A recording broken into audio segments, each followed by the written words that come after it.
Have you seen any insects around? That's what we were talking Come about. and join us, yes. Have you seen a bumblebee? They're like really... We had a bumblebee on our table. It was our first guest, actually, Yeah. apart from Margot. Yes. Come and join. We can be our second guest. This is Talkaoke Pop-Up Talk Show. We're going to just do a little burst of theme music, just because we haven't done that yet. And that's, for me, it's like a psychological thing. It means we've started. It doesn't start until we've done hit that. the music. Okay, right. So, this is Talkaoke Pop-Up Talk Show. My name's Mikey. Tell us your name. Oh, I'm Margot. Hello. Margot, welcome. Hit you with a round of applause. I feel like I'm slightly fast-tracking this, but I don't know why. What's your name? Sulafa. Sulafa? Yeah. And I'm Mikey, and we've got, who's this person over here? The whole way that Talkaoke... You already know my response, Mikey. Yes. That was yesterday. I've got belief, I've got eternal faith. And that's not just faith in you, Harry, but faith in the entire human race, that they will come and sit down and talk and listen to each other. Anyway, it's not up to me to decide what you talk about. Have you got any thoughts, Sulafa, what you want to talk about? I was actually thinking about communal dinner parties. Oh, yeah? Have you ever had a communal dinner party? I actually was thinking about my business and Yeah. how I miss doing it, and I'd bring random people talking about a topic. Oh, so you are a communal dinner party organizer? I was. Yeah. Do you do the cooking as well, or just the Yeah. connecting? Yeah. Come and join us. Come and join us. Yes. We have got Margot. We've got Sulafa, who's a communal dinner party organizer. Possibly we have not found out exactly how it works, what it's about. Tell us your name. Ima. Ima, I'm going to hit you with a round of applause and give us your name. Amanda. Amanda, and I'm Mikey. Yeah, so we just started off here. We found out, we've literally got as far as finding out that you're a communal dinner party organizer. We don't really know what it means. Can you just say a little bit more about it? Well, I used to run a health and wellness platform for women Yeah. of color, and Yeah. so the idea is bringing collectives of women who have personal experiences to sit and talk in ways that they usually haven't, right? To have dialogues over food, Yeah. which is the most natural ways that communities meet, right? Food. And where do you do this? Is there a particular Well, place? I just moved. Well, first of all, I work for Mozilla, but I moved a year ago to Lisbon, so Right. it was about restarting my business that I had in Toronto Yeah. in Lisbon. Okay. And how's that gone? Not really well. I'm thinking about it in a garden and now talking to all of you about what I Yeah, want to okay, do. So all right. really, So, it's a thought. I guess the only thing I can do at this point is encourage you, maybe with a... Just say, yeah, come along. We're talking about community organising. We're talking about women of colour. What were you saying? Do you think you could do that in Paris? In Paris? Just Is that where you're from? Travel all over the place, and then when you come to cities, like when you come to Paris, yeah. Because for me, it was. I'd love to do that. Actually, the idea of my we used to call it Dow Apothecary was it was a global placement because part of the idea of being a woman of color is actually about mobility. You change in spaces, right? Like in certain contexts, you're not a woman of color because, for instance, in Eastern Africa, as a person of Arab descent, my blackness actually moves, right? So I become Arab when I land in East Africa. Right. Or in Africa. That's my Right. identity. It's being Yemeni. Yeah. When I move to Canada or in Paris or whatever, but even in Portugal, it becomes different. I'm first Yeah. Canadian. I'm not a black woman. I'm first a Canadian, which Yeah. is a privilege, not a palop, right? And so what is it to move in different spaces, and what is privilege and positionality? Okay, so there's a lot. That's definitely. Yeah. Okay. So there's a lot there. Privilege, positionality. A lot of big words before lunchtime. Some people have got lunchtime. Yeah, some people already got their lunch. are eating lunch already. So. But you can bring your lunch here. What's 10 minutes. that? I'm looking forward to lunch as well. Yeah. Okay. Yeah. I mean, I've got a question. You got a question? Are there any kind of types of food that you found that really get people talking, or some food that kind of makes people be less talkative? What other kind of key? You know what? I think that communal food, so if you think about a lot of places where they have what we call a sinia, like a plate in the middle, and you have to actually put your hands into food, like Ethiopian food. Like I live in Lisbon, first thing I did was go to, and it's a way of breaking bread. But people also don't know that there are rules of how you eat on a big plate. What are the rules? No You double don't- dipping.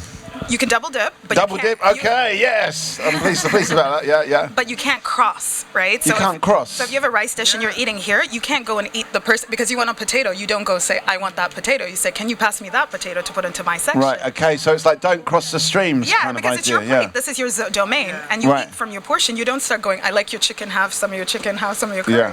But Ethiopian food is a bit different. Like you can spin it, but people Yeah. tend to go cross over, and you feed each other. Right. Okay. So that creates conversation because you're feeding each other. Right. Okay. All right. Okay. And it's a bit like Talkaoke where we're feeding each other ideas. Yeah. Go on. It's like a food etiquette, a food consent. You just don't launch in for it. But there's a little Ethiopian restaurant in South London where I live, and now and then I just go and eat there. And I remember first time going there, and the bread is like a pancake type of thing. So yeah, exactly. So you just kind of have to. I really enjoy it because like you kind of scoop up the food, and it's really you really feel the texture of the food. So that was like a big. But my dad, obviously my parents, well not obviously, but my parents are Polish. I'm Polish too, and my dad always said like, oh, back in the day we used to have like a one shared pot. We never had any meat, and children just waited for the adults to finish, and they get some scraps at the end if they're lucky. That's what he always used to say. So like my idea of communal eating is just like, oh my god, this sounds like some kind of like awfully patriarchal kind of thing. That's how it was ingrained. Okay. Yeah. Patriarchal. Okay. So there's a patriarchal. Come and join us. I have to go inside, sorry. Okay. Later. We're here all day. We're literally here all day. Go on. What's that question? Where in Brazil are you from? Oh, I'm from Porto Alegre. We've been going through some rough times. We had some floodings there. Right. Okay. But I've got a button for that. I was gonna tell you. Yeah. Yeah. Sorry, I know. I don't want to diminish the rough times and the flooding, No, but yeah. But that's the vibe. To go to Brazil, maybe. I don't know if you started learning Portuguese in Portugal. Ai, que bom! Yeah. Então, vai pro Brasil, de repente. I mean, But it's actually my goal. I mean, what you brought up as well, Zulafa, is this idea of identity, and it's very multiple. It's Canadian, Yemeni, woman of colour. There's so many different elements. Arabic going on. Do you speak Arabic as well? Shweya, but I speak Swahili. And Swahili as well. I'm okay. very proud of being a Swahili Mzoritana. Oh, that's good. Anyway, I'm not going to go into my Swahili because I don't want to alienate the other people around the table. But anyway, pole, we get on with this. But yeah, I mean, it's what I think the big. Yeah, go on. I feel like in order for people to open up, they need to feel comfortable and warm. And so my theory would be that warm food to be shared. Yeah. Or even like hot drinks. Yeah. Are the drinks to order when you want to have insightful, meaningful connections and conversations with others. Yeah. I mean, we were talking to somebody yesterday that was from the US. From where was it? Seattle? No, that we're talking to someone from Seattle, but somebody from the whole of America that had deep frying parties where you sat around a deep fryer and you threw just random items, food items, I suppose. It's like having puff or beignet all day, every day. Yeah. Like donuts or like puff. They're like, and no, it's circles. So in like Nigeria, they're called puff, and then beignet in other parts of Western Africa, and then fried food. Yeah. Everybody loves fried food. Everyone let's be honest. loves fried food. Exactly. That's when you're starting to really make the connections, when it's fried. And that's what you wanted to say, Amy. I know that. Get the deep fryer out. Yeah. Is there a scientific reason why we're so drawn to deep fried food? Yeah. Like, what is it? Are you drawn to deep fried food? It's the mix between oil and salt. Okay. Yeah, oil and salt. It speaks to the part of you that still feels that you might not survive if you don't have enough food. Yeah. Because our biology hasn't really shifted or evolved, so it speaks to that part of like, I need to stock up energy for winter because I'm not sure I might be able to eat. Yeah. I mean, I definitely so it's feel highly that way. it's mentally and biologically comforting. Yeah. And so you crave that, and I also think we crave comfort through food as well. And I think sometimes, not often, but sometimes we need to. Okay, I'm gonna say I need to learn how to distance myself from comfort through food and just. Why? I can offer an alternative. Yeah. Hang on a sec, Bo, because come on to the table of chat. This is Talkaoke. We've got Amanda, we have got Zulafa, we've got Amy, we've got Margot and Mikey. Tell us your name and join in. We're talking about food, the power of food to connect us. And does it have to be deep fried?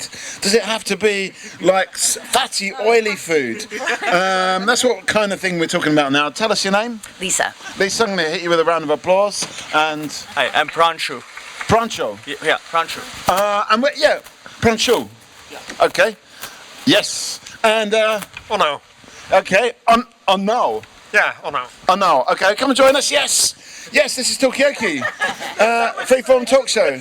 I had a I session initially just wanted to have lunch. Yeah. This is we've kind of got sidetracked. We're talking about lunch. We're not eating lunch. But does food have a power to connect us? Apparently, the Mozilla. Is it a WhatsApp or is it a Signal? I don't know, knowing Mozilla. But the group chat is all about the food. That's what we've heard. Slack internally. Slack. Oh yeah, of course. That's why we're Mozilla Slack. That's what it is. The chat is all about the food. How important is food to connect us? Or is it just important because, as Ami says... Ima. Sorry. As Ima says... we are biologically programmed to stock up on calories for the hard times. Is that what it's about? I don't know. Any thoughts on this side? About how food can connect us? Yeah. Well, I think maybe sometimes when you're being nourished, you can be open and maybe a little bit vulnerable. And it's something you're sharing something that is maybe a little like intimate as well. Yeah, so it's intimate, it's vulnerable a little bit. You're just kind of taking your guard down. A little bit, yeah. Yeah, okay. That's an interesting point. Breaking bread. Yeah. I feel a bit close because I'm hungry. Yeah. Are you always hungry or is it just a sporadic thing? I think it's a sporadic thing. Yeah. Yeah, I don't have a schedule. Yeah, okay. Yeah, I'm just Do you hungry know when you're going to be hungry or you... No. Sometimes I just hyper focus and go 2 hours and then I suddenly realize that, oh, I am hungry. Yeah. Just. Okay, so it's when you stop and relax, you sort of realise, actually, you're a bit hungry. Yeah, Margot. I've got a question about this biological, I don't know, setting that we have, that we want to stock up on the salty and the fatty food for survival. I mean, at what point do we draw a line and say, like, just because biology tells me this, I shouldn't do it? Are we a slave to our biology? I'm just interested because on one hand you've got this kind of like, I don't know, connection to our natural habits and that kind of stuff, being sustainable, living in agreement with nature. I think food and nourishment is kind of part of that. But at what point do you go like, thanks biology, but I will do something else because I think it's better for me? Like, I don't know. Intermittent fasting. It kind of tries to hack that a little bit. Yeah. Can we hack our own bodies? Can we do it within? You were going to say something? Sorry, maybe this is because of my role. I feel like that there's such a Western fixation on hacking on what is actually innate to us, and then we talk about indigeneity in Western cultures and not realize that all of us have, for instance, most of us who come from the global South have a way of eating that was related to our ancestors, right?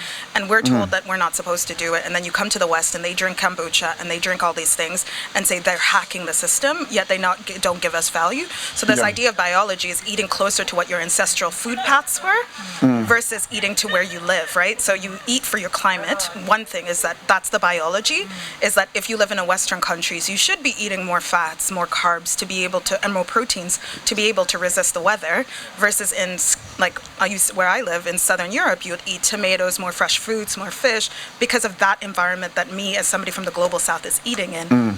But the conundrum is, like, you go to the Americas and they'll be like, we're eating sauerkraut, a kefir, and all these things, but those are not, and they call those like health foods, but those are just traditional foods. Right, okay, right? So health foods are actually traditional foods. Yeah. This idea of hacking, is it, that's a big one as well, is it like a sort of hacking your own body? Is that a Western idea? Is it like a, yeah, go on. I'm not. Ima. Thank you. Yeah. Anyway, yeah. I think personally, I would try to move away from the concept of hacking towards the concept of mental clarity or mental rest, or just like feeling clarity in the head. And I think food relates also to mental clarity. And so coming back to what you were asking about, how do we care for our bodies while we have the same cravings as before but different environments? My personal answer is to take the time to appreciate food, and that allows me to stop this biological craving of having more. Slowing down, because I know that I don't need more. It's just my body craves more because it reacts to biology, whereas it doesn't react to the fact that I have the privilege to eat whenever I want, whatever I want. So I'm like eating slowly and like mental clarity of eating less, but not in a depriving sense, rather in a sense of I know food will come to me as So it you're will a bit in 2 more minutes. relaxed. A bit more Exactly. relaxed, Yeah, yeah. absolutely. Okay. And on that note, I'll go get myself something to eat. Lovely to chat with you. Okay. Okay. You wanted to say something, Amanda? I should go for lunch, but I'm trying to hack myself since I moved to Canada. Yeah. Because in Brazil we have midday, we have a big warm meal. It's always rice, beans, a protein and salad, veggies. Yeah. And I miss that so much. I try to get into the whole 15-minute lunch, just a sandwich or a salad. Yeah. And it doesn't, so I haven't been, from the other perspective, I try to hack myself to fit into the global north diet, or at least the Canadian diet, North American. And that's so hard. It's hard. I mean, what is pushing you to fit into this 15-minute lunch? What are the pressures that are kind of making you... Well, it's how society is organized, right? Like, I just don't find the same options. I'm expected to work, and so that's also another thing like moving places in the world, you have to, sometimes it's adapting to it is part of integrating, but nothing feels like... Does it feel like a bit of an unhealthy integration in a way? I don't know if unhealthy, maybe necessary, because I think I came to realize that I can't just transpose all my eating habits to this new reality. Yeah. But it's nothing beats the feeling of having a warm meal midday, rice, beans, protein, veggies, and salad. Okay, you're making me hungry now. But anyway, okay, yep. What were you going to say? That's the aim, right? To make you hungry. But at the same time, I agree that, it's circumstantial. Like, our body's needs are also based on the environment we are in, right? And because we're not going out hunting every day, right? We're not as tired anymore. We live a more sedentary lifestyle with remote work that we're very much likely to just sit at one place. Right, and sometimes we just don't have the time to cook food, right? Because a warm meal also takes 30 minutes to cook. So so it's about time. It's about this kind of change of lifestyle. It's about just all these pressures. Thank you. Final thoughts. You started it off. You're our second guest. I want a final thought from you as well, Lisa. Okay. Food should be pleasurable, comforting, and connective. Okay. Well, thanks for that. I'm going to get you a round of applause. And final thought, Lisa? Okay, I'm going to pass the card as well. Thank you. You know what? When you said something when she said something about hacking our internal, ancestral diets, it almost made me think about, echoes of colonization and how it's hacking is almost like colonizing what is part of your ancestral diets. Okay. Thank you. It's a big one. Thank you. All right, okay, Pronchu, final thought? Final and initial thought?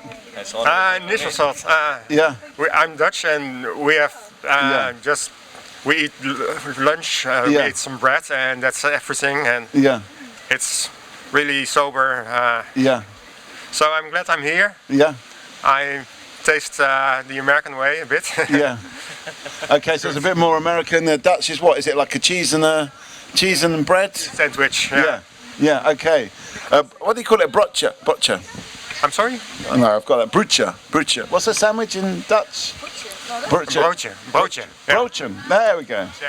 Yeah, I got it in the end. Okay. Final thought, Pranchu, have you already given it? I can't remember now. Yeah. I mean, we're hacking for a need. We eat for a need, but I love food, so I can just eat on any day, any time as well. Okay. Is there a kind of like, almost like a sort of Western sort of bias towards food? Are we moving more towards like the Western idea of food?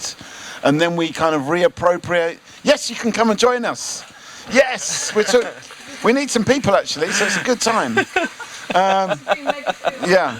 I mean, we're also following the herd, right? Like, I think that's also important to change culturally where you are. So it's important to follow the herd at times, but some folks also want to stick to their roots. So, like for example, I'm from India, and I live in Berlin now. So I have a doner once in a while.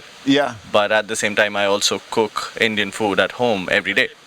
Right? Because Do you ever fuse Indian food with sauerkraut and the Wiener sausage? The Wurst. The Wurst. Or is that the Wurst? Wurst. Is that the worst that can happen? Yeah. What's the worst that can happen? Do you ever make a Wurst curry or something like that? No, in my religion, it's not allowed. Right. The whole worst idea is it's not allowed. Most of us are vegetarians. I eat non-vegetarian food. But what about a veggie Wurst? Can you have a veggie Wurst? We can have a veggie Wurst. I haven't tried that. I don't think that would be the best idea. But still. Exactly. The flavor is missing, you know. But the sauerkraut is okay. Sauerkraut. So what about sauerkraut? Sauerkraut is okay, but I just haven't tried it. I mean, I think what you're coming at is a fusion, you know. I think you probably said it in the worst possible way. But, sorry, I'm going to do this all day now. But, thank you. But the idea is this kind of fusion, isn't it? It's a fusion.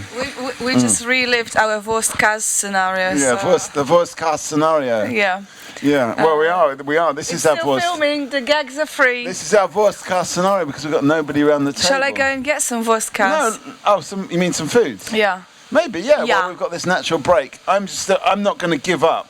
No. I'm just going to carry on. And these people are coming. Lunch. They're coming to talk. Yeah. Hello, come and talk. This is Talkaoke.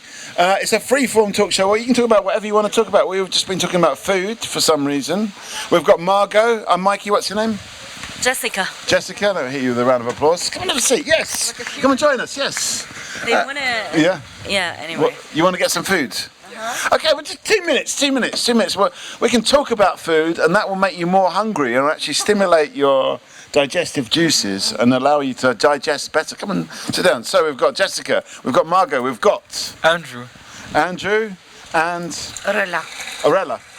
And I'm Mikey. This is Talkaoke Freeform Talk Show. We were talking about food, I think, because people were going to get food. But the power of food is not just about the calories. It's about the connection. It's about sharing a vulnerable, intimate moment together. Do you agree with that? Totally. Yeah, for sure. What is a good sort of eating experience for you, Andrew? Eating isn't just about eating. It's more of like. It's about bonding. Yeah. Because usually the best dates are usually one with food. Okay.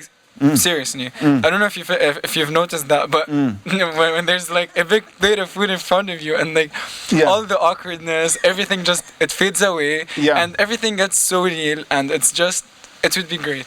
Okay. All right. Yeah. First dates tend to be with food, and there's a reason for that. I am not sure, because precisely for the reason that it could be quite exposing. I mean, I'm not scared of eating in front of people, but I think if I don't know somebody, it's a big commitment to like order a meal and then just like wait to finish. Whereas if you order a drink, it's okay. You can you would first date is a drink for you. A drink or not coffee, something like that. Yeah, coffee can be nice as well. Okay. Any thoughts on this, Jessica? You sort of. Yeah, I agree. I wouldn't commit. I mean. He's Gen Z, I'm a millennial, so I'm older, and hence... Yeah. Is there a difference? We don't know the difference. Yeah, there is it, I don't know, I'm like Gen huge D or something like that. Gen D or something, or Gen... Huge difference. G, yeah. There's a huge difference between the millennials and the... Sorry, I just went into my own head there. There's a huge difference, and what is the difference? Oof. Oh my God! Like culturally, there's a ton of differences, but also when it comes to language, they use interests. How they connect on a human level is very different from us.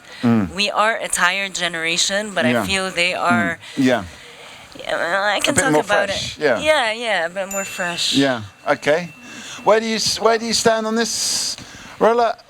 Do you see the difference between the generations about how they interact? Yes, of course. Yeah. There's a lot of difference. Yeah.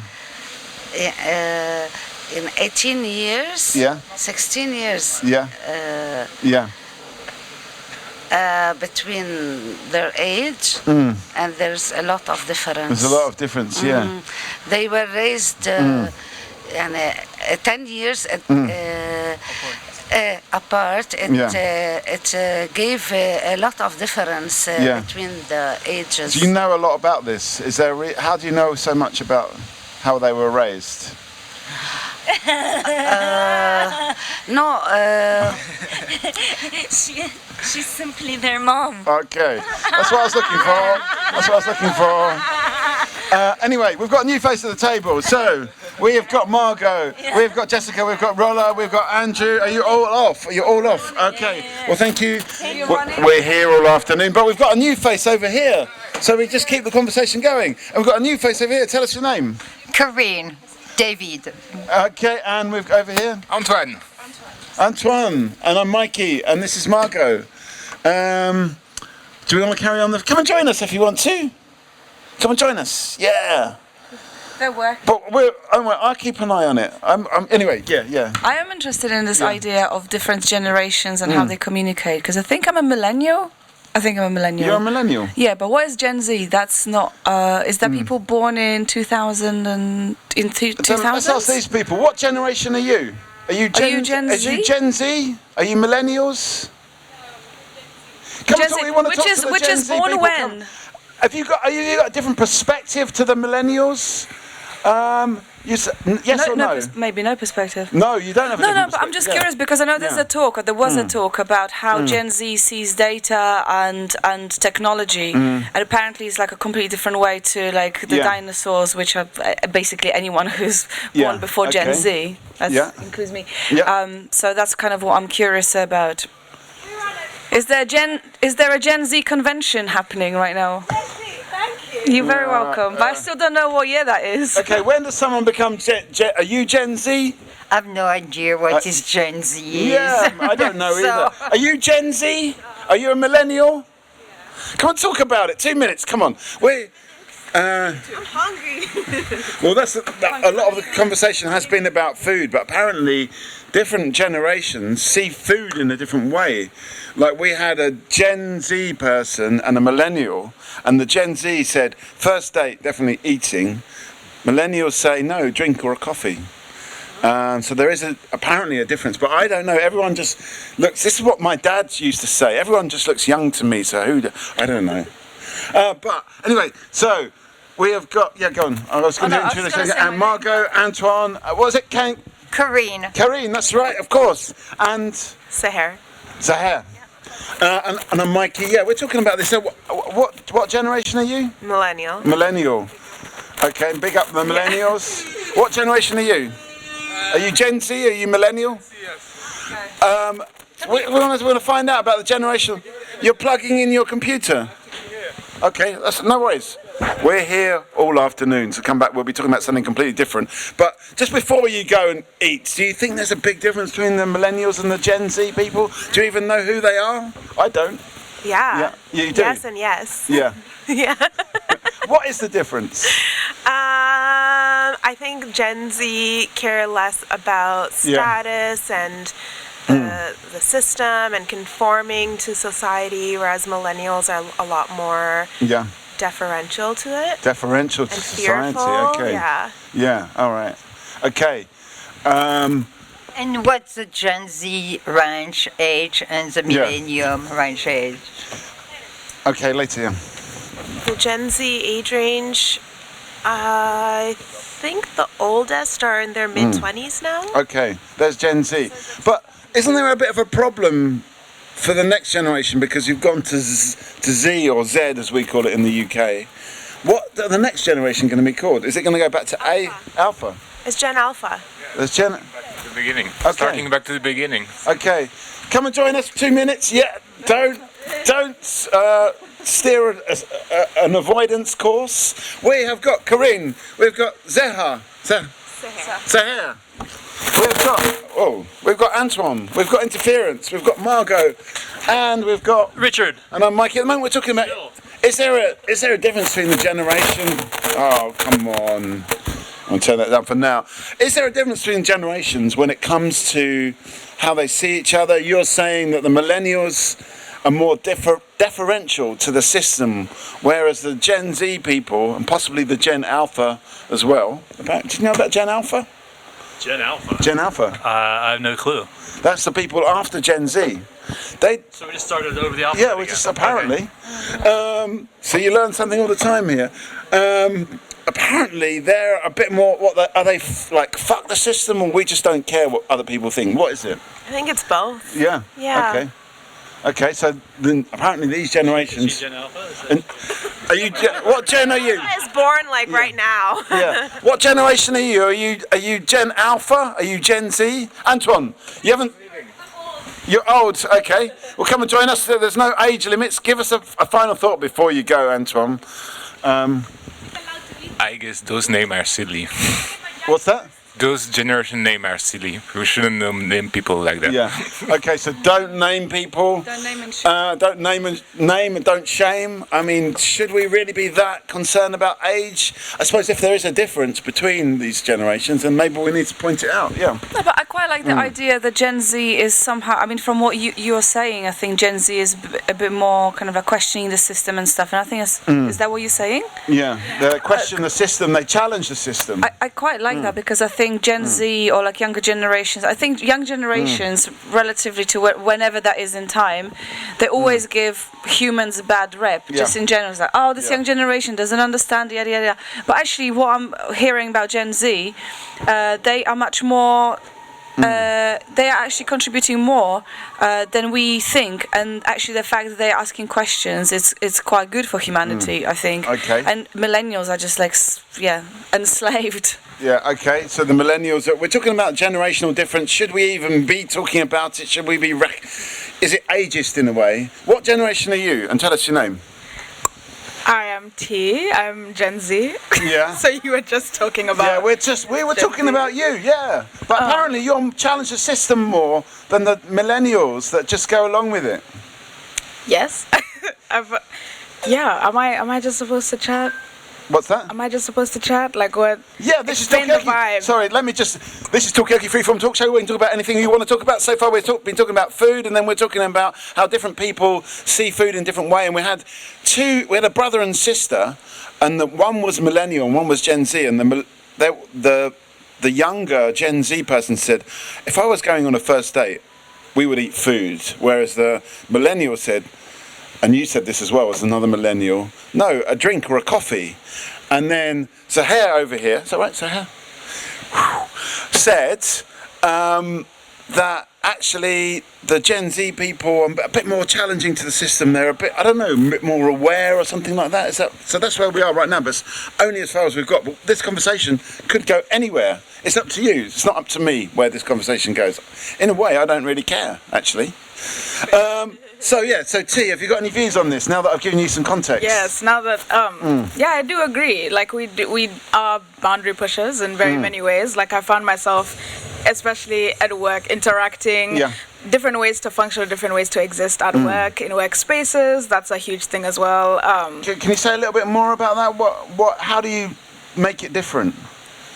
Conforming a little bit less, I would say. Yeah. And not necessarily following the strict guideline or the strict way to behave or the strict blueprint for how you're supposed to behave or associate with people in a hierarchical situation when it comes to work. Yeah. So you don't follow the script, so to speak. Not really. No. Okay. It's just kind of existing and knowing what I'm coming in with, knowing what other people are coming in with, and not conforming with what's going on, and kind of just sharing what I can offer. Okay. Well, I'm going to hit you with a round of applause for that. Okay, so it's about not following the script a little bit, maybe. Yep. Are you sneaking away? Okay, good. Give us a final thought. So, hey, I know you only came for 2 minutes, and we've already kept you here for longer than that, and you're going to get food. But give us a final thought. Gen Z is going to change the world. Gen Z is going to change the world. Okay, so a lot's being pinned on you. Thank you. Okay, T, give us a final thought before you go. Obviously, this is hopefully as well. This is not your last interaction with Talkaoke. Hopefully, this is the first of a lot. But give us a final thought. Where would you like the conversation to go? Let's talk about legislating Gen AI for artists. Whoa. That's a big one. You might have to come and explain that. Corinne, I want a final thought from you before you go. Just a raised finger instead. Okay, give us the final plus initiative. We're here all afternoon. The sun is coming out. It's going to be a lovely, relaxed. It's nicer than last night. Exactly. Friction and lubrication. I sort of lost track, but this is much. Last night led to this today. So I feel like it was a sequence of successful events and conversation. It was like the birthing of Talkaoke at MozFest, wasn't it? It was like that painful, awkward moment where you give birth to a whole conversational. Everybody concerned. Yeah, everybody in the room. Oh, really? Yeah. Okay. Anyway, give it, Richard, for now. Give us yes. No, I mean, well, back a bit to your point about. I'm not sure if there's more that unites us across all the different sort of gens and. The ways we sort of talk about every, 10, 20 year age cycles. Is there more that actually unites us than divides us, right? That we leap onto like certain aspects and then we like blow it up like, oh, that's what they're all about. But there's probably tons of people within that cohort who are nothing like that, right? And so it's just like a vast spectrum of people, and maybe we oversell the notion of this sort of solidarity of viewpoints among the cohorts. But anyway, that's just a thought. But I'll get some food and I'll be back. We'll try to get Thank you. Come and join us. Yes. Oh, there you go. Yes, we've got a new customer. Thank you, Richard. So we've got Margot. I'm Mikey. Victim. Customer. Customer. Yeah, customer. You're in charge of this. It's not up to me. Not Richard. Anyone. I mean, people. Come and sit down. This is Talkaoke pop-up talk show, and you as well. Yes. 2 minutes. Anyway, what's your name? Benson is my name. Benson. Yes. And I'm Mikey. I'm Margot. I knew that. And this is Talkaoke freeform pop-up talk show. You can talk about whatever you want to talk about. But right now we were talking about the difference between the generations. Is there really a difference between the generations? Are we hyping it? Are we blowing it up out of proportion? Or is there actually something discernible and definable between the different generations? That's what we've been talking about at the moment. Yeah, come on. I mean, I've heard that the younger generation, when they go out partying, they don't like being filmed. Do you like being filmed? Oh, actually, you've got the lanyard, so that means no photos, right? Yeah. Are you Generation Z? No, okay. If you sit here, then you'll be behind the camera. Because I was just wondering, I've heard that the Gen Z then don't like to be filmed. Okay. No, that's fine, that's fine. Yeah. No, that's alright, so join us later if you want. So back to my point, so the younger generations don't like to be filmed at parties, but not because they don't want, because sorry, I cocked up. They don't like drinking at parties for fear of being filmed and that image being released. Sorry, that's what it was. So that's what I wanted to say. They need to stay in control. They need to stay in control, I think. And I just found that so, because sobriety in general, I think it's a good thing. But, can you imagine the effort that you're going into? It's like, I'm not going to drink because actually I don't want my image to be out there. Out of my control. Right. I find it's amazing. You think it's different? You think it's different in the older generations? You think the older generations would prefer to be filmed? Is that what you're implying? I think. Well, they prefer to be filmed when they're drunk. Do they? Because I actually think it's the other way around. That the older generation is a bit more conservative because perhaps they have so much to lose. I mean, because they have already built a career. I would imagine that the Gen Zs. Are you a drinker, Benson? Yeah. Do you worry about people filming you after you've had a few drinks? No, I wouldn't in general. I wouldn't in general, but then it would depend on who is filming. So Okay. I mean, I have to say I don't really worry. about people feel. I don't actually drink anymore. Come and join us. Yes, this is Talkaoke. 2 minutes. Do you drink? At the moment we're talking about whether. That's the question. So this is Talkaoke Pop Talk Show. We've got Benson, we've got Margot, I'm Mikey. What's your name? My name is Tarandeep. And my name is Bash. Bash, I'm going to hit you with a round of applause. And that goes for you as well, Benson, because I forgot to do the round of applause. Yeah, we'll do a real round. Yes, come and join us. At the moment we're kind of talking about, are there differences between generations, or is it just a mirage? There is. Yeah? There is. You say yes, I Bash? dated someone who's older than me, and there's a lot of nuances.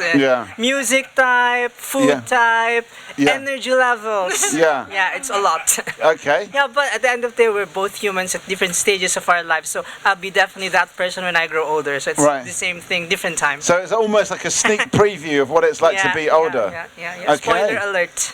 Okay, all right. Spoiler alert. Okay, we've got a new face. We've got Benson. We've got Margot. We've got Bash. We've got, say again? Tarandeep. Tarandeep.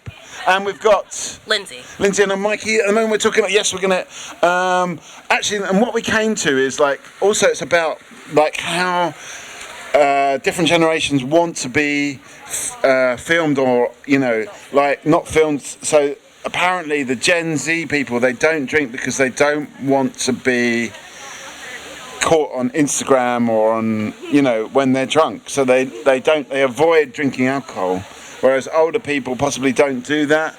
You're going? Because from you were saying, I think if you're an older generation, somebody films you, maybe that there's more at stake because your reputation and that kind of stuff. So maybe is there more at stake? I think so. Because I mean, you built a career. I don't know. You have a family. You are probably a manager somewhere. I don't think that would apply so much to a Gen Z. I mean, I wouldn't know why they don't drink for the reputation. Perhaps I think because they use social media more than the older people, so that means the older people are not so cautious aware, in that regard. So I think they are overblowing why it would be a risk for the younger people. Okay, go on. But I just wanted to say, to add on to that, I think it makes me feel really sad that if you're a younger generation, you're just so worried about your image that you don't actually let your hair down. You can't afford to explore, to experiment, to get drunk, to dance in a funny way. Like, what kind of a world have we created? I don't know. I just feel sad about it. Does anyone? Is it almost like the surveillance? This kind of, you know, So what I heard is what's on the internet stays on the internet forever. So I guess that's a stigma that like blocks people. But at the same time, if you have great skincare and you dye your hair, no one will know how old you are and which generation you belong to. Okay. And as long as your account is private and no one of your coworkers follow you. Is it more about skincare than about generation? And you're the first person to bring in Botox as well. You're the first person to bring in cosmetic interventions into this. Lindsay, have you got any views on any of the things we're talking about? Sure. Yeah. So I work as a television journalist. Right. I'm behind the scenes. Yeah. But our older journalists always say, just drink at home. Don't drink outside. You can go get drunk, but just do it at your house. So maybe that's... But is it as much fun to drink at home? Maybe you're with your friends and family. Yeah, okay. Come and join us. We have got Lindsay. We've got Tarandeep. We have got Bash. We have got Margot. We have got Benson. And I'm Mikey. And we're talking about, are different generations, are they doing it differently? Are they drinking differently? What about their skincare routines? Is age just about skincare after all? That's what Tarandeep says. That it's not actually about biological years, but actually about your skincare routine. But I mean, to some extent, it doesn't matter about our skincare routine, because I just got introduced to face yoga, so I'm trying my best, but most of the times I just forget to do it. What's face yoga? Oh, it's just like, guys, it's just like you have to like massage your face. Does anybody know about it? Yeah. I've got like what they call a hedgehog ball. I don't know. That's a hedgehog ball. It's like a little prickly plastic ball, and then you kind of like roll on. You know all about it. So phew, there's one person who understands what I'm talking about. Yeah. But what is so crazy is that it almost doesn't matter, because we live our lives online so much anyway. Your profile picture can be smoothed over so much. It really doesn't matter what you. So it's about filters. It's about looks, but it's not about looks at the same time. I don't quite know. Okay. All right. I mean, filters are coming to life as well. Because in Asia, for example, if you can do it surgically, then do it. Like I had my facial surgery already done in South Korea because I saw myself as as an AI, and it was an improved version of myself, and I wanted to look like that. Right, and the okay. doctors did it for me. Really? So it's real life filter. Can I ask you what? It's my nose and my chin. Yeah. So it's like my bones in my ribs. They got it there. Really? Yeah. So they've added bone to your chin. Yeah, but it's still my own. Okay. Wow. From the ribs. Yeah. Okay. Cartilage. Okay, so we're talking about. Well, there's a kind of weird blend of subjects going on here. We're talking about what do you look like? Is it to do with age? Is it to do with filters or surgical interventions? What's better? What's worse? We've got Lindsay, we've got Tarandeep, we've got Bash, we've got Margot, we've got Benson and Frida and I'm Mikey. And this is Talkaoke. Yeah! Finally, we're getting some momentum here. But I mean, where is this conversation going to go? There's a few different subjects on the table. We started off talking. Yeah, go on, Margot. No, I mean, I don't particularly like the kind of idea of like don't drink in public, drink at home. But I'm puzzled. Like I'm just considering what you're saying. Again, it's just like we're drinking to get social, but kind of to a point. Just you always have to have some kind of like a limit or something. Yeah, like a mask. A mask. I mean, there's the mask. In a way, what we're talking about is really to sort of, it's the public mask. That's what we're really talking about here. What is our public mask? And do we need have you got a public mask? That's what we're talking about. Yes, come and join us. And also, like when there are less rules, people don't overdo it. Yeah. Like when like there's repression and you can't do here, you can't do this here, and all of that, then people overdo it at home. Okay, or in a bar. Okay, so if they're being restricted, then they have to find a place to express themselves that overdo it. Yeah, but it's also, but I just wanted to mention another role of alcohol for why most people will not drink at home is because it helps lower inhibition. And therefore, it allows people to bypass social anxiety. So at least I used to drink like that at it's some point. about social anxiety. So yes. Yeah. So then if I peer pressure. Okay. So this is why people drink. So drinking at home, you've probably got less social anxiety. Is it the best place to drink? What do you think about that? I think so. Yeah. Well, I mean, what's the difference between social media and just gossiping? You see your friends acting stupid and you don't have your phone, or you have your phone. It's all the same, I suppose. Okay, come and join us. This is Talkaoke, pop-up talk show. We've got a range of subjects we're talking about all at the same time. We started off talking about generational differences in how people drink, and younger people drink less because they're worried about being on Instagram. Older people don't know what Instagram is, so they don't know that they're on Instagram when they're drunk, but they are. But Tarandeep's come up with a really good point that actually it's not about how old you are, it's about your skincare routine. And we heard about face yoga as well. But is it about filters? Is it about just, in a way, it all comes down to this public mask that we've got. Are we concerned about what we look like in public? And is it a different mask than the mask we wear at home? So this is what we're talking about right now. We've got Lindsay, we've got Tarandeep, we've got Bash, we've got Amelia. And Berlin. Sorry, and we've got Benson and Frida, and I'm Mikey. So that's what. Any thoughts? Any comments? Any ideas? Do people feel? I mean, you work in TV journalists. Do the journalists have a public mask? Is it different from? Yes, that's why they drink at home. Yeah, okay. Because you don't want to see them acting And what crazy. is that mask? What is it about? What are they presenting to the public? Well, because it's all about their reputation. Right. So they don't want to damage it by being drunk and dancing on the table. But I mean, what is the sort of positive side of the reputation? What are they kind of... They're building trust. Okay, so you're like, trust me. Yeah. You can't trust someone that's... Well, I mean, you could. I mean, I would. But I think it all depends on the consumer. Okay, would you trust a drunk person or a sober person? How do we build trust? Yeah. I think it has terrible implications for politics, because it means that the only people that feel comfortable going for public office are all weirdos. Okay. Who never have fun and never do any drugs and never do anything colorful. They're actually freaks in that they're very, very square and they're unnaturally square. Yeah, and they're very self-controlled in a way, I suppose. Hang on a sec, Frida, because Tarandeep's going. I need to get a final thought from her, and then I'll come straight to you. Final thought. I think whoever wants to drink, but like in a limit.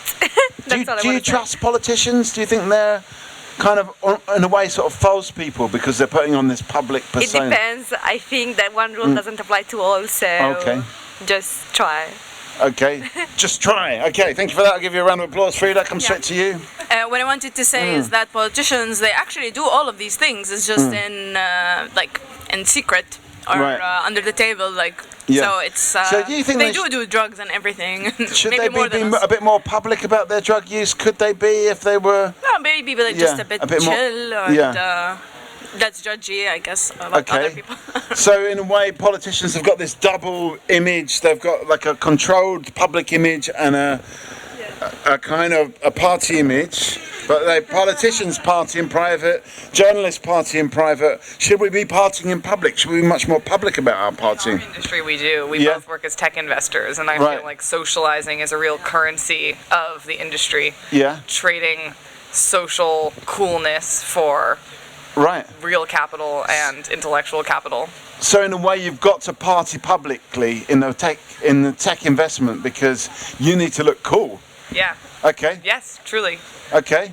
You're agreeing? Do you work together? No. No? No, but we live together. Right, okay. Do you agree with this point? That in a way you're kind of projecting coolness, you're projecting a party mentality? Yeah, definitely. I mean, there's a whole industry of attracting either capital or attracting people with attracting ideas. And it's kind of like one vector of sort of bringing people to you is the social persona that you put on. Okay, so the social persona, yeah. I mean, I think I would encourage people to drink in public because because one way to look at it is just like buying clothes. You wear certain clothes in a way of expressing yourself in a way, and I think sometimes drinking and letting loose, even dancing on the table, it's one of your personality. Okay, so it's part of vital part you are of your just expressing yourself. It's like putting a tattoo. You could put a tattoo. I mean, it doesn't matter whether you like it or not, but then that's how I'm expressing myself. And so I think if you look at it that way, then drinking as part of self-expression, people should just drink in public and dance on the table. Yeah, we should be a bit more expressive in public. We've got a new face to the table. Tell us your name. My name is Paulo. Paulo? Yeah. Okay, we've got Lindsay, we've got Bash, we've got Belen, we've got Amelia, and we've got Benson, we've got Frida. I don't know why I had to do it that way around, but I did. And I'm Mikey. And we're talking about a public persona. Should it be a bit more expressive? Is that what's actually going to get the investment? If we're projecting a cool public persona, maybe I need to get some more investment. I need to be more cool. How do I get to be more cool? Is it about, as Benson says, dancing on the table? Why do you have to be drunk to dance on the table, though? You don't. Okay, it's a very good point. You don't have to be drunk. No one says you have to drink to be social or nuts. Okay. I'm gonna sort of turn the mirror on you. Do you need to be drunk to dance on the table? Yes. Yes. Okay. Okay. It's a very complex one here, but this is Talkaoke Free From Pop-Up. I will say, we are the people speak, and everyone's welcome to have a card, but it's about you, the people speaking, so you can feel free to change the subject or move it on, or, like your observations, your idea will just direct the conversation. Tell us your name. Oh wait, you are the one who asked me what I dreamed of for my job, what I wanted to possibly change. And I told you that I didn't dream of labor. Okay. I actually don't remember that, but I'm sure that's probably true. Okay, but anyway, right now we're talking about public personas, and do we need to put on a public persona? I have a public persona. I like an alternate persona. Is that what you mean? Well, no, but I mean, what do you mean? I have an artist persona. Yeah. It's called MC Coach Trinity. Right. And I host karaoke parties under this persona. And how does MC Coach Trinity differ from your? Well, actually, she's the same as me. Right. But she has a whistle. Right. And yeah, pretty much that's the main difference. So like a louder version of you, possibly? Yeah. Okay. So we're talking about public personas. How does your public persona differ? And what are you presenting? What are you projecting?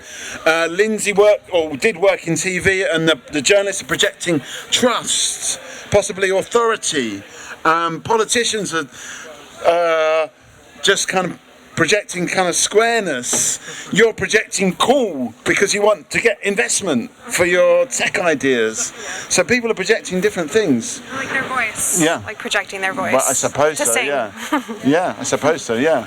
Yeah. I mean, I have I haven't employed that persona for a little while. I think I'm peaking a little bit. I don't know. Just grab the mic. Thank you. But I used to host weddings, and that was my persona. So I was just thinking, is that a different persona to me? And I think it's kind of all the personas are essentially us. So I don't know what the problem is. You can have a whistle, or you can have, I don't know, some sexist game that you teach to people. That's okay. Different versions of yourself. Yeah. Okay. All right. There's a point over there. Oh, give us a final thought before you go. I love your table. Thank you. I think it's amazing. Thank That's you. my final thought. Okay. You can have one if you get some tech investment in for us. It's only 12,000 GB pounds. Okay. Final thought as well. I want one from you, Belen, and one from you, Benson. Yeah. Well, I think this concept is a very interesting concept of hearing what people have to say. So I'm also very grateful that you've brought this to this conference. Yes. Thank you. Well, I will say, this is just the beginning, and we're going to go deeper and deeper as the festival goes on, and we're going to really find out what the heartbeat and what the brainwaves of this festival actually are. And this is just the beginning. But thank you, everybody, for giving us the mental fuel. Benson. So my final thoughts is people should be allowed to express themselves, whether it's through dancing, through drinking, through being on the table. And putting tattoo. Like I can't put tattoo on my face because I wouldn't get a job because of the industry I am in, and I don't like that, and I want to put a tattoo. What tattoo would you have otherwise? What would it be? I would put a tattoo of the Stoic philosopher because I'm a practicing Stoic. Oh, okay. Any particular Stoic that you would put? Marcus. Yeah, Marcus. Okay, you would put Marcus. Would you put a tattoo of Marcus on your face? I'll put Lady Gaga. Lady Gaga. It's gonna be my favorite pop artist. Okay, Lady Gaga, very popular. What would you wear? The meat dress. Okay. Dress. Yeah. Well. It's been good to meet you. Lindsay, give us a final thought. Feel free to be yourself. I mean, if people But what is that? What is that? I mean, whatever you want it to be. Yeah. Okay. Well, you could have many faces of the same person. Many faces. Like Lady Gaga, I suppose. It's got many faces. Give us a final thought. I think this format is really cool and kind of chaotic, and gives me hope for my chaotic future in this industry. So thank you. Okay, yes, we definitely like a bit. We need chaos actually, but we're here all afternoon, and we're just we need new people. So come and join us. This is Talkaoke. It's about whatever you want it to be about. Bash, I want a final thought from you. Sure. Bash is just giving us a final thought. Yeah, this format serves me. I studied chaos in university, so in chaos there is order, and the universe is drowning in chaos. We need to live and immerse ourselves in chaos. Okay. I love this. Hang on, you just dropped the bomb. Yeah. Where did you study chaos? What is studying chaos? I studied physics, so I'm currently a data scientist, but my background is physics. I studied natural phenomena. Weather is chaotic, we cannot predict it. So a lot of things happen in random, so I think we just need to contend to uncertainty and love things as they come. Embrace the chaos. That's true. Okay. Nice meeting you. I'll see you later. Okay, well, maybe then we can talk about physics and love. Is there connection? What is the quantum superposition of the love particle? But I do think that when you are in love, you behave differently than when you're not in love. When you are when you're aware that you are there watched by your, I don't know, romantic partner, whatever, I think people do behave differently. So maybe it's similar to superposition of in quantum physics. I don't know. Okay, so it's like a different Margot. No, do you know what I mean? Like I can't explain it because it kind of happens. You know, when you're flirting with somebody, their voice changes or something, like your body changes. I don't know. It's just it's just something that happens. So maybe that's physics. I don't know, because you know you are aware that somebody's I don't know, not that you're putting on the show, but you are aware of the other person maybe, or you want to attract their attention, stuff like that. Okay. Okay. You're saying yes. You're just agreeing, yes. Yeah. Okay. Where are we going to move this car? And where did you get this food from? You just go to a man. And you show the wristband, and then you can go to any chef and say. Actually, you don't have to go to a man. I went to a man. Yeah. But you. Yeah. Well done for parity. Yeah. But you just go to whatever food truck you want and just go and get some food. Why don't you get some food? Okay. Well, I feel like I mean, this has reached like a natural ebb. Yep. But let's just get some final thoughts from the both of you. And we'll leave it there. But I'm also sort of intrigued by the dancing because those people that know me know that I can bust the odd move. But without drinking, yeah. Any final thoughts, Frida? Yeah, this was so much fun. Thank you for coming here. What do you think was the most intriguing or kind of suggestive comment that anybody made? Maybe the bit about the chaos, trying to find order in chaos. Yeah. Okay. Yeah. The chaos thing. I think you're right about that. Come and join us. We've got Frida. We've got Margot and Mikey. Tell us your name. I'm Stephanie. Stephanie, welcome. I'm going to hit you with a round of applause. We were actually just kind of breaking down this, we're here all afternoon, so don't feel...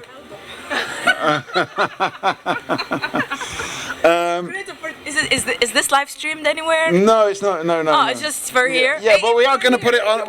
We are going to put it online though. But yeah, I don't know if we can cut that bit out. Yeah, go on. Oh, no, there's some cards behind you, so you can find out where it's going. Yeah, there we go. There's a card. There's a card. But I mean, should we be taming chaos? No, well, that's not what Bash said. He said embrace the chaos. Embrace it. Yeah. Chaos. There's a lot of chaos in the universe, so you need to embrace it and not try to make order. Yeah. So with climate change, because you mentioned weather, or he mentioned weather as well. I mean, should we be just like embracing chaos and coming up with solutions? I'm just like actively thinking about that. Should we be like coming up with solutions? It's probably a conversation as there's a climate emergency itself, which is actually not that very long as a conversation. Come join us. But are you embracing the chaos? That's what we're doing here. Exhibition. All right. But yeah, so are we? Julia has a really nice exhibition, and she won one of the Rise 25 from Mozilla last year. Right. She's very good. Okay, we're gonna. Is it like a visual art? Is it installation? Yeah. Yeah, it is. Maybe we should follow her and see what what her work is. Okay, well, the thing is, we've got Stephanie here. You've just come to talk. We were just breaking down, but I feel like we should give you a taste of the microphone, not literal taste, because it tastes neutral. But just bring you in somehow. I'm not quite sure how, but I mean, what do you think about chaos? Do we need to embrace the chaos? Do we need to just accept chaos in our life? Any thoughts on this? Yeah, I think if you intend to resist what's around you, like you get tired, it takes a lot of energy.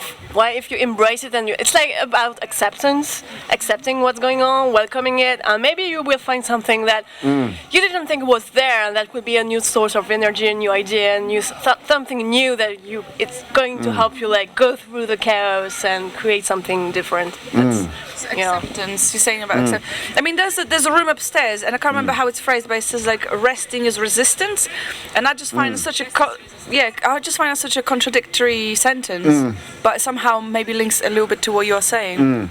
The idea is that we are always hustling, we're always trying to be super productive and all of that, and we forget to take care of ourselves. So that's the idea of resting. So you could, like resist all of this hype and all of this pressure from the world to be like more productive and do more and all of that. No, you need to rest and take care of yourself. I mean, somebody earlier on mentioned anxiety, and anxiety being a big thing out there, and maybe that's the thing that you're talking about, is just like how to just be less anxious about the uncertainty of the world. Well, I believe you should feel the anxiety, because it's something, it's an emotion that you can't fight against. If you try to fight it, then you're going to be depressed or something like that. So you should embrace it, accept it, what it does, it tells about you. And then once you're in this mist of anxiety, maybe, anxiety is here because you're afraid of something, so you want something to be changed. So you can acknowledge that, and then find some source, find people around you to help you to change something that going to make you less anxious, hopefully. Okay, so anxiety, if you can find whatever is making you, and actually improve what's making you anxious, maybe it's a good thing to drive you forward, to get you to change things. We were talking about Gen Z before, and I think the article that I was reading was saying something like, Gen Z is just like so soft. They just talk about their emotions at work, and it's like, oh, please just give me a break. But apparently back in the day, I mean, not even that long ago, people maybe didn't talk about their emotions, but they were instead like getting drunk. That's something that we talked about as well. Or like the men were very kind of like masculine men, just kind of not showing their emotions. So people, and they were saying that somebody Gen Z takes 2 days off to get over trauma of somebody saying something bad to them at work. But it was just kind of saying that. They're just different coping mechanisms and different ways of doing it, and one is becoming more socially acceptable to be traumatized by somebody saying something bad at work. Are you traumatized? Not yet. Yeah. Are you looking forward to being? Come to Talkaoke and be traumatized here. It's fine. No, but it's not. It's not that traumatizing. It's just like moderately traumatizing. Talking on the mic about we don't know what. I don't know. Is it time for have a little break and some final thought? We did have a final thought, but let's have another final thought, and then I can get that sense of closure, which will allow me just to go eat, yeah, and feel justified that I've done my job, and I can then, reward myself. What have you got there? Some kind of cabbage. It's a bit sweet, a bit too much sweet for me. Yeah, I would have welcomed something like you've got some rice and stuff. Embrace the sweet. Embrace the sweet. Yeah. Welcome it. Embrace it. Sweet. Embrace it. I'm embracing it because you know what? I think cabbage is just so extremely healthy. I'm just gonna eat it. My thought is, life hack is, don't buy kefir from like a mainstream shop. Buy it from a Polish shop because it's much more of it and it's much cheaper. That's my parting thought. And it's good for your gut. We have nothing to kefir but kefir itself. Anyway, any final thoughts? Final thoughts, Frida? I know you've given a final thought, but give us another final thought. It's very cold and I'm trying to embrace the warmth. But I don't know how. Okay, where are you from? Manifest the warmth. Where are you from? Jordan. Jordan, okay. Is it a bit warmer there? It's a lot warmer there. Okay. Yeah, okay. it's like dry 35 degrees these days, and but I'm based in Berlin. But this is still colder than Berlin. Okay, all right. Okay, final thoughts, Stephanie? As we say in France, bon appétit, because food is a caring act. So, bon appétit. Okay, merci. And we're going to leave it there. We're going to hit the theme tune. Don't worry, we'll be back later. So we're here all afternoon. We're here tomorrow. If you've got thoughts, we want to hear them. If you can hear a thought or like a verbal version, a verbalization of that thought, we're here all afternoon, and we're going to see where this conversation leads us on this journey of chat, where everyone is... Right. Okay, welcome to Talkaoke. It's a pop-up talk show. If you're wondering what this is and this person can join us, come and join me. These guys are having their own conversation, but that will change very shortly. So right now we're starting a new session in the afternoon. So right now, who do we have around the table? Give us a name. Frida. Hey, I'm Flo. Stephanie. Ima, Stephanie, Flo, and Frida. And I'm Marga, and this is Talkaoke. So right now we don't have a subject on the table. I vaguely heard something about accents, something about France, but we really just need to make up a subject. Is it going to be about phones? Is it going to be about MozFest? Is it going to be about your ice cream? Is it too early for ice cream, or is it a good time? No, it's a perfect time. I only came here today for the ice cream. Okay, where did you get your ice cream from? I did sell my data for that ice cream in the Ethical Dilemma Cafe. Okay. Right, so you sold your data for ice cream. Is this a common practice in Amsterdam? I think it might become a common practice. Yeah, it seems like it. You also sold your data for an ice cream. Okay, you sold my data, and if you get to match the emoji with another person, you get another ice cream. Okay, so there's an incentive. So you're selling your data. I was just wondering, are you exchanging data? Are you selling your data? Have you ever sold your data, Emma? Before you go? I think I have, like everyone else. How do you feel about it? Without my consent, obviously. What's so obvious about that? I mean, well, when you're good. You're so good at what you do. For listeners, I was about to go, and then she asked a really interesting question. Give me a very short answer. Absolutely. For products I wanted to use, I had to give away data to have access to them. I mean, are there any particular products that require more data from you than others? I mean, you just got an ice cream for the data offered in exchange. Is that a fair price? I don't know. It depends on the data you exchange. What was it? Okay, let's find out quickly. What did you have to tell them? I only had to tell them what my hopes of AI are. Just some thoughts, only some thoughts, and the ice is really good, so it might be worth it. Okay, so it's worth it for you, Flo. So yeah, thoughts on AI. Is that good currency? I think it's good if it's only thoughts and then it is used for a particular democratic process for a product that you might be actually willing to use and then you co-design it. Brilliant.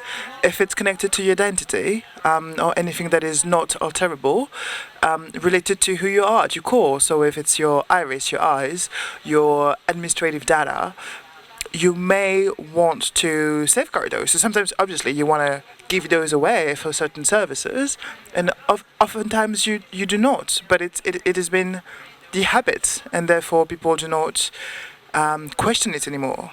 On that note. Okay, so thank you very much, and maybe see you later. But right now we're talking about what's the current exchange rate for the type of data we give away. Have you ever given away your data? Yeah. And how do you feel about that? Was that a pleasant experience? Did you get something good in exchange? You don't know? There have been several cases, I guess. Mm-hmm. Yeah. So it was worth it in a way. So maybe it wasn't ice cream, although maybe it was ice cream. It's not really a matter of is it worth it, but did I have a choice? Okay. And it feels like not giving away some data that we're required to get some product or whatever. Would be like, I don't have any other way. 1 second, Flo. As you're going to get some more ice cream, I would imagine, I have no idea, but I just have that feeling you may be getting some more treats and snacks in exchange for your data. Where are you off to? I'm going to get a coffee, and as far as I know, I don't have to sell my data there. At least I didn't had to yesterday, so let's see how it goes today. Do you also want a coffee? I would love a coffee. If they do flat white with oat milk, great, but I've got a feeling they might not. But if they do, I'll give any data that's required to make that process happen. But have you ever given your data away in exchange for something maybe you weren't sure what, or maybe something that you didn't really want? I'm not sure. I might know after my coffee. Okay, we'll find out. I mean, I find a coffee often kind of activates brain, but yeah, thank you so much for stopping by. I mean, we're talking about the consent of giving your data away. Hello, what's your name? Mikey. Last year, you literally got a coffee if you gave your data away in the Ethical Dilemma Cafe. If you just said, oh yeah, I'm willing to give it away, and if you gave away all your personal details, you got like 3 coffees. Not like a cake. And I was happy to do it. I just whatever. I'm always giving my data away. I don't know what all the problem is. In this festival, people just always go on about, data would give you data, but it's just stuff that's out there that I've got no use for. Yeah. So your culinary preferences, it's not worthy enough data for you to feel sorry about giving it away. Yeah, I don't care. Hello, what's your name? Anton. Anton, welcome. We've got Mikey, I'm Margot, we've got Frida, and we've got Stephanie. Yes, and obviously yourself, Anton, but you know this. So right now, it's a Talkaoke, so we can talk about anything that people want to talk about. Right now, we're talking about consent, giving your data away. Is it really worth the hype? Have you ever given your data away? Generally, yes. We just don't have much choice in reality. Should we have more choice? Actual choice or imaginary one. For example, we have multiple web resources that follow the GDPR, and they ask you, do you want to give away this piece of data and that bit of data? And then to get to the article, you actually should close 17 pop-ups. And, you don't want this article anymore then, so you just click, just keep the data, show me. And that's terrible. I don't really want to share the data. And even more, when I selected all the checkboxes say that, no, don't share this. On the next site, I will have to do it again because privacy don't allow to share my preference over different origins, right? Could I ask this person, are you a private person online? Or you give your data away? So what does that mean? What does it mean, people just give these answers, and I'm just like really nosy. Welcome, we've got Mikey, we've got Benson, we've got Anton, we've got Stephanie, we've got Frida. I want to call you Faustine. I don't know why. It's just my brain. I'm Margaret. This is Talkaoke. What's your name? Ollis. Ollis, welcome. So you are sort of a private person online, but what does that mean anyway? What is your online presence? I try to minimize it, but I mean, in today's world, it is very difficult, especially when it comes to government services or things that are mandatory. But I try to be conscious of my online presence as much as I can, as much free time as I have to even waste for these for these kind of considerations. I mean, how much time do you spend kind of considering whether you should consent to having your data shared? I mean, Anton is saying about, are you going or are you just relocating? Give us a final thought before you go, Stephanie. Oh, you're coming back. Okay, coming back. So, I mean, so you mentioned about like 17 pop-ups. Sometimes they have to close in order to get to the thing that you really want to read. And then by that point, do you even know what you gave away? I mean, do you find yourself stuck in that kind of closing the pop-ups loop? Yes, it is impossible for me to say what exactly what data is going where. Hence, if my use is as minimal as possible, that hopefully reduces it, because reading through the terms and services, reading through those pop-ups is impossible. Yeah, it's impossible. I mean, like, why are they so oblique? Benson, and I'll come to you, Anton. No, I think my view. I just wanted to add to what he was saying. For me, it's normally clear cut when or not I need to allow it. It depends if the website is offering a service, then in some way I look at that as a transaction, because I agree that they take part of my data, because then I don't have to pay them. Especially if I'm reading about, I don't know, they're giving me a tutorial about sport or something, then... Give us a final thought. Sorry, Vincent, to cut you off. And that was completely for nothing, because you ran away. That's right. See you later. See you later. Get a jacket. It's very important. Stay warm. There's work to do. Sorry, you were saying, so sometimes if it's an exchange, it's okay. If it's a service, you don't mind. Yeah, if the website is offering a service, I would be a bit lenient. So I would be, because then they have to pay bills. I mean, they have to pay the server, etc. So then I would allow that. But if it's just a random website, then I fall in the same problems they're describing. Yeah. Okay, a random website. I mean, how do you know which one is random? Is it pretty obvious? I'm not a very kind of online person. Is it obvious what is the legitimate website that has bills to pay, children of the employees to feed, or, I mean, how transparent is it? I mean, like if for example, you're booking a flight, and you are going to pay the flight anyway, but then the website asks if you want. Then you see now they are not offering me any service for which I have to consent my data. Then in that case, I'm really looking for how I can not allow them, because I'm going to pay the flight anyway. But if it's like a website that is showing me, I don't know, how I can safely do a workout, and then I don't have to pay for that information, then I will be a bit more willing to allow, because then I know they will sell my data. And in any case, these people are normally interested in the aggregate data. I don't think they're interested in my data personally. Like, they're interested in, let's say, what do people of my age bracket think about something, rather than me as an individual. So is the problem, what generation are you?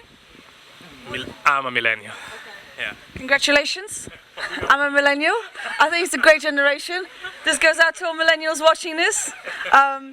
But, I mean, are we pissed off about this data protection or this data sharing because we are not treated like individuals? Is it like a kind of kick in the ego? Like, what's that about? Like, oh no, you're just an aggregate data sample. Hello, welcome. Are you an aggregate data? Are you part of an aggregate? Can I join? I'm a dense data stressed person. Data stress, yeah. We just have to work that out, I think. Okay, yeah, go on. No, I'm not pissed off about being part of the aggregate on those websites, because the alternative is for them to identify me personally and track me and all of that. So that's a better option for us to, like, in terms of data collection, of course. Okay, come and have your data collected here in a consensual way. If you would like, come and join us. This is a talk show. Right now we're talking about consenting to sharing your data, but also are we just a little bit angry that we're just treated like some aggregate data people? Give us your name quickly before you go. It's Aldrich. Hi. Aldrich, nice to meet you. I'm Margot, this is everyone else.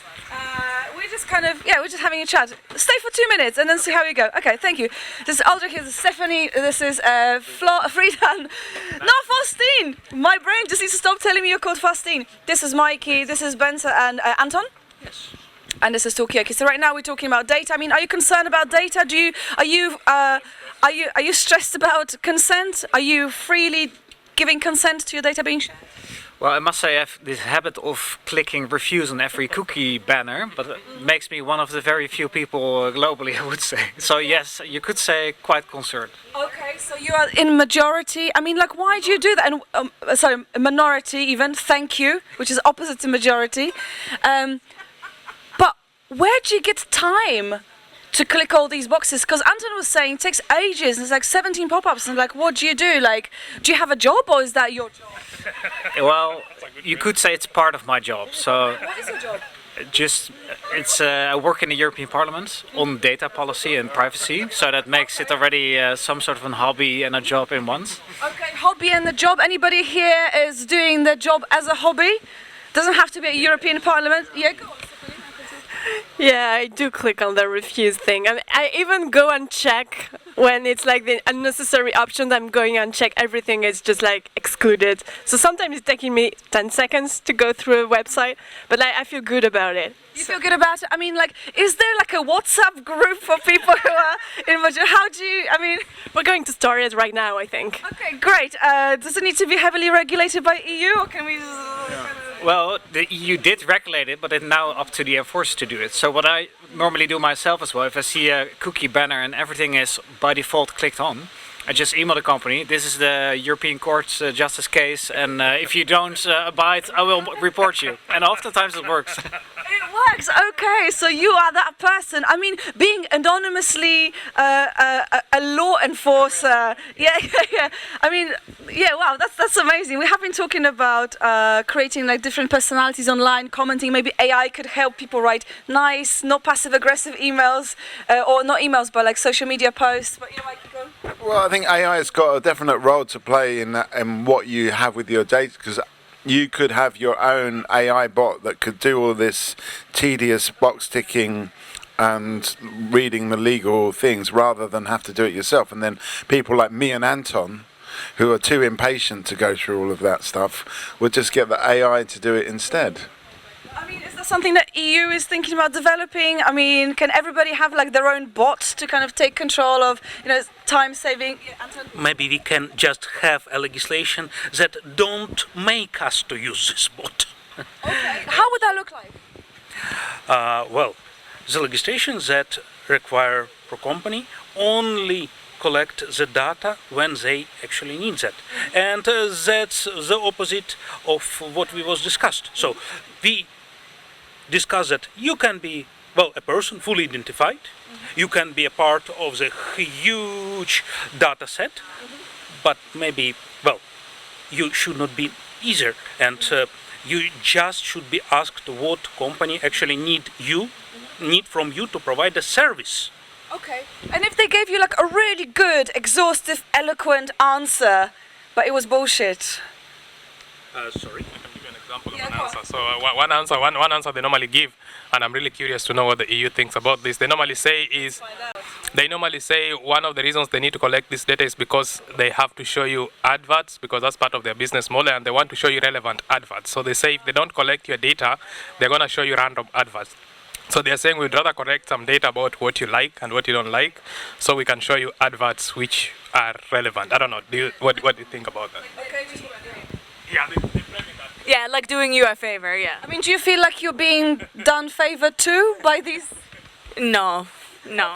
I mean, does EU advertise anywhere? Just out of curiosity. Well, I think we do as the EU broadly, but that's not my department, luckily. Okay. But I must say, this is how they trick you into it, right? So they say every ad that's not personalized, that's a really irrelevant ad, and you're only getting baby ads if you're 60 plus, right? Yeah. But that's never going to happen, because we know that contextual ads, which don't use any personal data, are much more effective. So it's just up to us, to advertisers, marketeers, to go to different advertising models and not collect everybody's data and use that to freely. Okay, so the more anonymous you are, the more of a aggregate data block you are, the better actually. You're better to be... Yeah, I mean, I don't know what search engine people use, and I believe if you use Google, Mozilla gets a tiny little bit of money every time you use it, if you're using Firefox browser. But anyway, I don't use Google as a search engine because of that exact reason, that it personalizes your search, but it thinks it knows what you're looking for, but it actually returns useless information that you already know. So I like to use DuckDuckGo, which actually removes any personal data, and then you get better, even though it's using Bing as a search engine, you get better search returns because it's not personalized. I don't know why Google thinks it's such a great idea to personalize your search information, because it's bullshit. I disagree. Yeah. Okay, we've got some people, and straight off the bat, they are disagreeing. Let's just, okay, thank you so much. Stick around for later. I don't know why I said that, but yeah, do stay around. So we've got a flurry of new people. Let's get some names again. I was just here a second ago, but I got... I know, but you're wearing a hoodie, so to me it's like you're a different person. fetch my jacket, and I disagree. For me, I can never find the stuff I'm looking for with DuckDuckGo, which I think is very sad. I wish it worked better for me, but this personalization, I really miss it. It takes me more effort to find the things I want to find. So. Okay, so personalization is something. I think you're the only person on this table who's saying, yeah, personalized adverts, or maybe searches, not adverts. No. Just quickly, let's get your name. Maria, hey. Maria. Flo. Frida. Stephanie. Anton. Benson. Mikey, I just wanted to say... Please give the mic. Oh, because I don't remember your name. You need to... Honest, please. Honest. Okay, Mikey, over to you. Thank you for the coffee. I would say that I use DuckDuckGo, but I actually use both Google and DuckDuckGo, depending on what I'm looking for. So it does depend. If you're looking for something normally that's local or something like that, then, or something that is to do with you. But if you're looking for like just more information, like factual information, it's better to use DuckDuckGo. I mean, what kind of stuff do people Google anyway, or search anyway? I'm just curious. Okay. Listen, there's no limits on Talkaoke. Just whatever you want to say. Obviously, I'm not going to question you too hard, but I'm just wondering, because you're talking about maybe factual information. Maybe Google is better for that. DuckDuckGo. Yeah. What kind of stuff do you find yourself googling or DuckDuckGoing? Quacking. Work stuff, news, like random stuff that come up in conversations. I mean, when I like fact check them, and prove people wrong. Yeah. Okay. So gathering arguments to prove people wrong is one of the uses of. Thank you for the sound effect. I think it's quite apt. But I mean, what about this? Like finding news. I mean, is there a difference? What kind of news reports you're getting, if depending on the search engine that you use, or is that completely not an issue? That's a huge difference, because, for example, if you Google Yandex about war in Ukraine, you will get totally different information than if you would Google. And even more, in different countries, you will still get different information. Okay. So how is news being reported, depending on your geographical location, but also the search engine that you're using? I mean, if you know that you're going to be talking, let's say, to somebody from Poland. I'm from Poland, so we can talk about Polish people. Would you be going to a Polish search engine just to get those facts, just to really get to the core of that mentality, to slam them down on arguments, or? Yeah, I would. Yeah, if I want a more accurate news or stories or something like that, then yeah, I would do that. Okay, Mike, we've got a new person, not so new, but for this session you're new. Go see your name. Hi, I'm Pranshu. Okay, welcome. We have been talking about different search engines. Apparently, if you go on DuckDuckGo, you are squawking. No, quacking. You're quacking. That's just one of the things that I remembered. There was some other stuff which was much more relevant to this festival, but that's all I remember.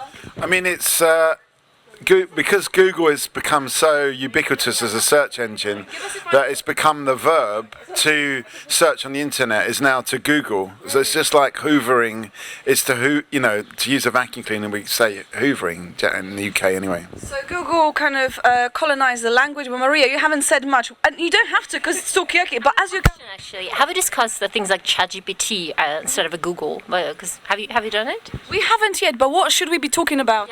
I mean, ChatGPT rather than Googling. I don't know what the word would be. Okay. ChatGPTing? I mean, this is like a work in progress.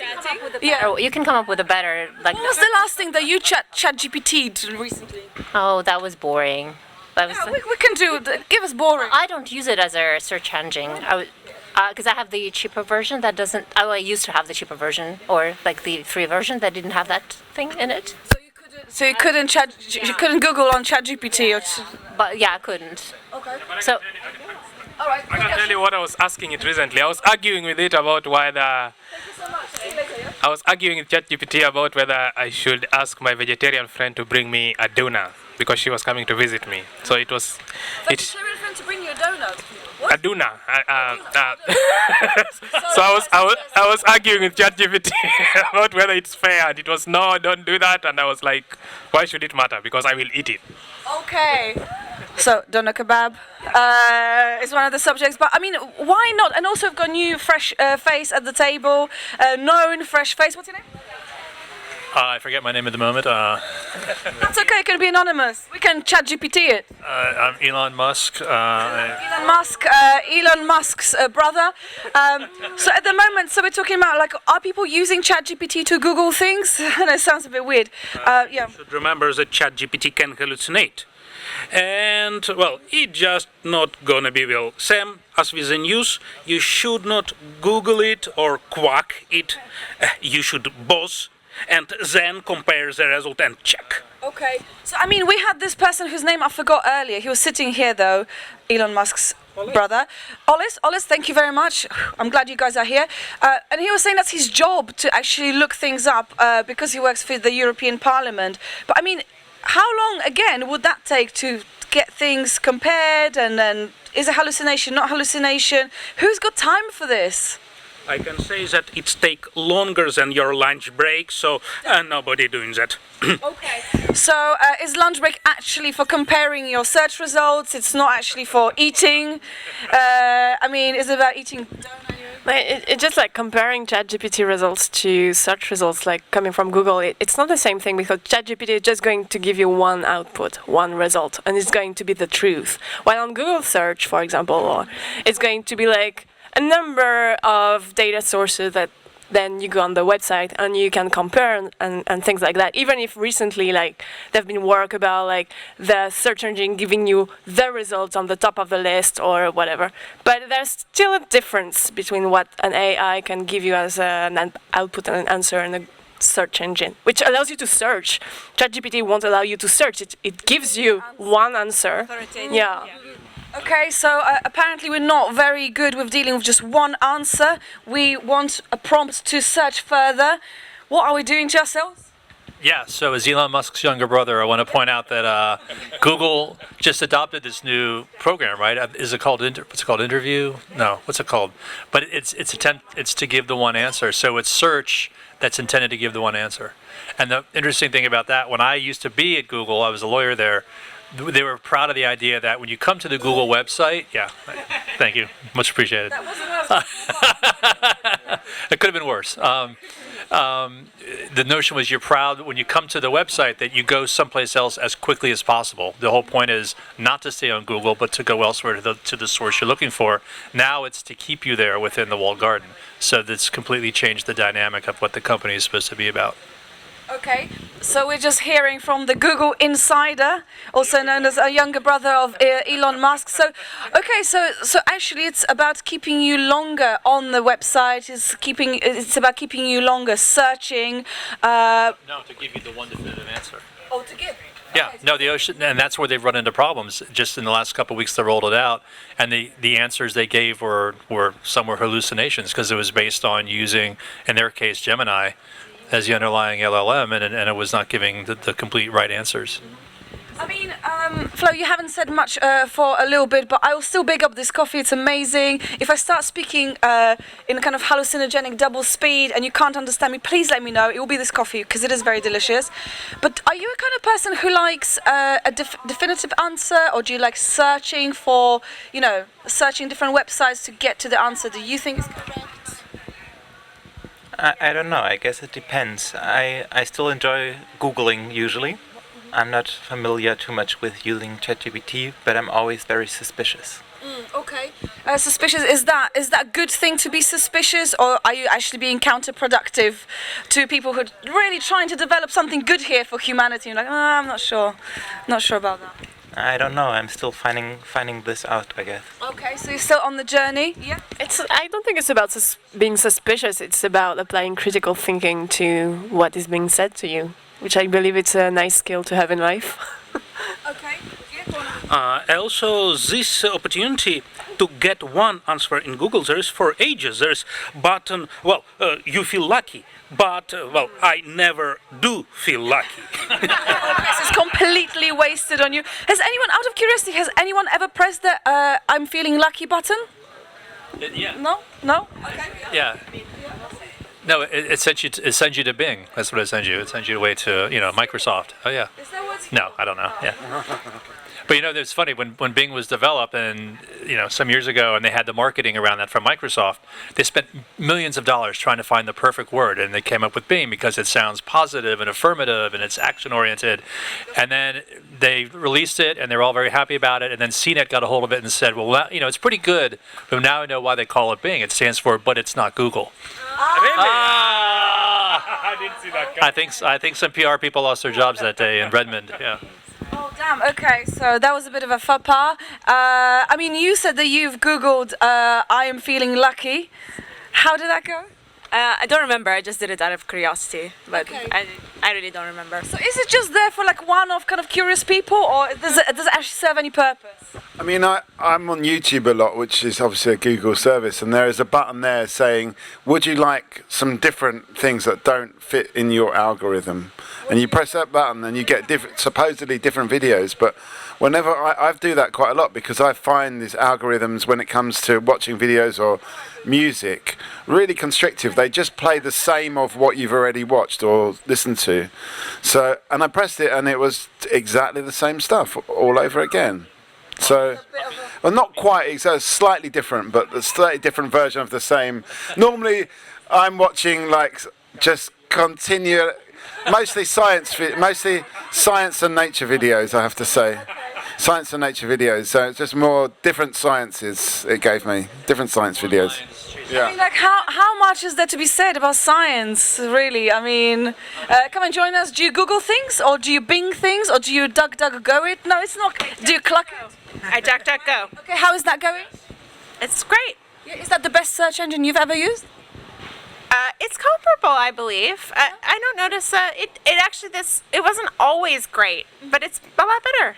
Okay, so there's some improvement. Anton, you're going. Give us a final thought. It's not because you sat down. It's just kind of like come and go type of thing. Yeah, great. This guy's just antagonized right away. No, I'm joking. What's your name? Ashley. Ashley, welcome to Talkaoke. Anton, give us a final thought. You've been quite a lot into this. What are you going off to do now? Probably help for the conference. Okay, help. Will you be doing kind of like human-to-human help, or is it going to be more like online help? Pretty much human one. Okay. If I find where I can be useful. Okay, well, you have certainly been very useful in this conversation, so thank you for this. So right now we have been talking about different browsers. Are you feeling lucky button? Some people are going, but that's fine, that's the flow of conversation. Flo, what's your final thought? Don't have any right now. Thank you for the session. Thank you very much. What are you going off to do now, people? We're gonna go to the dialogues and debates session about misinformation and disinformation. How do we trust that what you hear is correct? Tell us how it goes. I'll be very curious to hear. But thank you so much for putting so much into it. Thank you, Benson. Right, sorry, Ashley, Elon Musk's younger brother. Mikey and Margot, because on Talkaoke you can be called whatever you want, so Ashley can be something else. Come and join us if you'd like to. Talking about, yes, exactly. Give a round of applause, like a human round of applause, not AI one. What's your name? Stella. Stella, welcome. We've got Ashley, we've got Elon Musk's younger brother, we've got Mikey and Margot, and this is Talkaoke. So the way this whole thing works, it's up to you to decide on the subjects at hand. I can tell you what we kind of talked about before you arrived, but feel free to throw something in. We've been talking about sharing your data. Apparently, the more generic data is being retrieved about you, us, the better it is for adverts. So your adverts actually will appeal to you more if you just, if they don't know that much about you specifically. Then we were talking about how long does it actually take to go through all the kind of privacy settings. What's the point? We were talking about different browsers. different browsers used for different Googling or searching different things. Like for instance, news items, because apparently you get different worldview depending on what websites you're using. I mean, you're nodding. Are you using Google a lot, or maybe not? No, but I recently started using Instagram. I haven't been there. Welcome. I haven't been on there, especially. And a friend of mine, she actually told me that she had trained her algorithm that way that when she goes home by train, she starts laughing because she trained her feed to make her laugh. And I thought this is nice. I only heard about doom scrolling before, and so I tried it. Yeah, so I tried it before, and I realized how easily I only get news now that I liked before. So I liked a couple of animal fun videos. We've all been there. Now I have only a bunch of them, and so I think it's easily achievable that you only get that bubble and you don't get other views that challenge your thinking. Okay, so you can train your algorithm. You can create a robust bubble of information with a little drop of cat videos, just to kind of support your needs for information and time as well. Time slots. Yeah? I get a lot of animal videos on my Instagram, but it's not cats. I don't know if I trained. It trained me, I think. It trained me to like capybaras. I get a lot of tapirs as well. Tapirs, which are quite cute as well. They've got their funny cute nose, a tapir. I didn't even know. It took me a long time to realise that's what the animal, because they never told me what it was. Yeah. I mean, what does getting the capybara video say about you, Michelle? Sorry, not Michelle. Ashley, what does it project to the world about you? Does it really matter? I mean, they're objectively cute. I get capybara pictures in the snow in Japan. It's very specific. But like, I mean, it's good content. And I mean, I don't know what to say. I think I get the capybara in particular because, so I have 3 content streams on Instagram, and it's based on me sending Instagram videos to my kids. So I send reels of capybaras, of cats, and of Premier League soccer. Okay. And I get and messy in like the grocery store, other commonplace settings. They know I'm like a middle-aged woman, like messy stan, because like messy going to the grocery store in Miami and getting like. What is he buying? Just out of curiosity. Oh, I mean, it's just standard stuff, but like there's something about seeing messy in the world that really causes a content flood, and I respond to it because. But it's what I'm surprised by how niche the content streams are. Like messy it's not just soccer. It's there is just general Premier League soccer, but then there's a very specific content farm of messy in the world. Do you follow any celebrities on Instagram? No. No. Are you on Instagram? No. Are you a celebrity? No. Is there any question you can answer yes to? No. Well, but if you change your mind, come and join the Talkaoke. But this is really amazing. So you created a niche, which actually is quite a fertile niche, but definitely messy videos going to, there's no waste. But it's to the point that someone else made, which is like, are we creating this content or are we shaped by the content? Both is true. Okay. Are you shaped by your content? I mean, like, do you get a feed from your brother coming up on your Instagram? Yeah, I don't talk to him much these days. He's an X factor in my life. Yeah, come on. Whatever. Thank you. Eat the veal. I'll hear Friday night.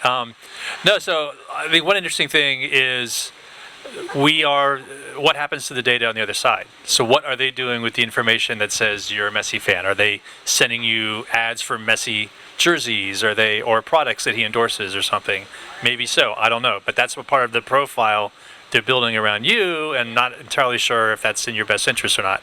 So there's this newish world called middleware, which is the idea that you create decision engines of your own with the help of tech companies, and then you insert them into the mix. So instead of using the Instagram decision engine, you use your own. and it's trained on you, very personal and private. You don't share the data unless you want to. But over time, it gets to know you, and then you can also say, like, hey, give me something different, and maybe give you something very different, but still knowing the outer boundaries of what you like in the world. And so, but it's something you can control, not something that Instagram or Meta or somebody controls. But because you just recently joined Instagram, so maybe it's possible for you to kind of like start training or like kind of requiring these things over the Instagram. But what about people who joined like maybe a long time ago? Because everything kind of stays. I mean, if I joined Instagram 10 years ago, that's if it existed 10 years ago, I don't remember. Is my information still there floating? Will it always kind of tint what I'm? A technical term for that, you're fucked. Damn, press the equivalent button, Mikey.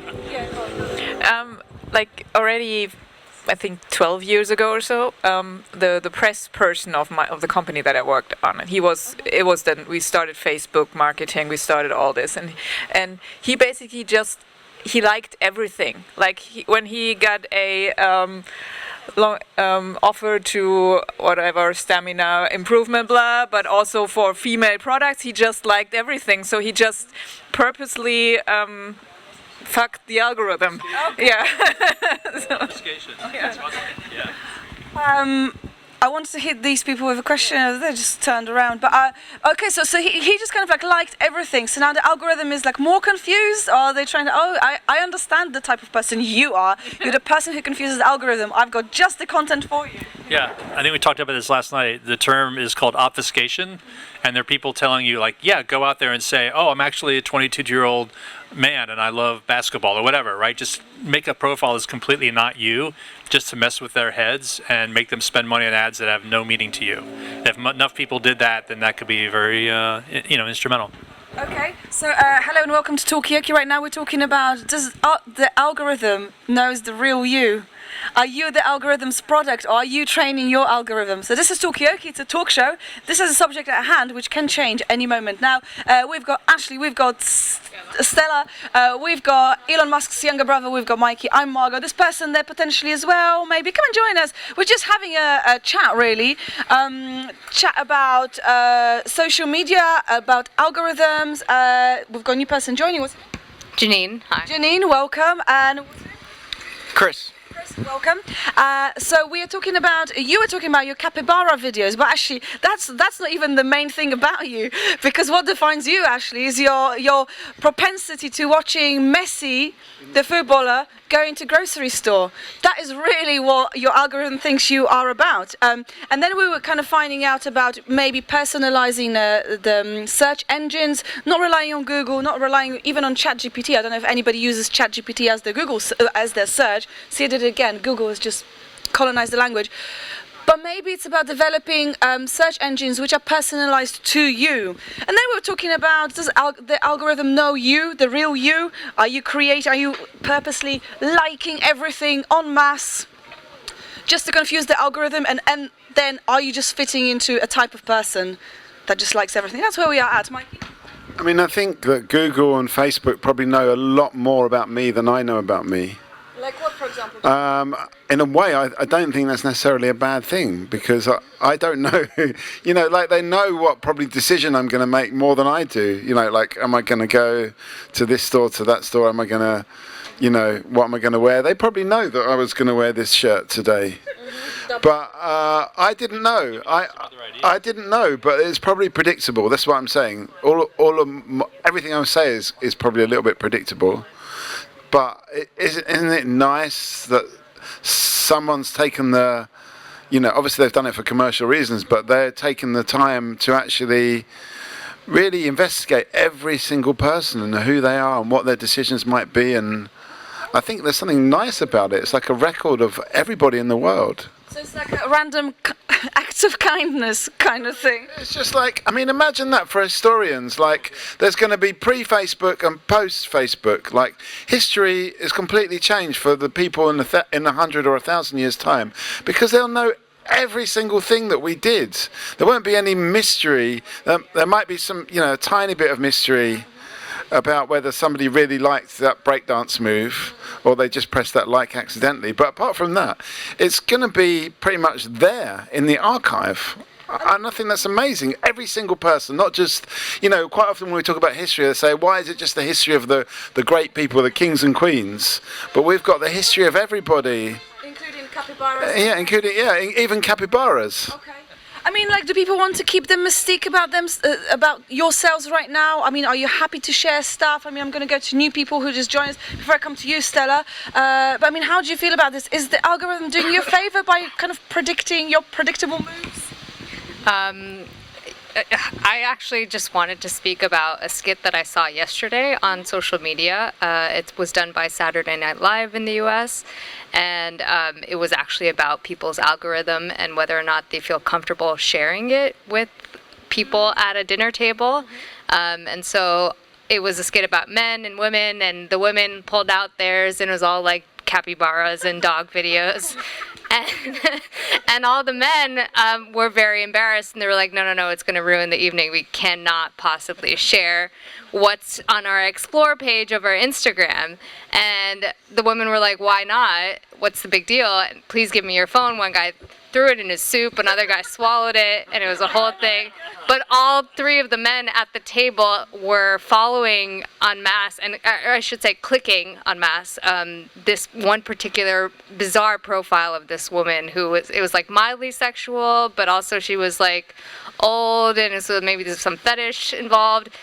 It's a great skit. I highly recommend you check it out. SNL, if you type in algorithm or Instagram or something like that. Okay, and do you think it kind of captures where you are with it? I mean, would you share your search history now on the table? Yeah, absolutely. My algorithm, or at least I should say my Explore page on Instagram, does not reflect me at all. It's just like things that I randomly find very bizarre. Like right now, my Explore page is probably mostly celebrities and whether or not they've gotten Botox or plastic surgery. And I am not interested in like having any of that for myself. It's just to see the bizarre transformations and just how far people can go. There was also there's a question about like whether or not some of these faces are now created by AI and whether they actually were done by plastic surgery or just so that's my bizarre secret about my Explore page. Okay, so people having weird plastic surgeries. I can't tell from the distance whether you guys had any plastic surgeries, but come and join us. It's not a requirement to join this talk show, by the way.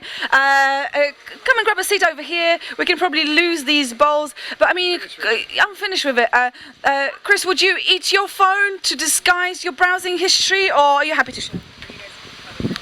I try to be off the grid as much as possible, personally. Okay. Yeah. I mean, what's the benefit of being off grid? Well, first of all, I can't be manipulated, which I think is the biggest problem with these technologies. It's great that they know you or something. I mean, that's just, if you like that, that's cool, but I think they're going to leverage that for purposes that have nothing to do with my benefit. Okay, so maybe a bit of suspicion to stay off grid. Meanwhile, welcome new people to the table. This is Talkaoke, believe it or not, whatever that means. It's a talk show. So we are kind of circling around different subjects, but let's just do a round of names, just out of, in the spirit of Talkaoke. Mikey. Peter Thiel's older brother. Chris. Stella. Martijn. Ashley. Pooja. Janine and Margot. And as I said, this is Talkaoke. So we're talking about privacy, talking about maybe staying off grid, because actually when you think about it, Chris, you're not convinced that companies or whoever's managing this data has actually got your best interests at heart. We have been finding out from Janine about her browsing history. She'll be actually she told us exactly what she was Googling or searching, exploring recently. And as people with weird plastic surgery operations, we're also talking about, what about in 100 years' time? Will we be, just that generation that was kind of stripped of all mystique, mystery? Will everyone know everything about us? Is that a bad thing? That's kind of where we are at the moment. I'm going to come to him. So what's his name now? I don't know. Peter Thiel's older brother. Peter Thiel's. Yes. I don't talk to him much. Older. Older Yeah. brother. Okay, please carry on. No, my question actually goes to the viewing, like looking at the plastic surgery or Botox.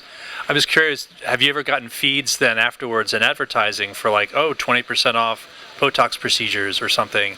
And then beyond that, is that the kind of thing where over time, even if you have no interest initially, you start becoming, oh, maybe I'll take that up. So it actually, in a sense, has manipulated you into going down an avenue that you never would have explored on your own. Okay, so the question on the table, do you feel manipulated? I personally don't, just because I have strong opinions about it, but I do find it interesting that this exists, and I do see how easy it can be for someone to go down that rabbit hole and eventually be convinced. Although I do have to say that I'm like, the explore page on Instagram seems to be very separate from the ads that I get, which are more like, oh, like sign up for this job fair, or because I'm also looking for a job, or just like random other stuff like sign up for this community shared agriculture program. So very wide and disparate interests, but yeah. Okay, so you've got strong opinions, and that is your kind of immunity against being manipulated. Mikey, are you immune to manipulation? No, I'd like a bit of manipulation. But I was listening to this radio thing about this pop star, I can't remember her name, but she was saying she loved Botox because it meant that she didn't have to show her emotions on her face anymore. And it was almost, it goes back to what we were talking about earlier on today about your public face. As a pop star, she could just be, she could just feel whatever she wants, but just be emotionally neutral in public. Okay. Pooja, are you a neutral person when it comes to public-facing things? I mean, do you show your emotions? I think I'm the most expressive person you might have around on this table. I think I don't mind being authentic. I don't mind showing my emotions. Of course, the system is training us to be neutral, to be agile, to not to express. But I think I don't mind. I think it's really what distinguishes me from an algorithm. Otherwise, what's the difference between me being a human being if I don't have emotions, if I don't express emotions? I'm not a robot. A lot of people thrive in that kind of notion. I don't want to be perceived, and they want to keep their person and their professional different. I mean, at a certain level, it's important, but I believe in the total person concept. So if you are interacting with someone, you need to have this whole idea of who am I speaking with, what is it that makes them tick, what is it that makes them glow. Some of those things are very important for me. So that's kind of, so we know that you're not a robot because you express emotions. I also express a lot of opinions. Opinions, okay. Oh, this is great for Talkaoke, so please stick around. But Stella, you going? Can you give us a final thought? Anything that maybe, what you heard here or something new? I think one thing that I would like to move the conversation to, even though I won't hear it. Yesterday we actually went to visit a data center here, and he was wishing that people were more considerate with the energy consumption of the cloud. And going back to your question, is your whole data in Facebook, your whole history influencing this? He says, you don't need your pictures from 10 years ago online. Take them offline and reduce your coverage in the cloud. So also to get more energy conscious and sustainable. So this is maybe one idea that you can discuss.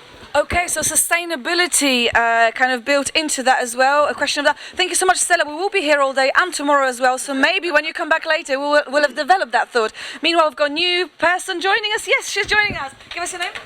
Hello, I'm Livy. Livy, welcome. So we're talking... Ashley, give us a final thought. It doesn't have to be about capybaras. It could be about something... Capybaras are still cool. Okay, so it can be about capybaras. Thank you for it. Chris, any final thoughts? Okay, anonymous. But this is a really interesting question. Would you consciously delete your pictures from 10 years ago? Do you have time?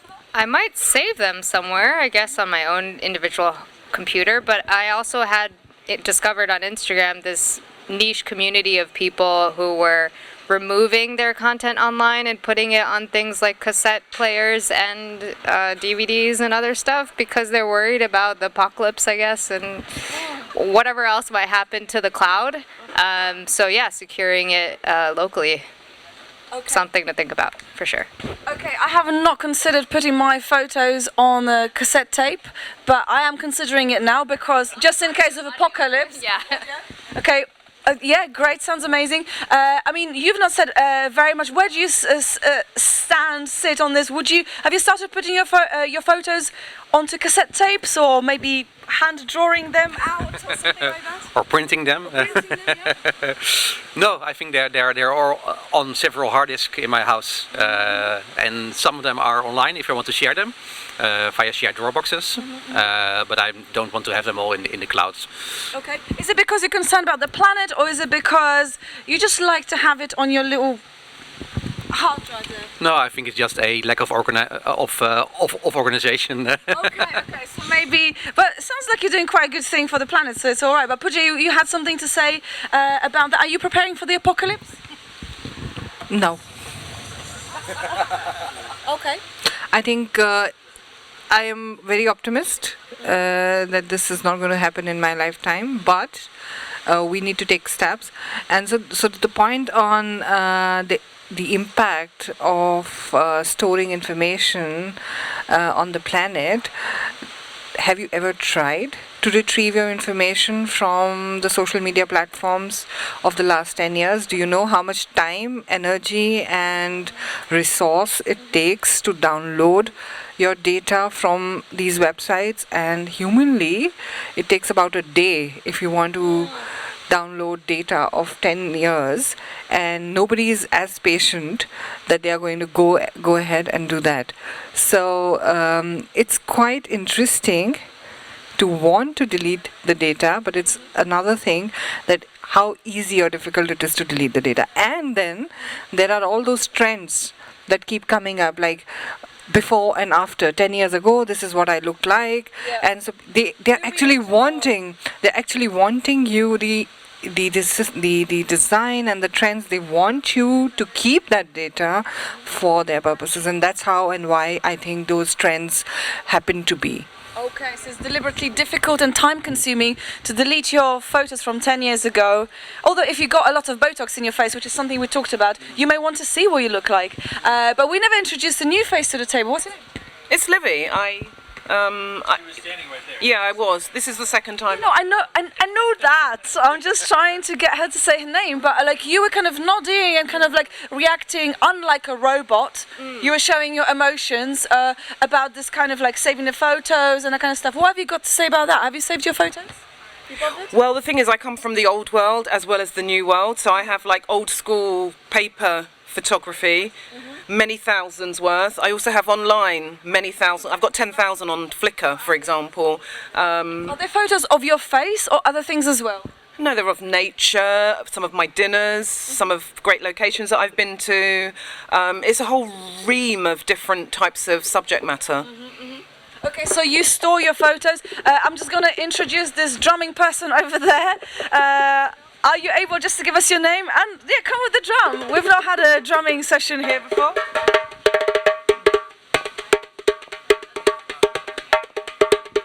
Take a break, everyone. Listen to some drumming.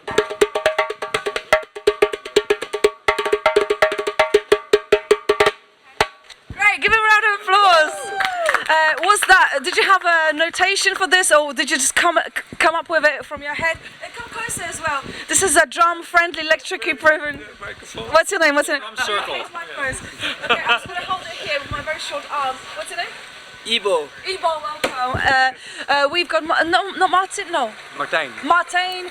We've got Pooja. We've got Livy. We've got Mikey. We've got Peter Thiel's older brother. I'm Margot. This is Talkaoke. We're just talking about the kind of apocalyptic impact of having your photos from 10 years ago circulating around the internet. Is it actually that good for the planet? Where is all this stuff going? Should we be printing it out?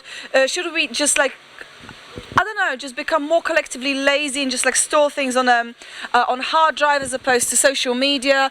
Is all of this to hook us in? Like, what's it all about? Are you on social media? Yes, I'm in the social media. Actually, I was connecting with the social media with my ex-girlfriend. Oh, hit the ex-girlfriend button, Mikey. Ex-girlfriend, is she an ex-girlfriend because of something that happened online or different things? Yeah, before Yes, she made me discover Facebook because it was difficult in Africa to connect, and she come for dancing and knowing African traditional, and then she asked me to open Facebook for connecting because she was living here. So she kind of hooked you in. It's like, hey, there's a distance between us, but if we both have Facebook, it will be just like being together in one room. Yeah. So did you break up because she saw your Instagram? Did you open the phone? Well, but same thing. No, this was the SNL skit, right? About the men not showing their Instagrams, right? Yes, of course. Yeah. So. Okay. So I mean, was what you were posting on Facebook ever an issue? Did you get hooked and then just got carried away? Are you guys on Facebook? Do you remember Facebook? We've got a button for this. Cricket sounds. Was what you or her posted on Facebook, was that ever an issue? Have you ever kind of had a conversation about that, or was it more like? But listen, I have really small education in Senegal, but I was like playing. But she made me discover Facebook and this kind of stuff. Before I didn't know anything about these things, and she's grabbed my hands and okay, Ibo, I will show you something new, Facebook. And then there was that time was my first smartphone. I remember it was like iPhone 4, something like that. Yeah, and from there we connect and we do like a video calling and stuff, and till she invite me in Holland. Yeah. So you live here now? Okay. I want to say something in Dutch, but I can't. So Actually, this is very interesting that you bring Facebook, because all of us started with Facebook as a social media platform to connect with families, basically to show off how great our lives were. And now Facebook has silently become one of the biggest marketplaces that you can imagine. Because Facebook is so easy and everybody has Facebook, people are able to transact. And I work with the gig workers. I mean, both of us, we are working on a gig economy project, and a lot of workers who are digital workers, especially women, they're able to buy, sell stuff on Facebook. They're able to offer their services, not only Facebook, Instagram, WhatsApp, and the whole shebang of apps and tools that is available. So these apps have now evolved beyond what their purpose was, and it is becoming even more difficult knowing that they are part of our lives to disconnect from them. And a lot of women are, especially in African countries and other low-income countries, are relying on these tools for their daily bread and butter. Okay, so has Facebook become more kind of female-friendly or female-unfriendly, therefore? Olivia, you had something to say? I just want to echo everything this lady has just said, just in terms of transactions that are now being able to be met by this technology, that if we didn't have the technology, those women in those countries wouldn't necessarily be able to do business, maintain their lifestyles. Even my own lifestyle is a digital-based lifestyle. It wouldn't exist. But interestingly enough, Mike has got his hand up, but before he jumps in, I just want to say thank you for Ibo, who has to go to another gig, and I seriously just grabbed his collar and said, please, please, please, come and say a few words, because his drumming was incredible earlier, but also the Karen Palmer talk. I think you should grab her when she comes back, because very informative individuals. But thank you, Ibo, for being here. No, thank you so much, and we've got a new face at the table. Give us a name. Monique Steins. Monique, welcome. We've got Peter Thiel's older brother, we've got Mikey, we've got Olivia, we've got Pooja, we've got Martin, Eva, and I'm Margot, and this is Talkaoke. We're talking about all sorts of things, because it's kind of up to you where the conversation goes, but we've been talking about, maybe we just learned something about Facebook. This is how you kind of connected with your girlfriend who was living in Holland whilst you were in Senegal, but actually you're saying that Facebook is kind of geared towards women in particular, who rely on Facebook marketplaces and all sorts of different opportunities that Facebook could develop to keep the income coming in. So is Facebook friendly to women, not friendly to women? Yeah, what's going on? I just want to talk about like some of these gig economy platforms like Uber and Deliveroo we have in the UK. That actually I'm actually quite in favour of them, and like I have this argument with a friend of mine that's like, oh, Uber, you shouldn't be using Uber, it takes away taxi drivers' collective bargaining rights. So in South Africa, Uber has allowed a whole generation and class of people to start their own businesses that wouldn't be able to do it because the overhead to start a taxi company was huge, and it was mostly rich white people doing a taxi company and then paying the black drivers hardly any money to drive the cabs.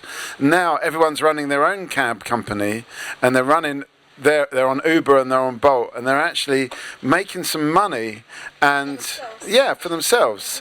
And it's the same with there's a lot of people that are making money from Deliveroo, and that it's a way to actually generate a bit of business, a bit of income. I think it's excellent. Okay, Monique, you had a hand up because you've not said anything. Yeah, so that's quite interesting. Sorry, what's your name? Mikey. Enchanté. So I was just in another meeting, basically, where there were some journalists that basically do some analysis on data, and they found out that the rate for using parallel Uber kind of app will make you pay higher, so consumers are paying higher than the actually fare. But the same thing was also basically spread that the taxi drivers were getting lower and lower and lower wages. So basically talking about I think a lot of Uber drivers also here in Europe are from different ethnic. The people from these Uber platforms probably don't look like these Uber drivers. So basically same thing going on. Okay, so Uber driving, I mean, we've got the privilege of having some gig economy experts here, so thank you for throwing your point in. Yeah, I think, but here we also see the dilemma. At the one side, they create great value for women on Facebook, for taxi drivers. At the other sides, those are just really shitty companies, because we all know Uber. I research them quite a lot. It's really a shitty company. Or they're really looking for the boundaries of what technology can do on people, and it's really interesting from a technical perspective, but really discussable from an ethical perspective. So that's also why I always miss in the discussions the question on ownership and governance. So at the moment, that's those more infrastructural platforms has such a big influence on the lives of people. Why don't we also give the people also a voice within the platform and also the ownership?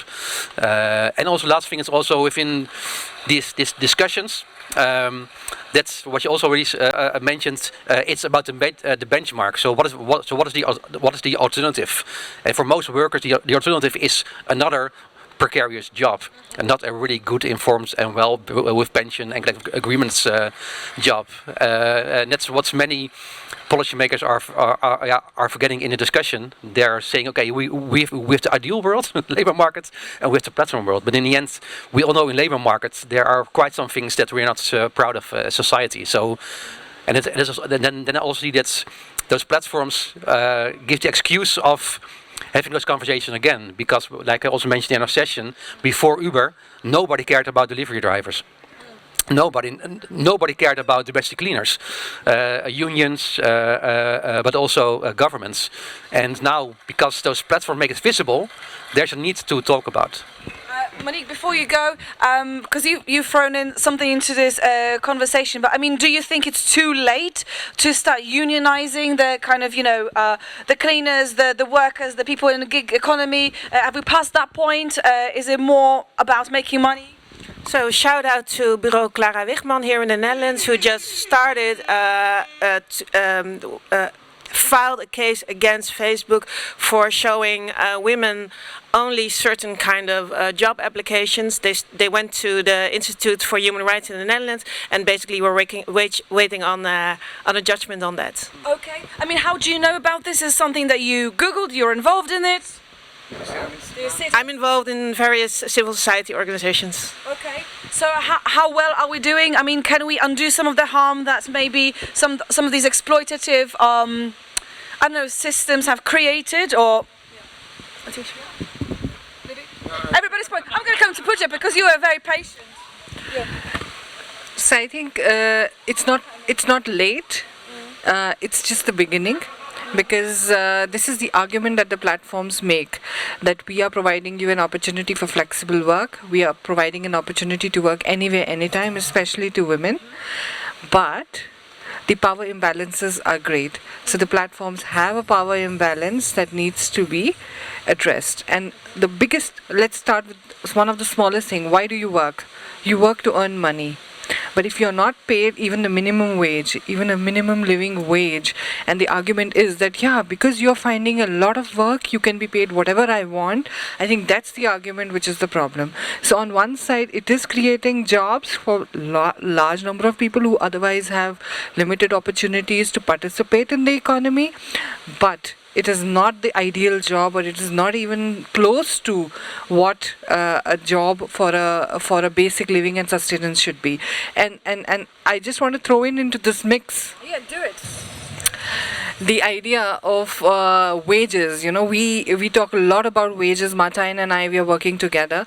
But do you know, for a gig worker, the cost of implementing a gig is different from the minimum wages that the government or the economy provides. Is it much higher?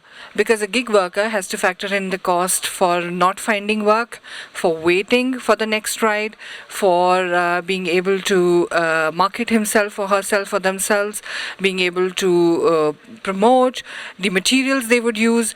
If the price of the petrol goes up, the cost of the gig goes up, but nobody is paying them for that. So I mean, it's not a simple topic, but it's really integrated with the tech. And I have had conversations with people saying, why should I care? Yeah, I'm a software developer. I'm a techie. Why should I care? Because the techies have to care about the humans behind the tech, and that's links to the point of what differentiates us from the tech and the emotions behind the tech. What I really love about it is that you've kind of went on a journey and kind of brought it back to that subject. What differentiates us from robots and stuff like that? Just stuff like that. It's Talkaoke. Welcome. Let me just get some new people's names. What's your name? Sabit, that's my name, yes. Let me just grab this person's name because Okay. I don't know their name. And this dog's name as well. Hi, this is Gerbrand and Zora. Gerbrand, and My name? Yeah. Sabit. Sabit, and you guys are going. This was like hit and run. You just threw something. Okay, we gotta go now. Bye. Gotta fight for a fairer world. Bye now. That's okay, but give us a final thought before you go, Martijn. Have you ever found a job on Facebook? I'm still a student, so I have no experience in looking for. Do you know what Facebook is? Yeah, I know what Facebook is. Are you on it? Not much, Not much. Is it because you're Gen Z? probably, I think. Okay, fine. I mean, because we've been talking about, are you Gen Z? Is that what, that's what interested you? Are you on Facebook? Are you like older generation? Not anymore. No, not anymore. What? You're not on Facebook? Come and grab a seat because these people are going, so like, what can you do? One in, one out. This dog's name, I don't remember. Jora, there you go. Okay, thank you guys, goodbye. You're going. Let me just introduce a new person. What's her name? It's AB. AB, welcome. This is everyone else. This is Talkaoke. We're just talking about lots of different things. You've got a last thing to say because you're going. Yes, well, I think we're being way too speciesist here. I think we have to broaden our horizons, include, another voice at the table, as it were. Yeah. Okay. Whole other viewpoints just sitting here waiting to be expressed. So I think we should actually listen to them. Maybe you can interpret what the dog is saying as well. But I mean, we have been, I'll come to you one second, I'll just bring you up to speed. So we've been talking about Facebook. Apparently it's geared towards women and kind of sends women a specific type of job applications. Maybe it's a little bit sexist, Facebook. What do you say? Yeah, so basically it was like they were seeing only applications for secretary or those kind of jobs that we would think women can only do or are able to do, and then basically the higher functions were not weren't visible for women. And so basically Bureau Clara Wigman in the Netherlands is like a women's rights organization. It's I think it's been around for quite some time, and they basically stepped up and said we're going to do something about it. And they teamed up with an organization, I think maybe a journalist organization in the UK, and they have the case similarity going on in, I think, in Spain, in the UK, and in the Netherlands. Okay. I wonder how it is for other genders around the table as well. I mean, do you feel like you're being given different types of information because of your gender, Mikey? Yeah, I mean, this was like a point about 15 minutes ago, but whenever, because I can't see very well, and I try to get someone's Instagram, I let them search it on my phone, but in the search window, for some reason, it's just all women with bikinis, and it doesn't look very good when you're trying to give someone and it thinks, it suggests that that's all you're interested in, should I say. But that wasn't the point I was going to make. Okay. That was 15 minutes ago. The point I was going to make is about these, like I'm a glass half full kind of person, and I think all of these platforms, yes, I really agree with what Martin was saying about democratizing them and owning them as well, because like all of these innovations, like trains used to be, when they first started, it was private capital that invested in railways, and all the trains were owned by private people. In the UK, it's gone back that way. But then somebody went, this is such a good idea. Everybody's got to own these trains. And it's the same with a lot of infrastructure innovations. They start off as a private thing, but actually function much better as a publicly owned thing that everybody owns. And I think Uber, Facebook, Deliveroo, all of these things, it's a really brilliant idea to have them owned by the users. And I think it's only a matter of time. I'm sure that the owners of Uber will eventually get a huge payout when it gets bought by the people. Yeah. I know you've had a point, Livy, but give us your name quickly to Talkaoke and Margot. Hi, I'm Nikita from Digital Freedom Fund. Okay, Nikita, welcome. So you're from Digital Freedom Fund. This person just broke free. I wanted to ask you, would you like to own a train?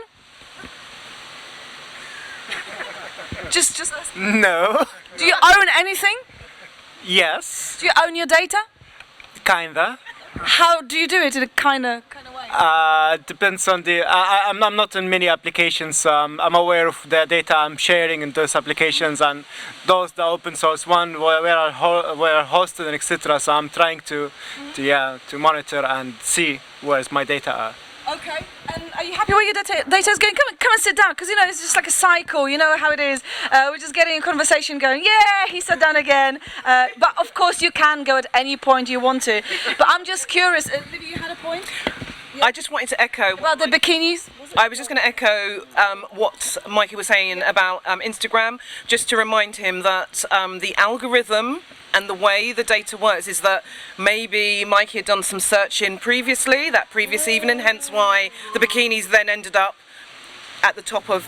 That's how it works. It knows you're a man, it knows you're a man of a certain age, and it knows the types of things, so hence that's why it presents you with that information. Going back to what people were saying about democratization, I totally believe that the consumer, the customer, needs to be in control of the platforms, have a share of the platforms maybe, so like the Uber method where they collaboratively come together, own the platform, and then take a share of the platform, and then that way they earn more money.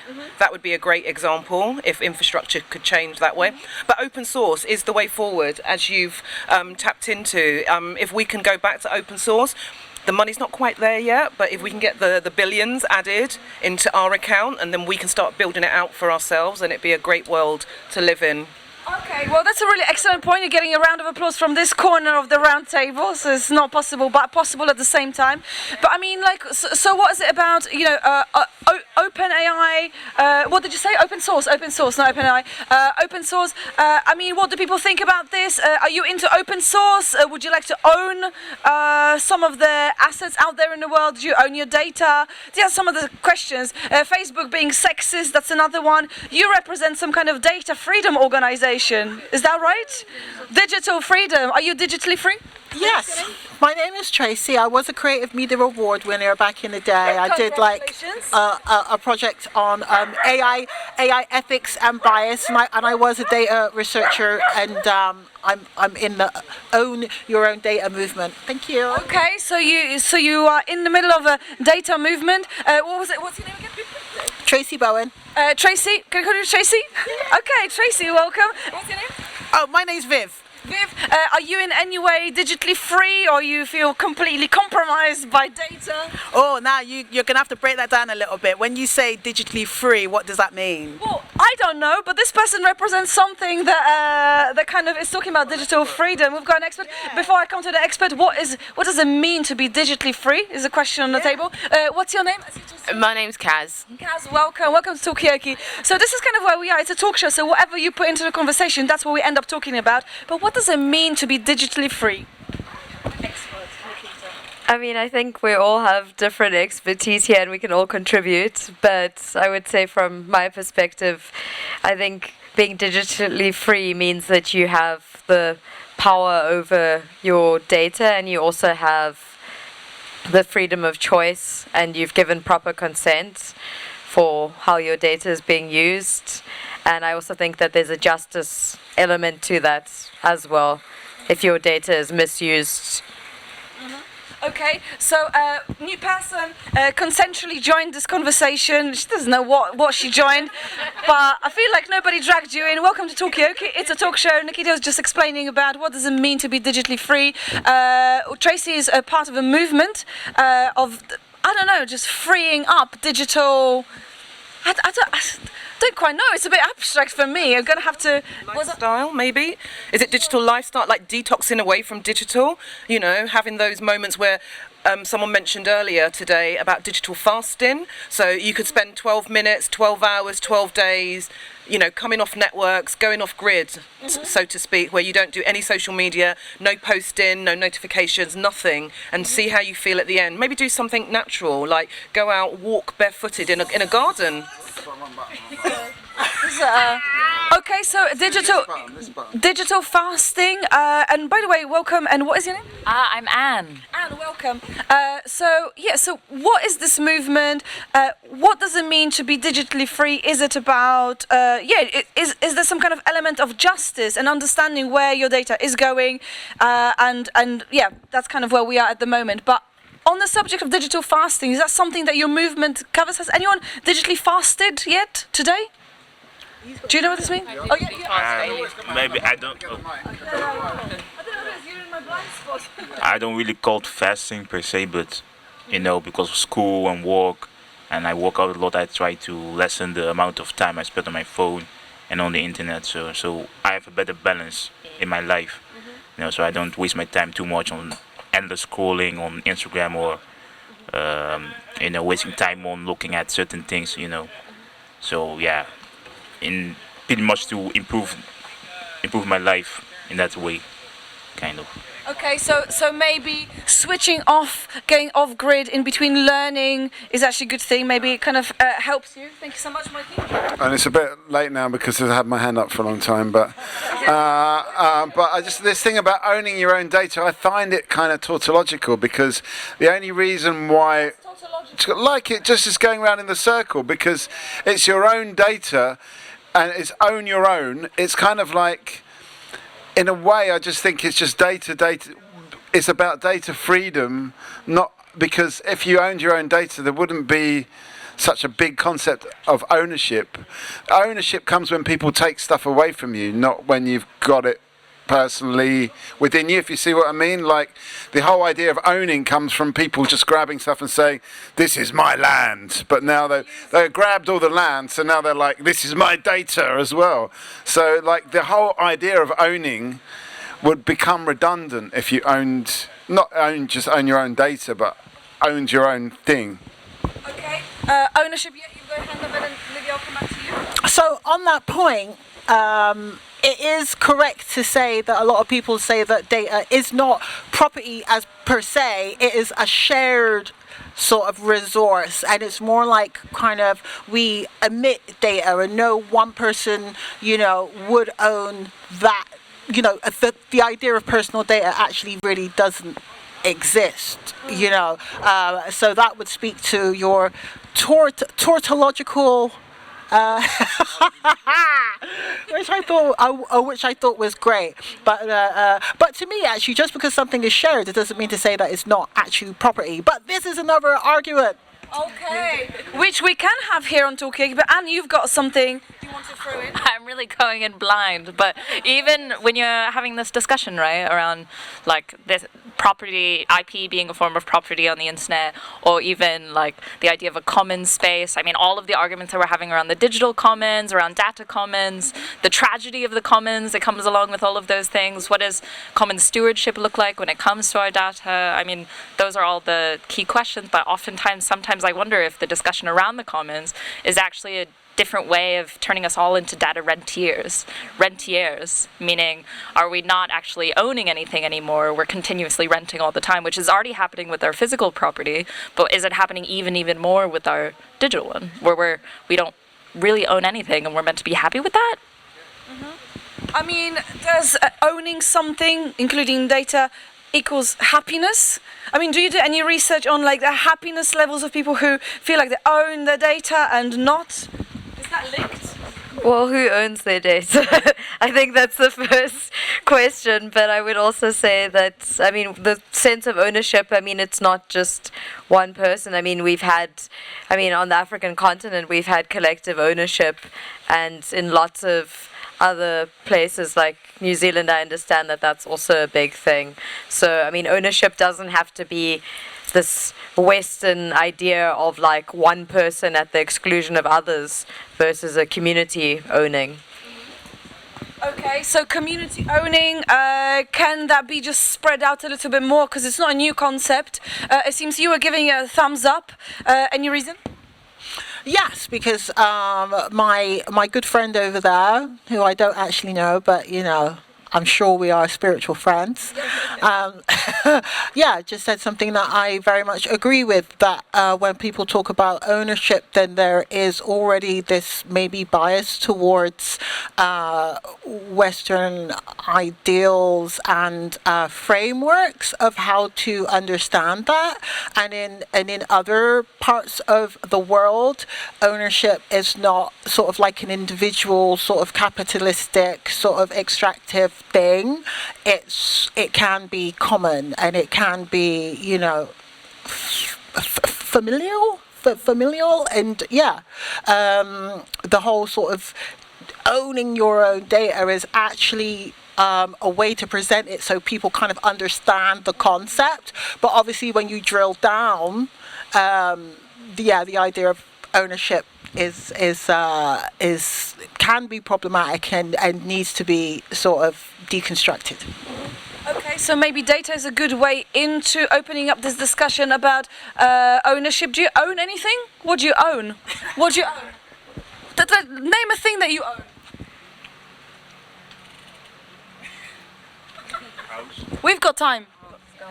Do you own your ideas? Do you own your ideas? Sure, I'll take my ideas. Okay, well, then you're qualified to sit on the Talkaoke table, even for 2 seconds if you want to. It's a contractual obligation, obviously. That's okay. So owning your ideas, that's one of the things we can talk about. But also, like, is data, yes, Livy, is talking about, deconstructing this idea of what ownership is, maybe, you didn't say decolonizing, but kind of like de-westernizing the concept of ownership. Is data a good way in? Just because it kind of, everybody's got some kind of connection to it. Is it a good platform to start explaining the value of maybe doing things differently? From Livy says, no way. I just want to go back to what Mikey was saying about land ownership, and I want to use the same analogy, because I believe that if you own a piece of land and then someone comes along and decides they're going to grow strawberries on your land, who owns the strawberries? Is it the landowner, or is it the person that planted the seeds? So if we're thinking about, that in its most basic sense, is the data our data because I put it on Instagram, or is it owned by Mark Zuckerberg? Okay, that's a big question. I mean, as you're still in education, is there a kind of, what do you study? Programming, but like not on high levels or something. But for example, for me, like big data is just me having the access to use internet.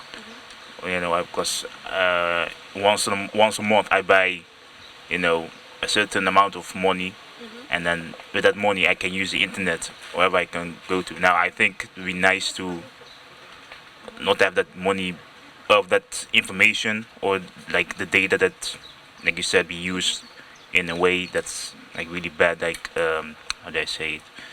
Maybe that that all the information that they can track you down in a way that if you use that information, if you all your personal information is used in a way to that data that So should you be making money every time somebody uses data that you have put out there? I think that was kind of the question. Who owns the strawberries? I'm just going to use it as a metaphor. You had to be there to understand this metaphor. I'm just talking to people because we're filming this. It's not going live. Nikita, as you are going and you've put in so much into this conversation, where should we be going? What are your final thoughts? Is there a concept that you heard or a thought? Do you own your ideas? Anything?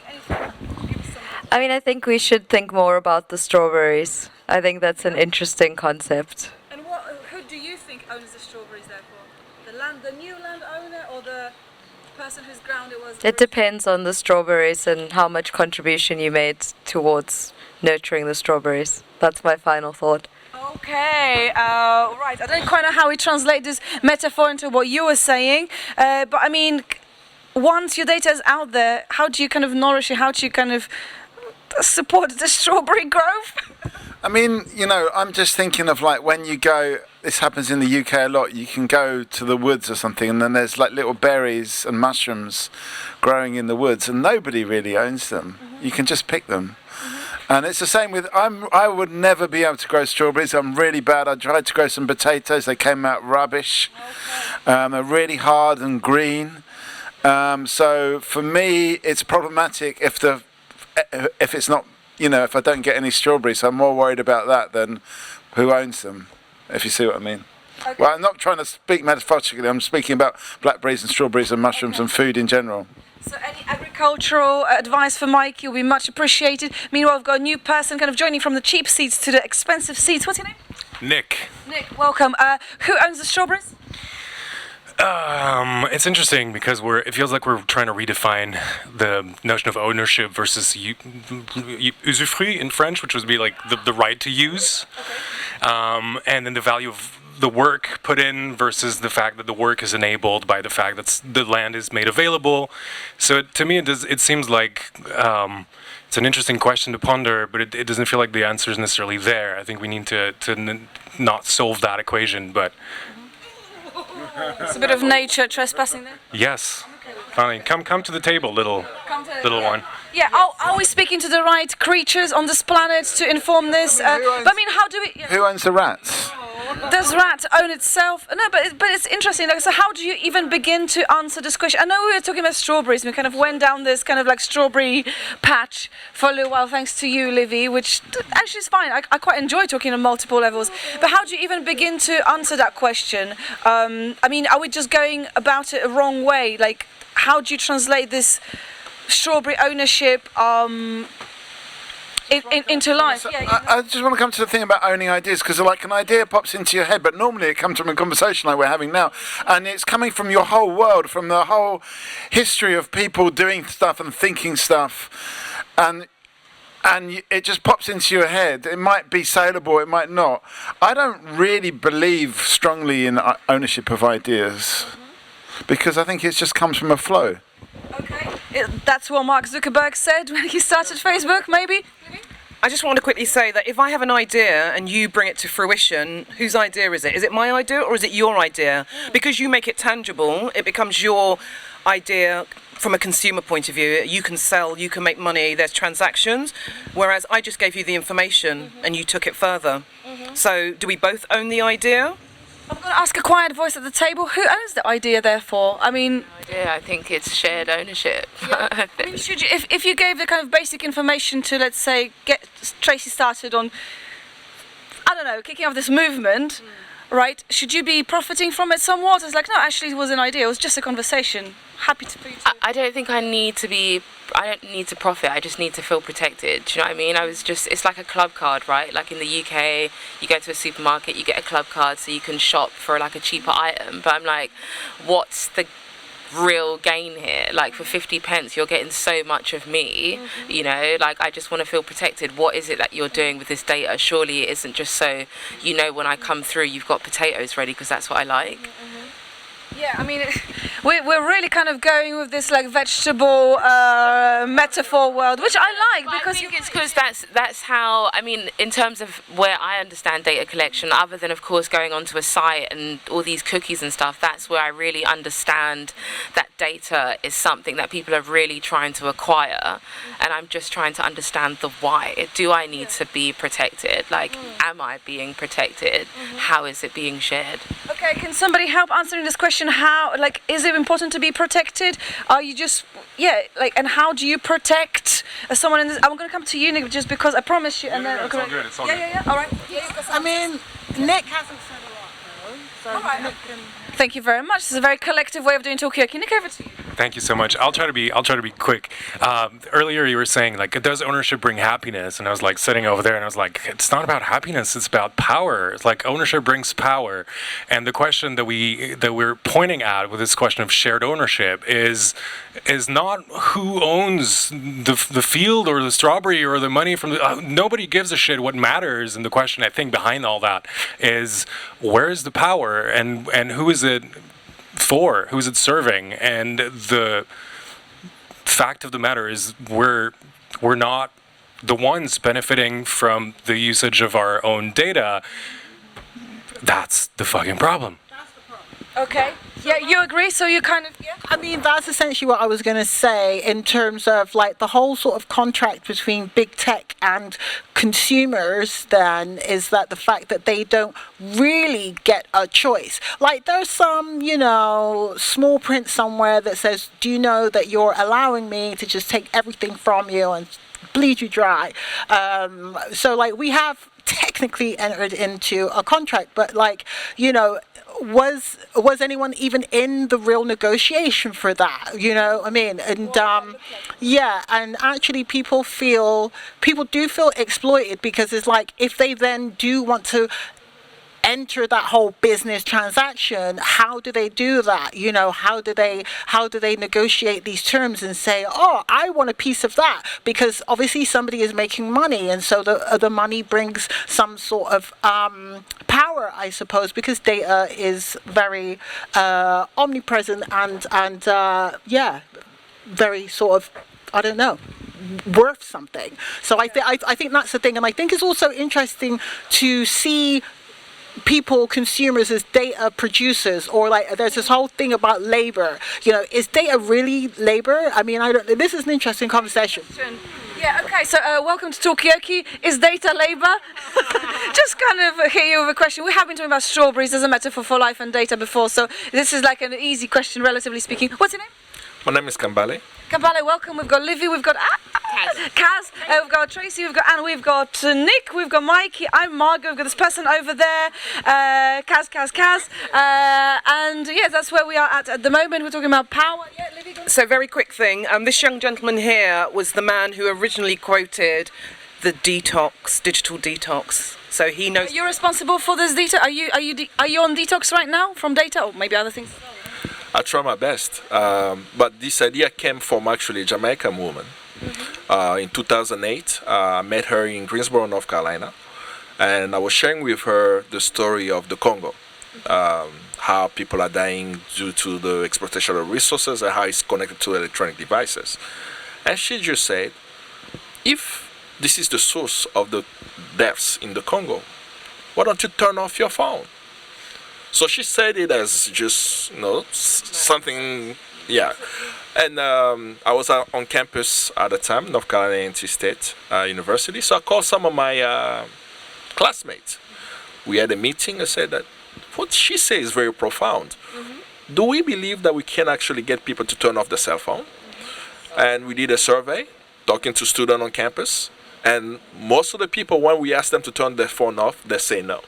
But when we explain them why they needed to turn the phone off, and they will say, well, I'll turn it for an hour, right? So we realized that if people knew the reason of why they're doing the action, they would do it. And since 2008 to now, every third week of October, the Wednesday of the third week of October is the sellout, where we ask people not to use the electronic devices, but we ask them to turn, if for your cell phone, to change your voicemail explaining people why your phone is off. So it's not my idea. It came from a woman in North Carolina, and it's working so far.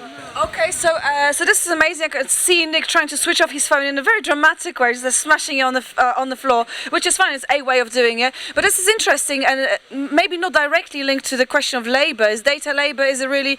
But you know, you are talking about a tangible link between using phones and somebody's lives being impacted, or people dying in the Congo. What do people think about this? And also, before you joined, and you were talking about, oh, this idea, this is not my idea. We're talking about the ownership of ideas.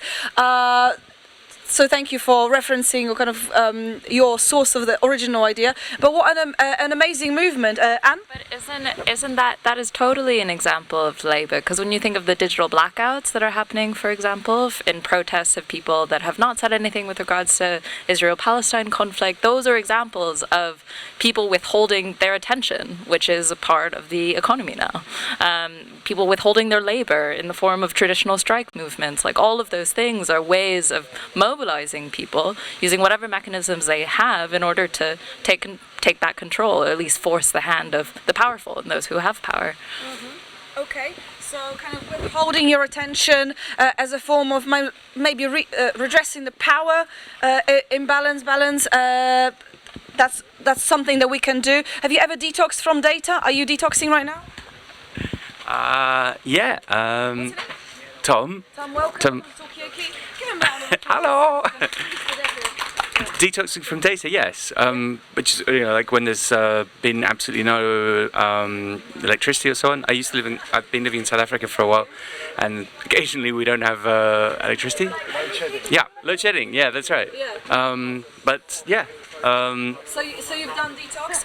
We've been hearing about doing detox as a way to making a point that using your phone is linked to people literally dying in the Congo. So yeah.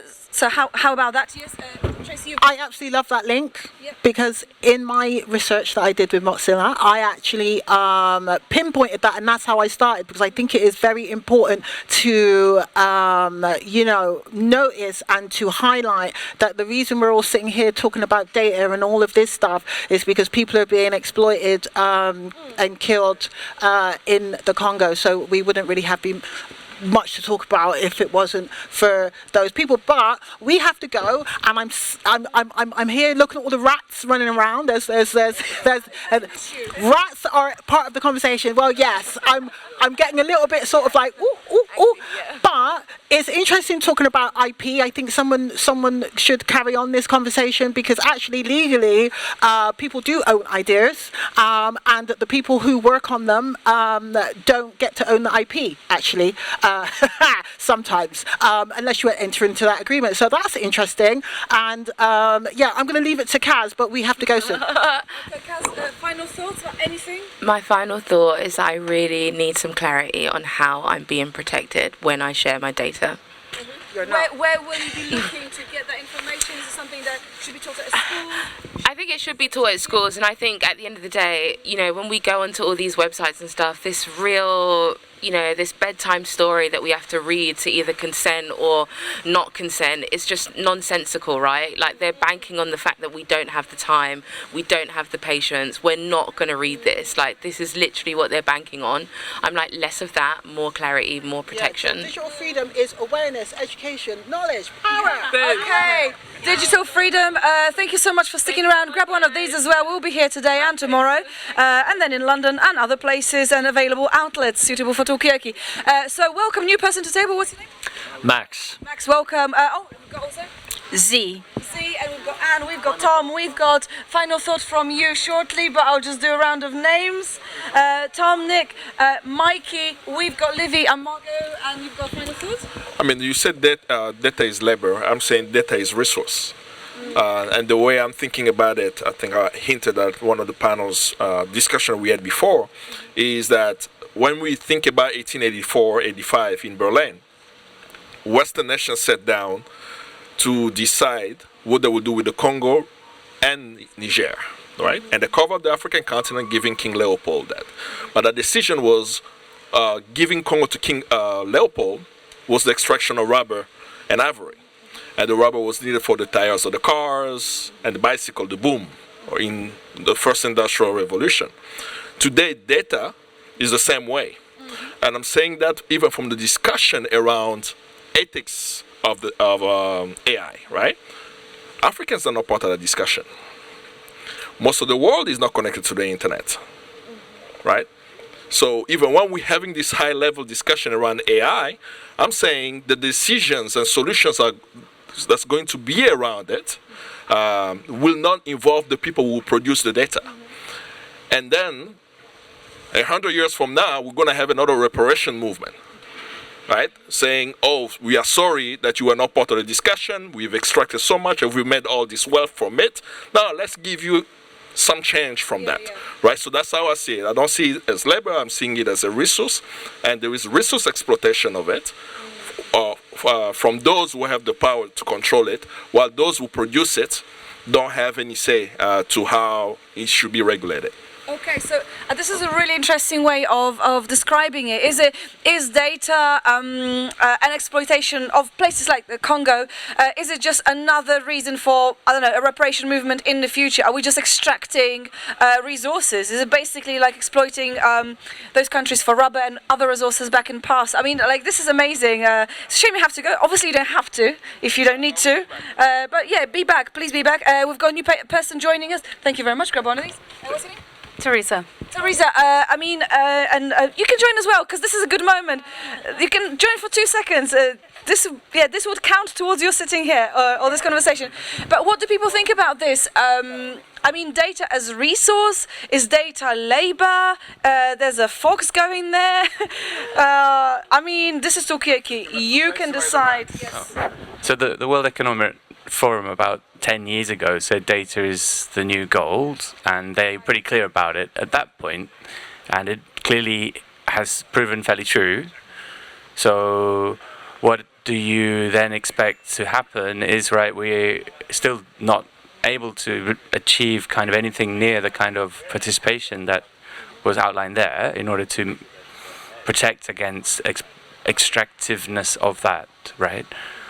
But I think it's very difficult because the kind of inequality in the world is not going to vanish anytime soon, but there is still going to be technology that is going to be built. So I'm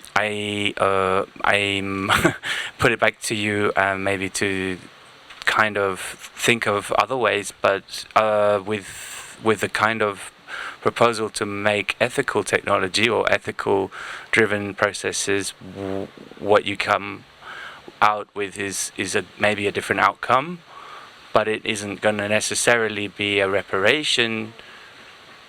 But okay, it's not a perfect world either, but yeah, I mean, for example, specifically about this case of African countries in the discussion there, so like parts of Africa are very interested and currently moving to what they call the fourth industrial revolution, really keen to get on board, leapfrog into that space. And then, you know, if that's not like, if there's no engagement, if they're not allowed to kind of do that, then where do you start basically? Where do you start to get the kind of progressive engagement going, so that more engagement happens, so that more people are included? Like, you have to start somewhere, and like, so yeah, that's my kind of rebuttal there. So I'm gonna shorten it to: is technology without exploitation any good? Well, it's like the lens that you look through it. I mean, you know, when that we were talking about the conference of how to divide up Africa into various countries, but that idea of a nation state was a European idea. It wasn't how African communities organized themselves, or even there were kingdoms, but not in the boundaried way of a European state, and that was imposed on Africa. And I feel like it's the same as well, not just for Africa, but for you know, the boundaries and the sort of the system of data is actually something that is not emergent. It comes from Silicon Valley. It comes, not Silicon Valley, Silicon Valley, sorry. It's not, but anyway, let's not get distracted, but it comes from there. And it's like, yeah, it's a very narrow concept of data, and, you know, it involves ownership, it involves, you know, this very commercial understanding of something which is like a sort of a social phenomenon. Okay, can we ever move past the Silicon Valley borders is one of the questions. But Livy, you had something, and I know that you have something to say, and you, Anne, as well. I just want to go back to what Mikey was saying, and also what you were saying about technology being exploited. I can't even say the word because I'm just probably too... The exploitation of human resource via technology, is that something that, I mean, is that ethical technology? Is that what we're trying to achieve? Because can technology be ethical at this point? Yeah. Can AI be ethical at this point? Can it be humane? I mean, can we follow the whole logistical chain of events from when it comes from the ground to when it ends up in your pocket? Yeah, you know. Is it possible to have ethical technology? Is Mozilla Fest actually an ethical festival? Just asking for a friend. We've got a new face. What's your name? Mike. Mike, you'll pick up the pieces, but I've got a queue of people who want to say something. But yeah, you had something to say, Nick. And then I'll come to you. Sure. Is it ethical? I don't know. Can it be made more ethical? I think is the better question, if you ask me. Although it's a really good question, it's really hard. It's really hard to hear. But it's sort of pointing me to the somehow it came up was incentives. Because once we've you know, unpacked all the notions of like, what is ownership? Who owns the strawberries? What the fuck do we do? You know, and who needs to get mobilized, and who needs to bear the burden of change? Is it everybody by detoxing the consumer individually? So individuals need to bear the weight of our collective bullshit. Do we manage to mobilize ourselves and around ourselves to enact change at more structural levels? And how the fuck do we do this? So we need to really politicize this and demand change and live in accordance to change more than ideas. Thank you. Okay, no, thank you very much. To people who don't know what the strawberry reference is, it was just a simple question of if you own the land, somebody comes and grabs the land and grows strawberries on it, who owns the strawberries? Just a little explanation. But yeah, should we be more politicized? Should we be forming a movement, not just a nice little kind of conversation about data? Is it, what's going on? I don't really know how to follow up on that. but I mean, when you ask, maybe I start with the only answer that came to mind when you were talking about is MozFest an ethical festival? I mean, you have to think about the complicated situation which Mozilla exists, meaning you have Mozilla Corporation and the money that it's able to get through Google AdWords.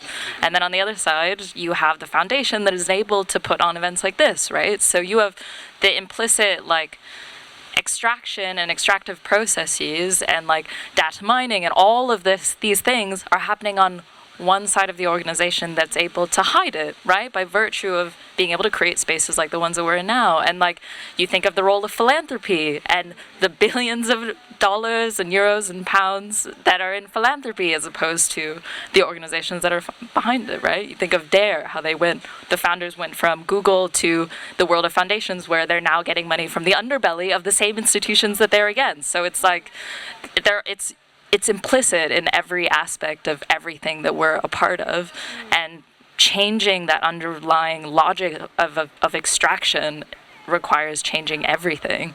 And like, maybe the question isn't so much like, can we do this or this? It's, can we use everything at the same time? I feel like I shot myself in the foot earlier when I was like, are we starting a rentier economy? As if I was like pro private ownership of everything, which is totally, for the record, on the camera, not how I stand, but rather in, for example, the specific context of the UK, where like house ownership of people being able to go up the economic ladder is at an all-time low. That is the specific context in which people in the UK have to fight for a better economic situation for themselves, right? And that is the context of the UK. That is not one that can be universally applied. And maybe the problem is that we have all these like, is it commons or is it private? Like that binary is part of what all of these systems are making us doing in the first place, and maybe the whole point is that we can adjust to every single context we need to. And now I'm going to go run to the next session. So lovely to chat with you all. No, thank you, and thank you for clarifying your position for the future generations. But this is really interesting. Somebody will be watching now, hopefully, maybe not, I don't know. I mean, should we just be more agile about the kind of double standards that we kind of are all imbued in? I'll come to you, Mikey, but there's like a whole queue of people, I think, anyway. You wanted to say something, and you as well. And should should MozFest in the future, let's say next year, be just a complete detox festival? Could be just a bunch of people like offline, just to be political about it. Anyway, you wanted to say something. Yeah, it doesn't really answer your question though. No, yeah, that's classic. No, I just wanted to put in there also who actually has the decision-making power and who's in the room and who sits on the table. I mean, based on with my research and what I do, when you look at lobbying in Brussels, who are the biggest lobbying forces? It's the big tech companies whose interests are not represented, often minority groups. My focus is on journalism, so local journalism, for instance, is completely neglected in all of these discussions. So I think if you want to really address things structurally and through regulation in part, then you also need to look at who actually has this power to bring certain interests on the table. I mean, on the European level, what can be done to kind of undo this kind of imbalance? This is just a question floating there. Anyone can answer it or not. But Nick, you've put quite a lot into this conversation. What are you going off to do? What is your final thought? Obviously, you can come back. You're always welcome. Yeah, I would love to. This format is amazing. Thank you. This is where politics happens, by the way, not by turning off our phones. Yeah, just maybe one final thought was we were talking about colonization was coming up earlier, and I just want to point out the absolutely insidious mechanisms by which we are all out of comfort and convenience giving our data away. It's not just being taken from us; we're giving it away. So just there's a lot there to unpack, and I'm going to leave it there. Thank you.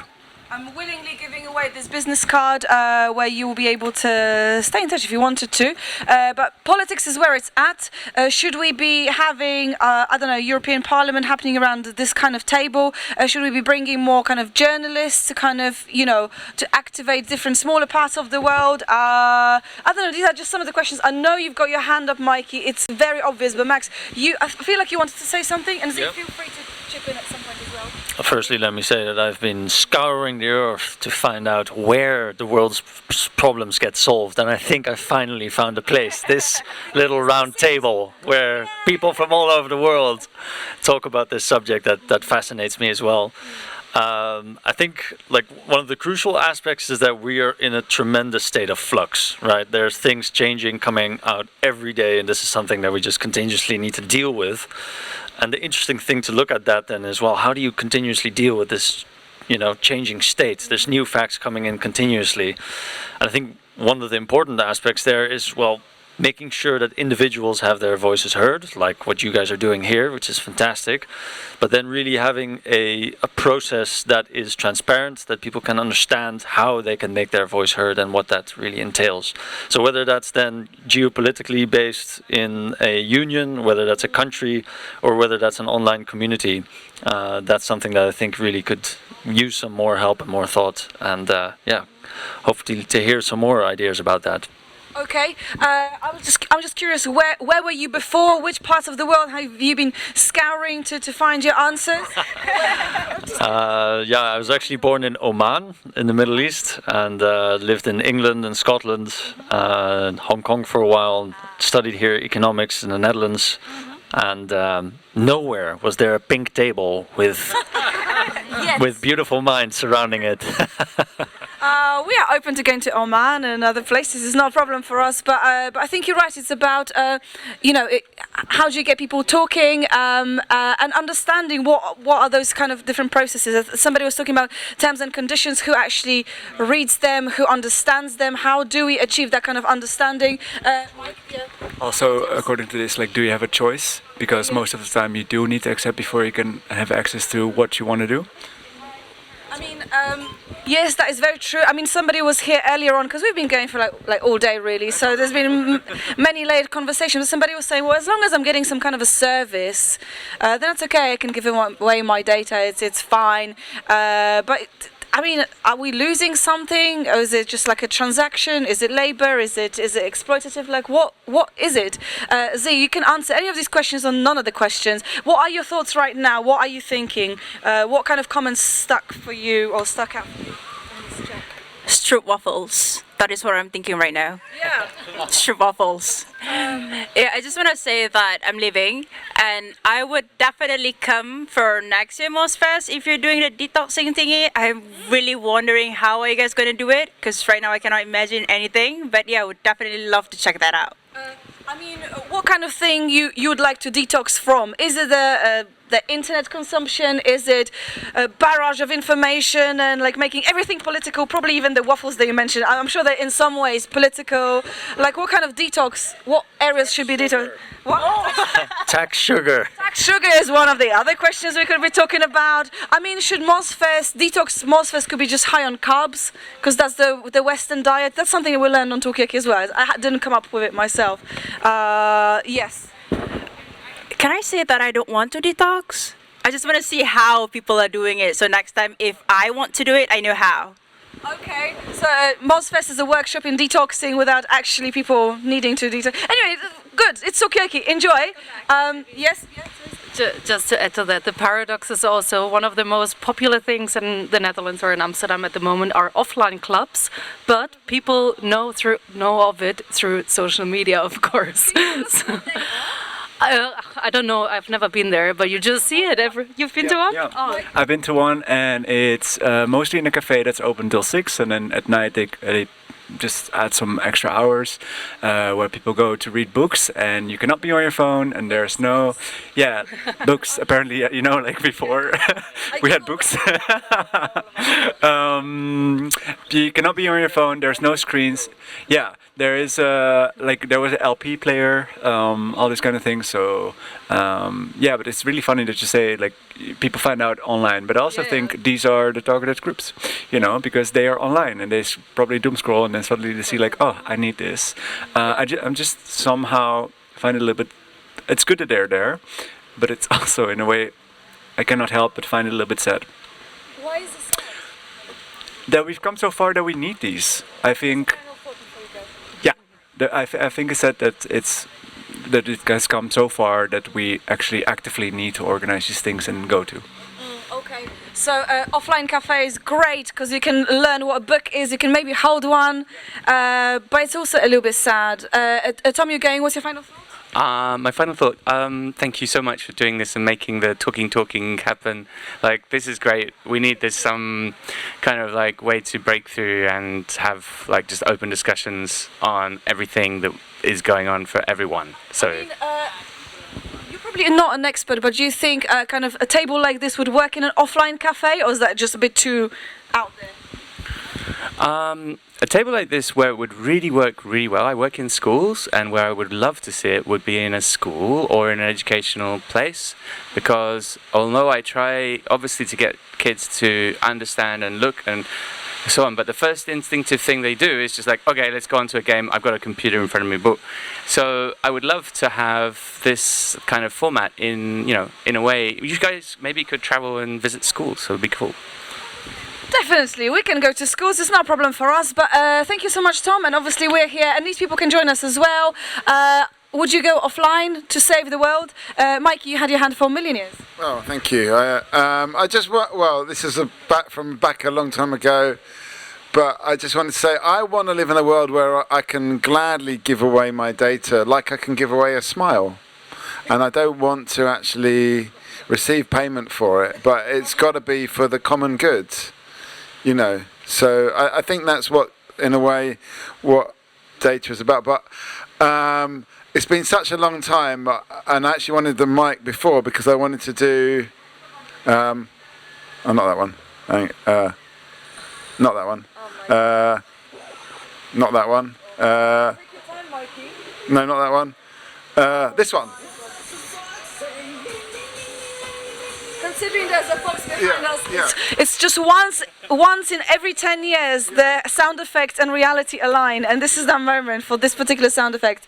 Yeah, thank you, Mikey. But you're going, Max. Give us a final thought. I mean, are you going to another country right now, or just going to change location around this area? The next country I'm probably going to is Argentina for the constitutional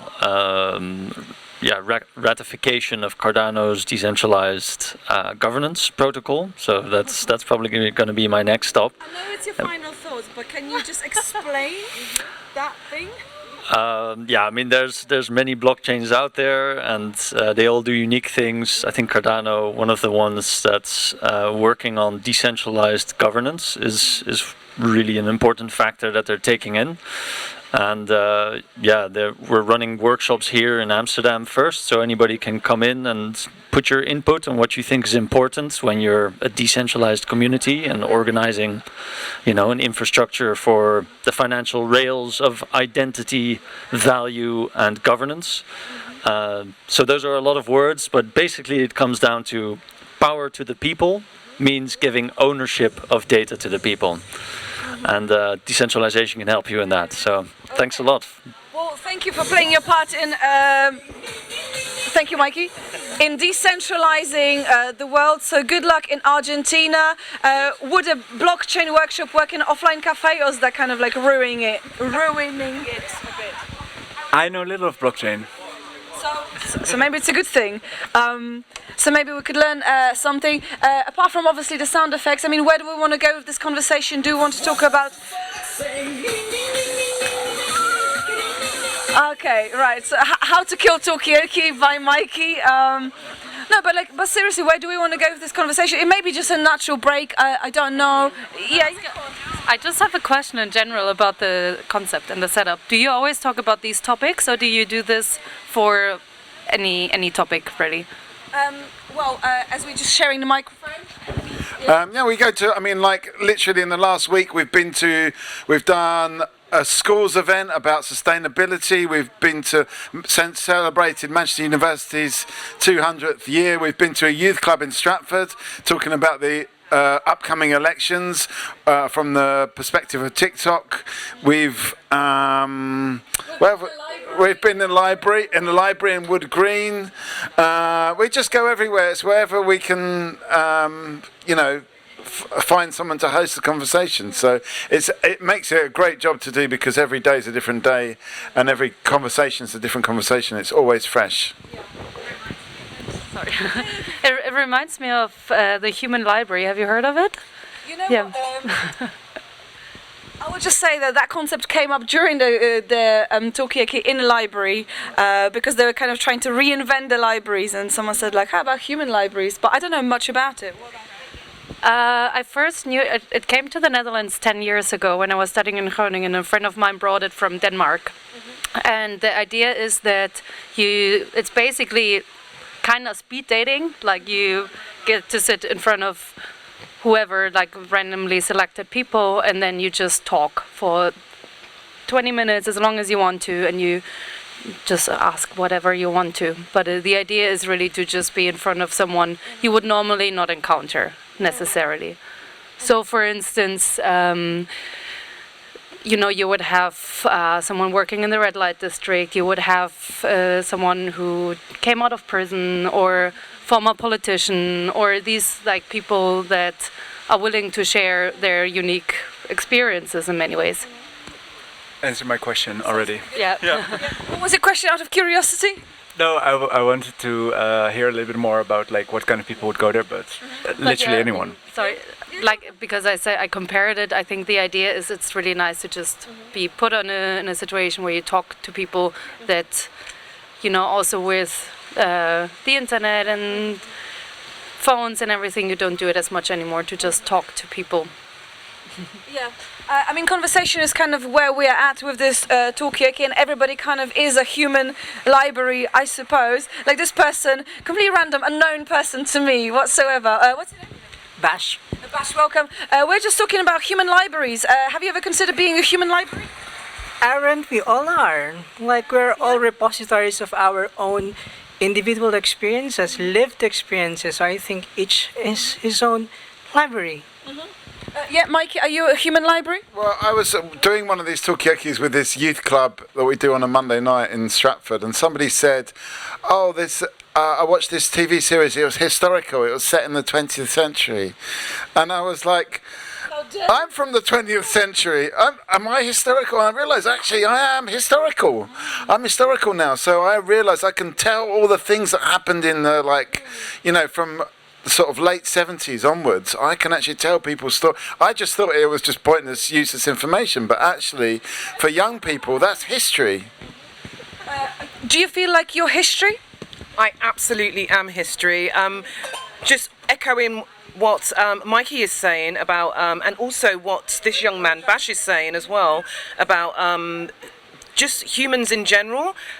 I collect a lot of stuff. I have a lot of analog objects in my home. So I have books, magazines, cassette tapes, vinyl records. I have brochures, and just like Bash also collects things too. He collects shoes, handbags, clothes. He's very much a fashionista and influencer, and so we are very similar from that point of view. However, he doesn't have the books and magazines which I will refer to when I talk about or look at fashion, but maybe he can find those things online if you go to places like Wikipedia. So I think as much as being a historical individual, you can also be Gen Z of the zeitgeist as well. So I think there's this cross mutation that's currently happening as we speak, as things become more documented, available online, but also the digitization of these analog objects as well. It takes time to do that. And going back to the human library aspect, and the fact that you guys have also appeared in libraries, I think you need to appear at the British Library next. That's your next. Okay, British Library. Is there something like a national library here in yeah? Not a national one, but we have OBA, it's the open library of Amsterdam. Okay. Many locations, many places where you can sit. Okay, does it have flat surface? Because that's really all we need to pop up. It does.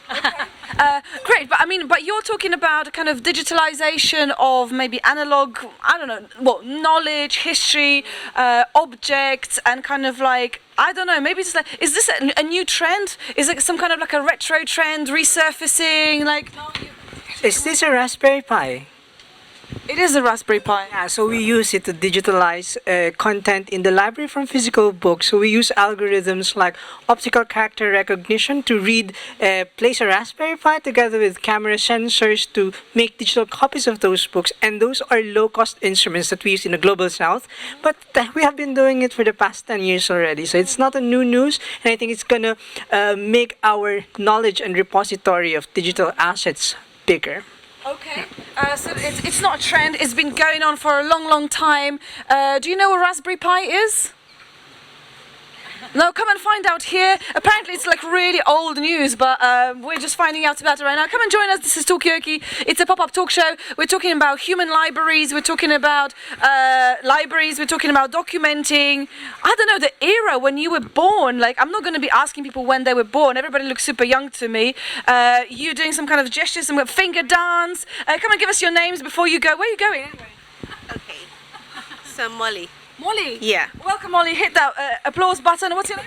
Ruthie. Ruthie? Ruthie. Yeah. Ruthie, Molly, and? Bailey. Bailey, and we've got Teresa, we've got Mike, we've got Livy, we've got Bash, we've got Mikey. My name is Margaret. Come and give us 2 seconds of your time. Tell us what's going on. What's the word out on the street? Did you see the fox? Do you know that the future is here already? No need for the sound effect. And Raspberry Pi. Do you know what Raspberry Pi is? It sounds like a trick question. I don't know. No, it's not a trick question. It's just kind of like, Mike? I've never heard about the Raspberry Pi we're talking about here, but I knew like the pie. The pie? Delicious. Okay, delicious pies. Yeah, we have been talking about food, the communal aspect of food, but that was like many hours ago. Mikey? This is a Raspberry Pi. It's a little mini computer that costs about 30 quid, and it's super mega. We just use it to cue sound effects mostly. It's not the best. But it's not the best use of it. It's probably the worst use. It's probably the most criminal, unethical use of the Raspberry Pi. Rather than, yeah, I mean, it can be used for anything. My brother actually uses them to monitor worms, and yeah, he's a worm farmer. Right. A scientific worm farmer, and he actually uses like hundreds of them to monitor millions of worms. Okay. Molly and Shruti? No. Vruti. Are you in any way connected to the digital world? Yes, definitely. My phone, social media, yeah, very much connected. Okay. And how is it going? Is it a nice world to be connected to? I think it's a nice world to be connected to. Opens doors. Also helps you to connect with people. Helps you get some work done, and probably reach places you wouldn't have reached if you were just limited to physical contact and connections. Okay. I mean, we have been learning here from Mike about some kind of offline cafes which are rampant in Amsterdam. You can find things like books in there. Some people know what that is, some people don't know what that is, but and you can talk to each other. And you can talk to each other, which is kind of what we do here, but it's more outdoorsy. But you're talking about, you know, kind of visiting or kind of experiencing places that you wouldn't ordinarily, which is an interesting use of technology. I mean, what about you, Vruti? I mean, digital world, I mean, is it connected to you? Or are you connected to it? I'm not connected to it. Okay, hit the unconnected button. How come you're not connected to the digital world? I'm trying to go off all apps, and right now I think the only apps I use is for like communicating for like important reasons that I can't really reach other people for, so yeah, it's been a step that I've slowly taken. So it's like a really pared down form of communication, only important messages. Because we've had some people from MozFest here earlier, and they were saying, without naming names, that apparently there's a MozFest group where people talk about food. All the time, volunteers talk about food. Is this the best use of I don't know, communicators? But I think there's been quite a lot of chat this year, both today and yesterday, about this kind of, you know, almost like the digital divorce, going offline fast, digital fasting, having a day or a month of just disconnecting. So I think it is a theme for this year, is actually to disconnect, or to somehow manage our level of connection. Seems to be a very, very big thing this year. Okay, welcome new people. It's just a Talkaoke, it's a normal talk show that you would encounter absolutely anywhere. But we are just brainstorming apparently a theme for the next year's MozFest. It's going to be detox, I think this is the consensus. Everybody's going to go off-grid, and MozFest will happen without any digital devices. How do you feel about that? Very good. I'm trying to detox myself right now, so I will be on point for next year. Okay, maybe one of the offline cafes can host MozFest, just people sitting talking about technology without technology. But first of all, give us your names. What's your name?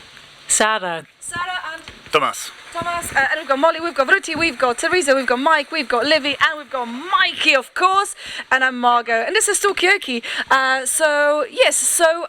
You've been to a talk. Have you been to a talk?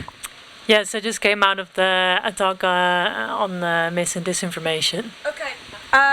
Can you give us something about it? Can we trust you about that? Yeah, can you tell us what it was about? And well, there was someone from Meta, so it was also, of course, about the role. It was about Meta's role, but I thought there was actually quite a lot of space for the Meta person to talk about how Meta is trying to fight mis and disinformation, and that was on the one hand constructive, and on the other hand, I felt like. I'm frustrated because Meta is just making money off of surveilling people, and having mis and disinformation being spread is just collateral damage to them. Okay, so Meta, great that they've been and talked about this, but actually they're just really extremely frustrating as a company. I mean, we have been thinking about these. We have been talking about the kind of double standard. Mozilla Foundation is the Mozilla Corporation. How do we reconcile all of this, Mikey? Well, this is not Meta. This is another corporation called Alphabet that owns Google and YouTube, and we put most of our talks here on Google. And we were in a park in West London with some scientists talking about whether people trust in science. And there were a lot of people there that were anti-vaccination and very suspicious and paranoid, sometimes for good reason, about the medical institution. There were scientists there discussing what they thought about it, and we put this video up on YouTube, and the AI decided that this was misinformation. And it was so clearly wasn't misinformation, it was dealing with some of the myths and issues and having real people talk about what they thought about things like vaccination. And so we emailed YouTube, and YouTube sent us an email saying, if you keep sending this, we're going to ban you from YouTube. We emailed them saying, look, you've completely got this wrong. We're trying to actually deal with some of these things, and it's the very opposite of misinformation. Just got an automatic reply from some kind of bot, emailed them again, another automatic reply. They never ever got to speak to or communicate with a human being. And I'm sure Google's confident, or YouTube are confident, that they're dealing with misinformation in a useful way, but clearly they're not when it comes to people speaking. Okay, people speaking are the biggest source of misinformation. Discuss. Yeah, they are the biggest source of misinformation, but not necessarily of disinformation, right? I think it would be interesting to explore like a difference in that way, right? Like, so misinformation is sometimes when you say something that you are not necessarily sure that it's true or it's not entirely correct, whereas disinformation is like an intended kind of effort to how do we say it on the radio, to spread disinformation, to spread fake information, right? So people producing misinformation, and there's nothing new about that. It's what we call gossip, which we love, but disinformation is a different question. So misinformation versus gossip. We had somebody on the Talkaoke table earlier interested in gossip about Messi, the footballer, and what kind of groceries he buys. But yeah, so nothing new in the world. Is maybe about this deliberate action of misleading. And that is the real. Have you ever misled anyone? Yeah. Yeah. Sorry, I can't hear you. Come closer. Are you?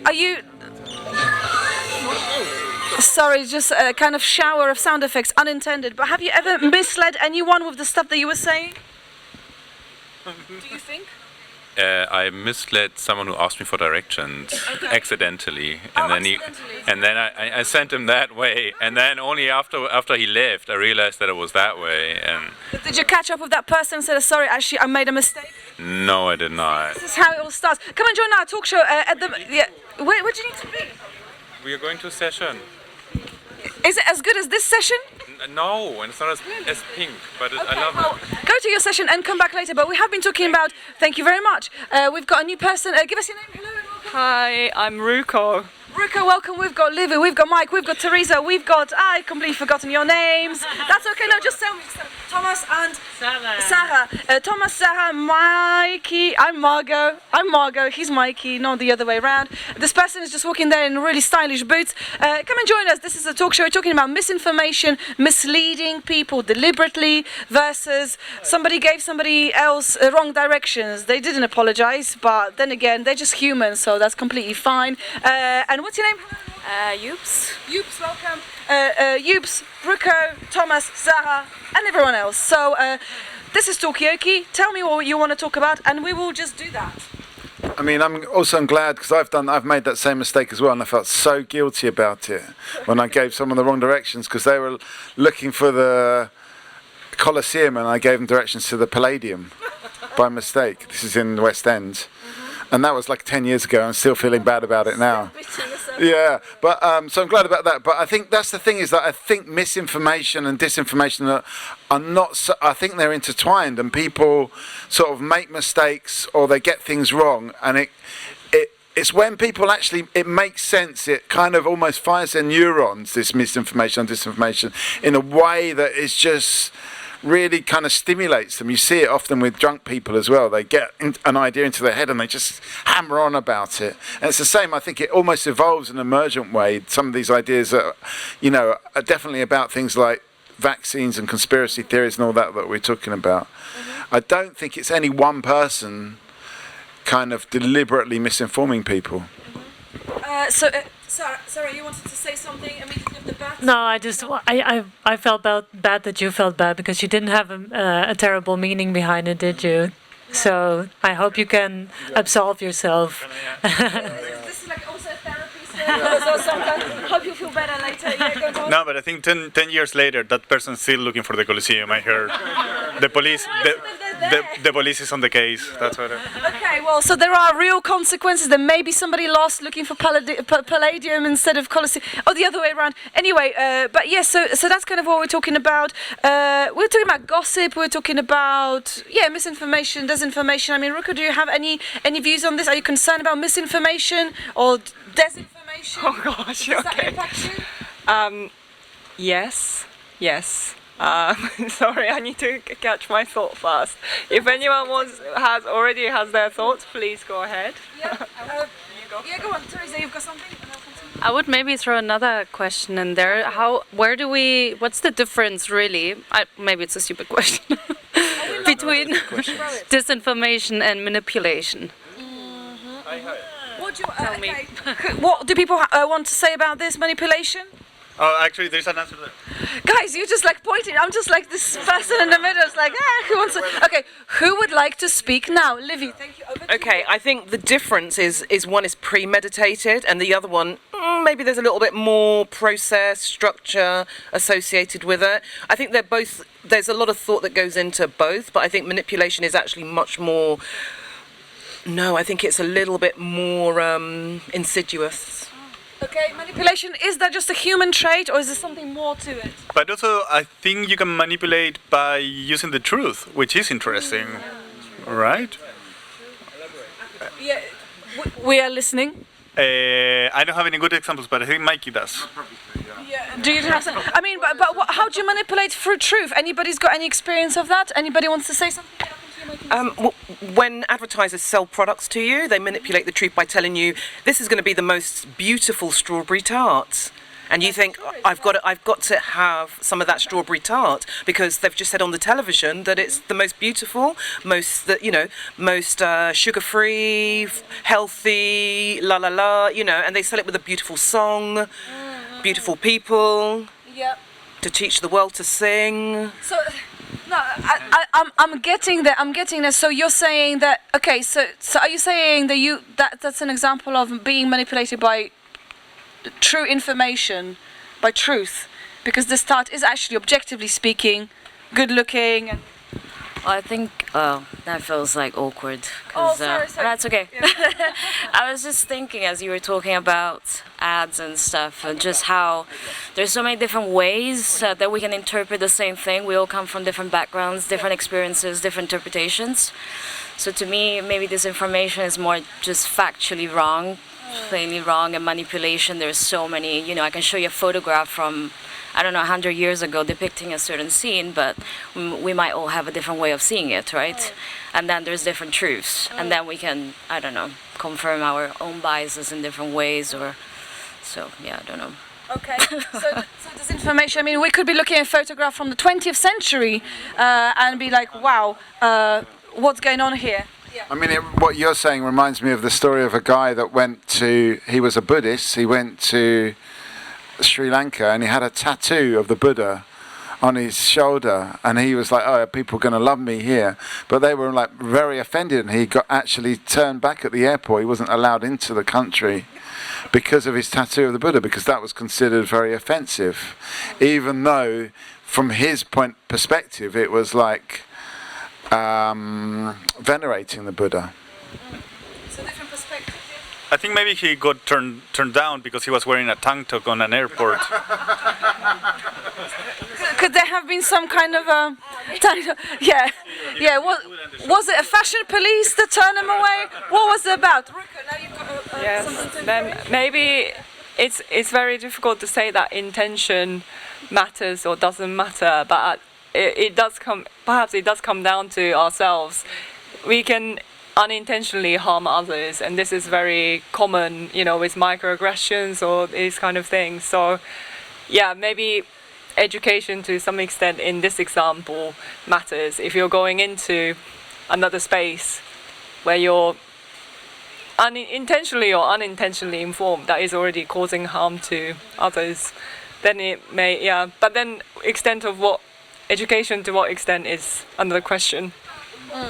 Okay, should this guy have Googled attitudes towards Buddha tattoos and tank tops before going on holidays? Would that, made a bit of a informed choice for him? But I think there's another point that I don't want to get missed about, where you just frame information in a way that supports your kind of view. And I think in a way we all do it just because we want to make that point. So there's lots of data out there, lots of information, and we will just pick the thing that supports our argument and big that thing up. Be it like, I don't know, we want to say, for example, I would like drugs to be legalized, so I will pick a piece of data. Yeah, let's legalize drugs. Yeah. So I will pick a piece of data saying, like, I remember from that less people die from MDMA ecstasy use than die from horse riding on a yearly basis. But there's probably other bits of information that the anti-drug people will use if they want to have their. So it's just about how you frame it. You're just going to use your bit of truth that actually, and there are all true things, but it's just what truth you use, how you frame it. With things like that, you were talking about using truth to manipulate, which is quite a complex idea. And yesterday at Talkaoke we were talking about things being true to yourself according to your own truth. But so it's like that question of truth seems to be like a really, really important one. Teresa? Oh, yes. Sorry. So everybody's pointing to each other. Yes, it's like being in mirrors. Okay. Welcome to this thing. So right now we have been talking about multiple things. I'm just going to pick out arbitrarily a few. What's your name, first of all? Eunice. Eunice, welcome. This is everyone else. We've been talking about legalizing drugs. Yes, a lot of people said, some people said. We were talking about picking out bits of information and facts that kind of support your thesis. We're talking about manipulating through truth. We're talking about gossip, misinformation, disinformation. What's the difference? Anyway, doesn't matter. We're only human. And other things as well, and strawberries kind of coming back in ripples here and there. I'm not going to go into that, but yes. So this is a question for Eunice. So Eunice, just based on shirts and t-shirts alone, who do you think here in the table was pro legalizing drugs? Okay, we've got a button for the thinking. Okay, have a good close look at everybody. We won't take it personally, right? Everybody's not going to take it personally. This is just an experiment. Who do you think here voted for legalizing drugs? I for sure did. For sure. You did. Thank you for your honesty. I don't know. I'd say most people here voted for. I would say maybe. I'm not sure. Give us your best shot. You can do 50-50, or you can to say based on shirts. Based on shirts. Yeah. Ooh. Okay, so based on shirts, I would go the darker colors probably voted against. So me as well. Yeah. Is that your final answer? Yeah, sure. That's you too, exactly. Yeah, and then slightly you as well. Okay, so slightly you. Yeah. Are you proponents of drugs? Well, I would like legalization. So you were not incorrect, Mike? I think legalizing would be a good thing because then, yes. Okay. You won the game of life. Welcome, Eunice. He's also a clairvoyant, but yeah, we're happy. Welcome. What's your name? Aditya. Aditya, we've got your name? Yums. Yums? Yeah. So Aditya, Yums, Yanis, Teresa, Mike, Livy, Ruko, Mikey, Sarah, Toma, and Amag. And this is Talkaoke. We have been just talking about legalizing drugs. Eunice was just pulled off the pavement to guess who voted for legalizing drugs. He was correct based on people's choices of clothing. But we have have been talking about information, disinformation, lots of other things, and a Buddha tattoo. But I mean, the thing is, it's you could say that's about, you could just sum up all the information that's out there about drug use, about how many people die from drug taking, and how But at the end of the day, it's actually just an emotional decision, and you're just going to find the facts that are actually support what you emotionally want. It's the same with Brexit. It's like Brexit in the end, for us, this is in the UK, if anyone didn't know, we voted to leave Europe. But I felt it was totally, everyone was surprised because the facts seemed to say we're actually benefiting from being in the European Union quite a lot. But it wasn't actually a factual decision, and then people came up with all these kind of spurious pieces of information.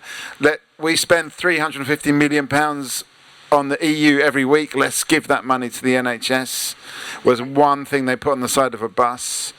But in the end, it's just backing up your emotional decision of whether you emotionally feel part of Europe or you don't feel part of Europe. Okay, Sarah, had your hand up. Is there a link to emotion? Not really emotions. It's more about mis and disinformation and the state. So in the panel I was just in, I was wondering, and this question came up, to what extent should the state be involved in combating mis and disinformation? I'm really curious how people feel about that. I mean, on a scale of 1 to 10, 10 being very involved. Yeah, just making sure that that every little bit of mis and disinformation is found and combated, and what does combat even mean in that case. So I'm curious how people. That's a 10.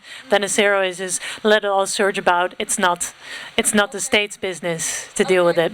Thank you very much. I was going to come to you, but I'm going to prioritize a completely new person at the table. So, do you have an answer to this? To what extent should the state be involved in regulating it?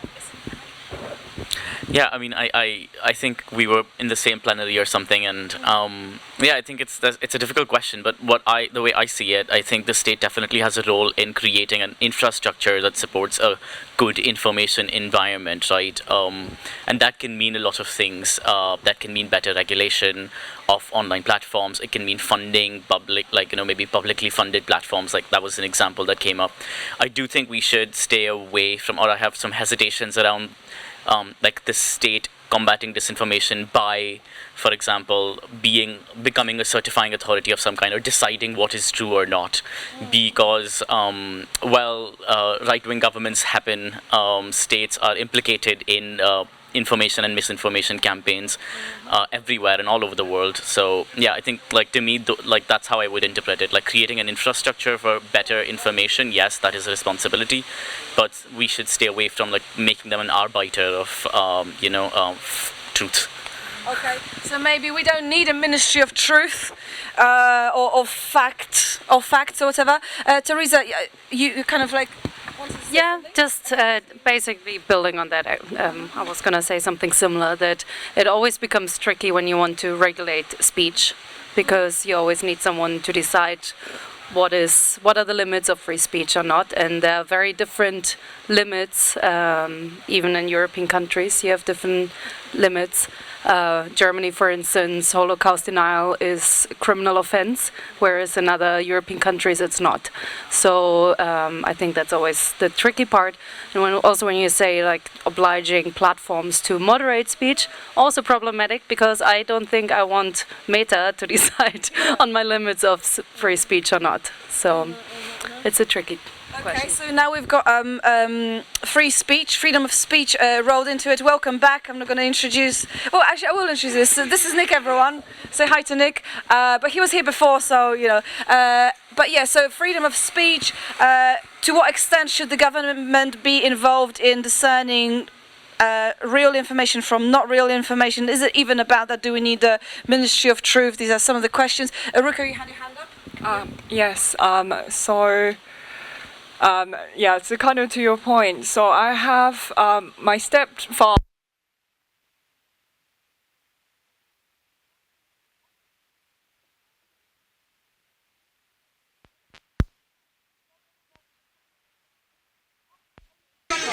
Yeah, too controversial.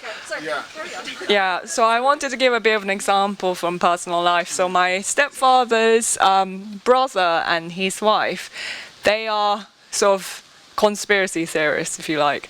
So they are kind of COVID deniers and kind of believe in the whole host of sort of conspiracy theories. Now they're also very suspicious of the government, which is kind of ironic because he works for the government. But anyway, so I wonder in this kind of case how they probably wouldn't listen to the government spreading kind of the correct information. They probably wouldn't believe in that. So it's more of a question, how would these people be influenced away from misinformation or disinformation?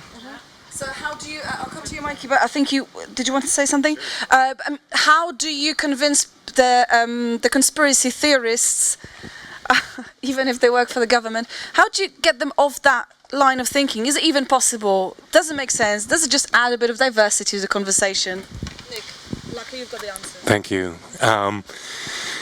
Yeah, my simplistic opinion is that the further these people get, and it's a little bit cynical, I'm sorry, but the further these people get to reality, the harder the snap back to reality when it happens, which I trust that it will. Instead of pretending that I hold the truth and creating camps to correct people so that they have the right opinion, I'd rather let that course happen. Obviously, I'm not close to it as much as you are, so my opinion is very much removed from that emotionality, which I sound to myself pretty cold and, unempathetic. But that's if I look systemically, this is how I would think about it.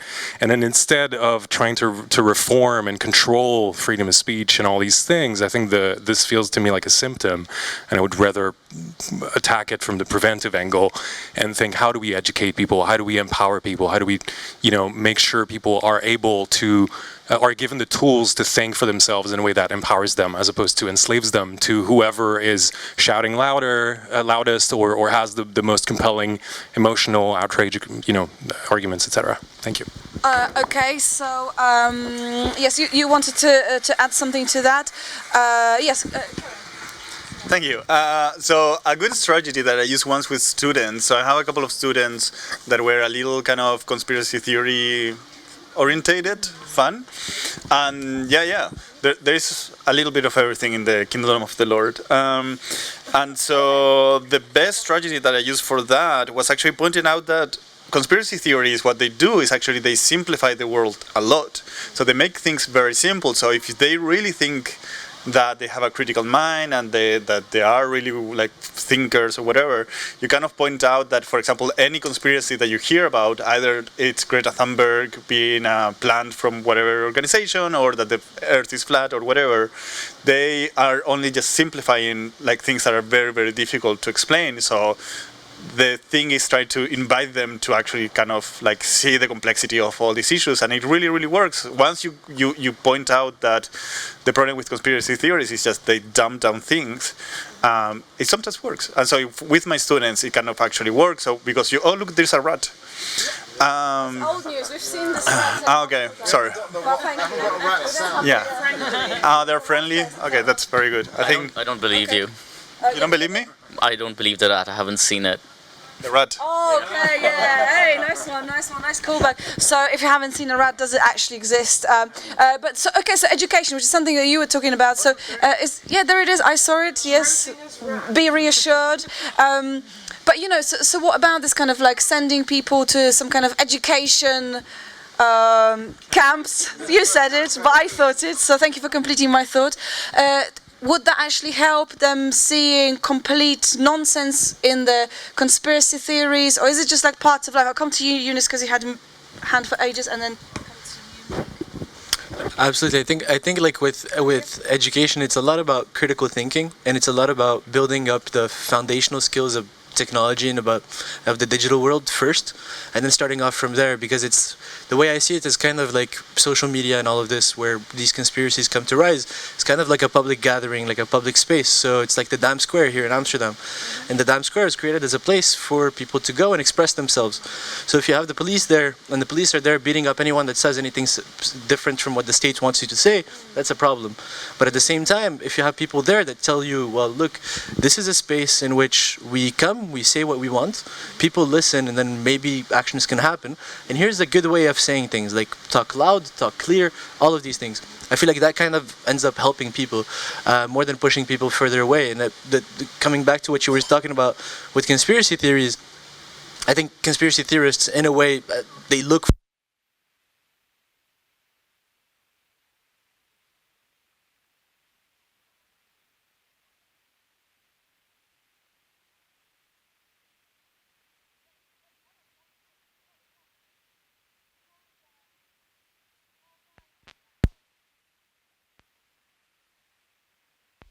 test. Nice. Okay. Yeah. No, it's alright. It's alright. But just coming back to that simplicity thing, it's like, in simplifying something, it's obviously makes the world easier for us to understand. But within that, it's also mostly comes from the problem that we don't have the tools to interpret something. Like, I can never go in and try to explain to someone an algebra equation or whatever it is. I don't even know how to refer to it. So because of that, I'll just use simplified language of saying, well, 1 + 1 = 2. Yeah. No, it's okay. I welcome this level because it's good and accessible for me. Mike, you had your hand up for ages, but you kind of threw in this. Maybe you want to say something. You can kind of think of what you want to say. But it's interesting. So there's a square here somewhere where people can come and say stuff. I mean, do you think your family members would come and maybe have a go at maybe explaining the theory in a public space about the? I mean, would that work? Do you think? Possibly. I mean, they have participated in sort of protests, like anti-COVID protests, kind of. So I would imagine that they are open to expressing their opinions. Perhaps people around them, like me or others, probably weren't too interested in listening to them in some ways. Not interested, but yeah, maybe it's also about the dialogue. Okay, so should people be, I don't know, not forced, but encouraged with force to listen to people they disagree with? Should that be part of law? You had your hand up for ages as well. Mike, because you were first, you can be quick. I will follow up on listening to each other. I think we mostly listen...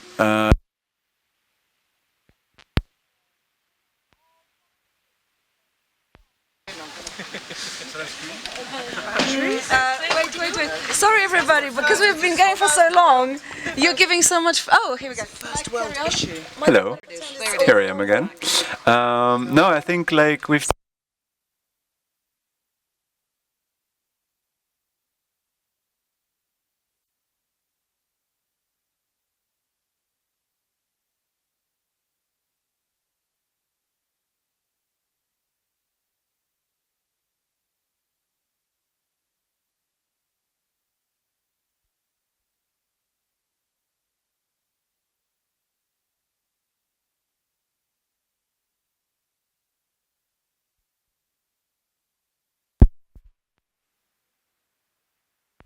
No. Hey, yeah. Okay. Great idea. Super. And just get the charges. Anyway, are we ready to commence? Yeah, Okay. Mike, over to you. Well, I just want to say that obviously the idea of the square and have open discussions for each other is really nice in order to understand each other a little bit more. I just feel like maybe the problem that you're going to face then is that we mostly listen in order to answer, and we don't really listen in order to understand the other person. And most of the times when we listen, we're already thinking of like, okay, how can I like prove him wrong, or how can I elaborate on this, and rather than just lending them an ear. Something else that I wanted to say before, and I think because of everything that's happening, I lost my train of thought, but it will come back eventually. Yeah, I'm sure it will, but thank you. I mean, are we just looking to kill somebody's arguments, shoot them down? Is that what public conversation is about now. You had your hand up for like a million years. Do you still remember what you were going to say? Try my best, because I've definitely lost some like multiple trains of thought. But I think it connects with that. One of the things I was going to say is that. Give us a final thought after his point, alright? One of the things I was going to say is that, I think it's very different how these conversations happen online and in person. Like, I think nobody's really willing to be convinced online. I think that's not how our platforms are designed. We're trying to just state our piece, and it's a very emotionally charged environment. Like, I've seen that for myself. And unfortunately, I think because we spend so much time online, we bring that energy to our in-person conversations as well. Like, I think I've been like immediately triggered by like a comment that somebody's made in person, and I think they've been surprised by how much energy I'm bringing to that conversation, just because it's reminded me of the way somebody said it online. So I think that kind of how we do it in person should be seen differently and thought of differently. And I like this idea of to kind of go on a slight, it's not a tangent, but I recently encountered this idea of how most of the ways in which we frame like disagreements and conversation is like a win-lose situation. Like it's not what if instead of like and a lot of our framings are also like losing an argument, like it's the language of war. But what if we thought of arguments as a dance, as something that's inherently cooperative and like generative, and there's a give and take, and there's somebody leading, and like you're kind of it's a more cooperative exercise. The last thing I want to say is I think there's some empathy to be had here with like quote-unquote conspiracy theorists, because I think we all think of like ways where humans, we simplify the world to make sense of it.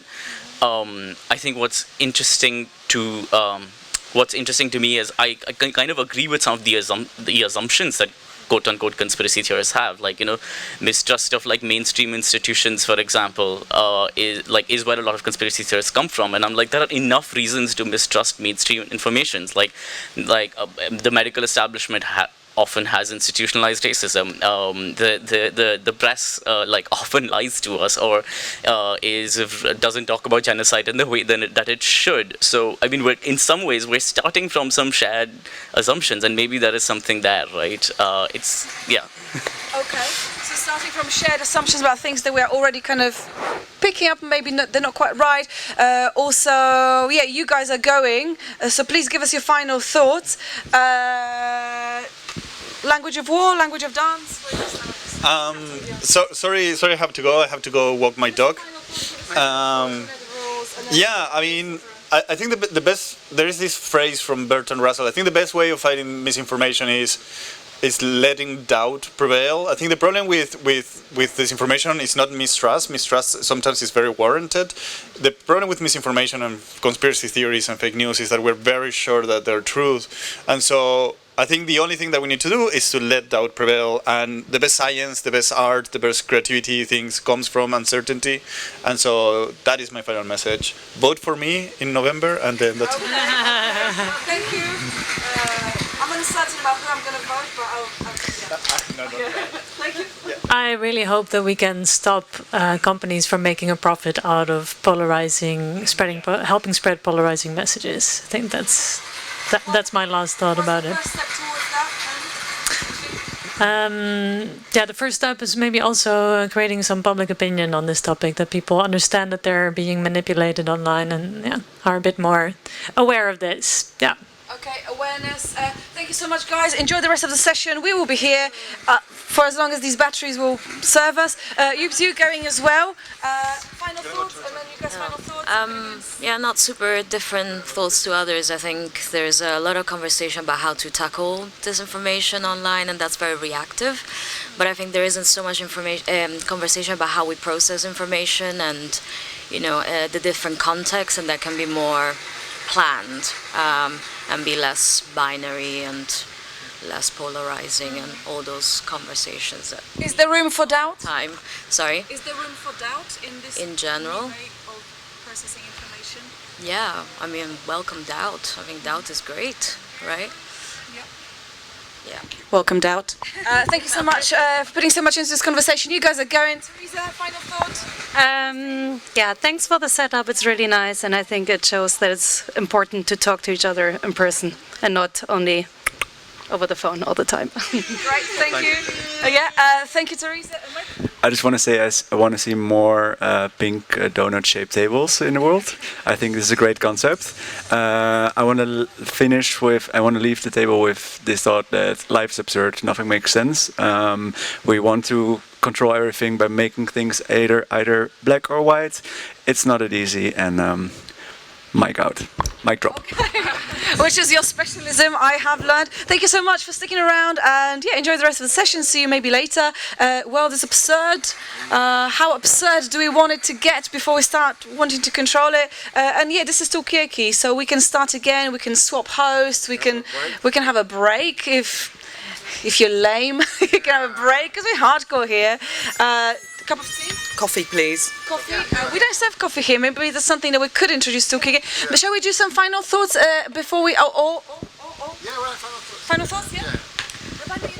Aditya. Aditya. I do think that I've been in a few conferences in the last month, and I think I do think there's a moment of reflection to be had about. I've seen a rise in what do we do about disinformation, and I think that's associated with the rise of people voting in fascist and right-wing governments, especially in Europe. And I slightly cynically begin to wonder if that is it's easy to blame misinformation to some extent, and not the sort of illiberalism that might be within that might be fostered and bred by conditions here in European countries before these far-right governments came in. There are these fissures and fractures in society that have been fomenting for a while before the rise of the far-right, and I do think misinformation plays a part, but I'm just noticing that there's a rise in interest in this topic and in this framing of the problem, and I think it's connected to not fully wanting to confront, or challenge the sort of self-avowed ideas of liberalism that I think European countries like to tell themselves or identify themselves with. So the problem was there before in the European countries. It's not disinformation. It's not, hello and welcome. That is just almost like an evolution of something that was already rotten. Just gonna go there. We've got rats running around. I think it's appropriate. I really want to big up what you're saying, because recently we've been involved in there was somebody that we've worked with before who's German but lives in the UK, wanted to take this Talkaoke table to places in Germany where have got a lot of support for right-wing parties, such as AfD, and come and join us. Yeah, I spoke to, because in London there's a lot of Germans there, I spoke to a lot of Germans and friends of mine that are in Germany, and everybody German that I spoke to would be like, why do you want to talk to these people? Why do you want to understand them? What is the point of that? You're just wasting your time. This is a pointless project, is what everybody from Germany was saying about this. And I feel like that is a problem in itself, that people are not actually interested in how that thought process is coming and how those right-wing people are actually thinking. They just want to kind of dismiss them. Okay, are we just too dismissive of people's views, people that we disagree with? I definitely need a break. I'll come to you, Nick, one second. New face to the table, give us your name. Hi, I'm here for the third time. I'm Pranshu. Pranshu, well, yeah, I know that, but not everybody knows that. It's kind of like just roll with it. Yeah, Pranshu, we're talking about extreme views, so if you've got any, just don't hold back. Nick. Thank you. It feels like we've forgotten and we've forgotten what politics is, and we're refusing to engage with it. And politics is what's happening at this table, I said before, which is, I think, confronting views and talking to people and listening.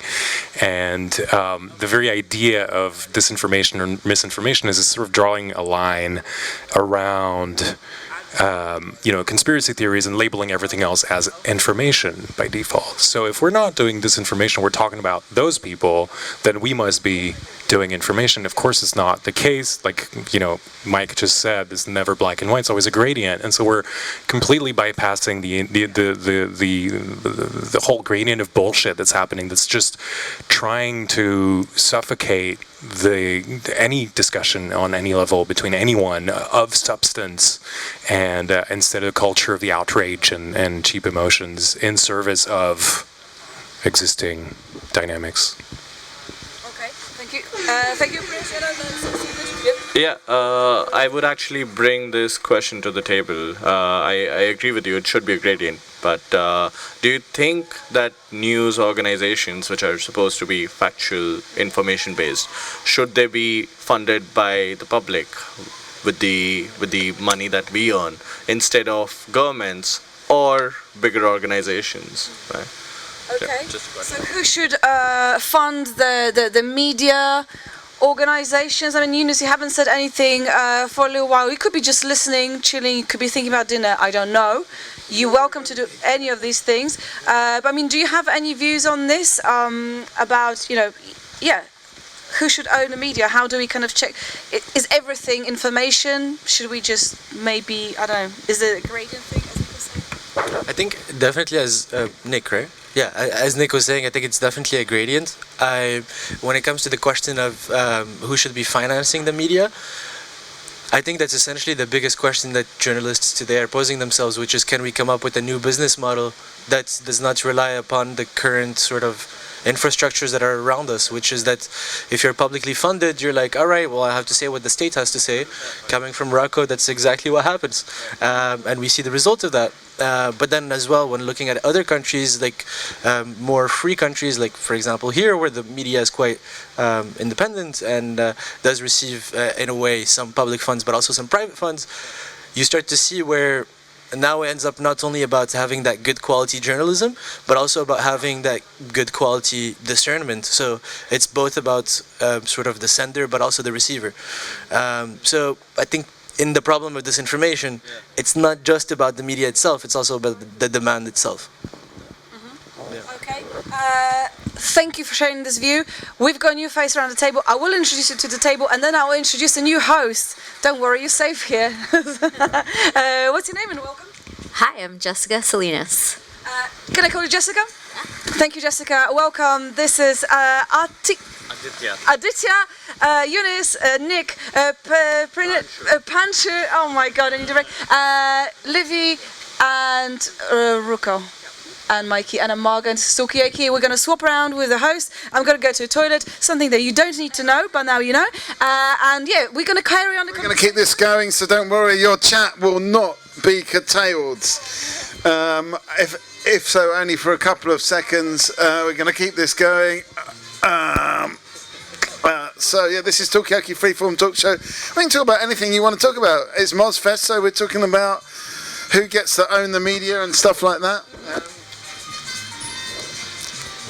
But you know, maybe this is a chance as well for us to go in a different way. It's kind of up to you. I'm gonna connect up this one. Why not? Let's have a huge round of applause and cheer for Margot in the middle. Fantastic job keeping the conversation going for such a long time. I'll try my best. I'll try my best to keep it going. We'll see where it goes. So I'm just because I'm new in the middle, I'm gonna just do a quick. I'm gonna try and Eunice, Nick, Pranshu, Livy, Ruko, Jessica, Aditya. And I'm Mikey. So where do you want to take this conversation? Is there more you want to say about who owns the media? How do we get this? How do we get everybody thinking like we do, so that we can have this amazing, socialist state that we all want? Or do we want it? That's the thing. So yeah, Jessica, you look like you want to say something. Yeah, the reason I paused to listen was because I'm a funder in media. Yeah. And what do you mean you're a funder in media? So, what do you actually do? Oh, I lead an impact investment fund, and Right. one of our verticals is media, and we Right. make grants, but we also make for-profit investments. And so we're Right. kind of looking at this question around who should own the media, what types of business models are there, how can media, nonprofit media, achieve sustainability, but also for-profit media. So I wanted to hear the perspectives. Okay. Have you got any thoughts to kick it off with? I think there's perils to having government-owned media. I think in the U.S. we have NPR, we have Yeah. PBS, which is TV. And I think for a while they worked. I think the problem with government-owned media is the same problem with for-profit-owned media. Yeah. In that the people in power have an outsized control at any given moment, Right. depending on the values that they're operating with, and we saw that with Twitter. We've also does seen somebody need to own the media? Does it need to be right. owned? Does it need to be owned? We've explored co-op models. Yeah. We've explored content creators, newsletters, Substacks, etc. So we're kind of in the middle of hopefully answering that question soon. Yeah. But I think experimentation is where we're at right now and what's needed. I want a final thought from you. I think you've given a lot to this conversation. You don't necessarily need to answer the question of who owns the media. It can be whatever you want to be, but give us a final thought. Yeah, I'm all out of ideas. No, I think I don't think it's an easy answer, but I think I lean towards something like, well, obviously fuck capitalism, but like a sort of like publicly funded but not like state steward, but like sort of like collectively community, like civil society stewardship.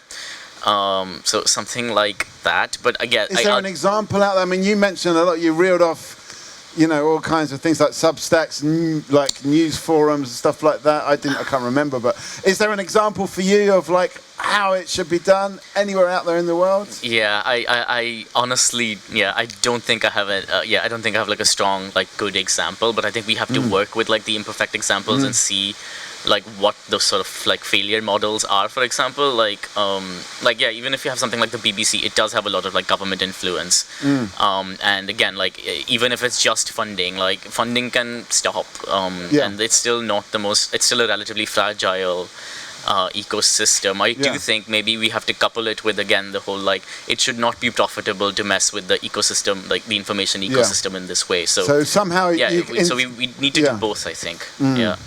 Can you make profit out of being nice to the world? I guess is a kind of way of putting it as well. We've got a neat face at the table. Just quickly get your name. Hi, I'm Paul. Paul, I'm going to introduce everyone else, but we're going to have a final thought from Roku. I can give you a round of applause as well. Yeah.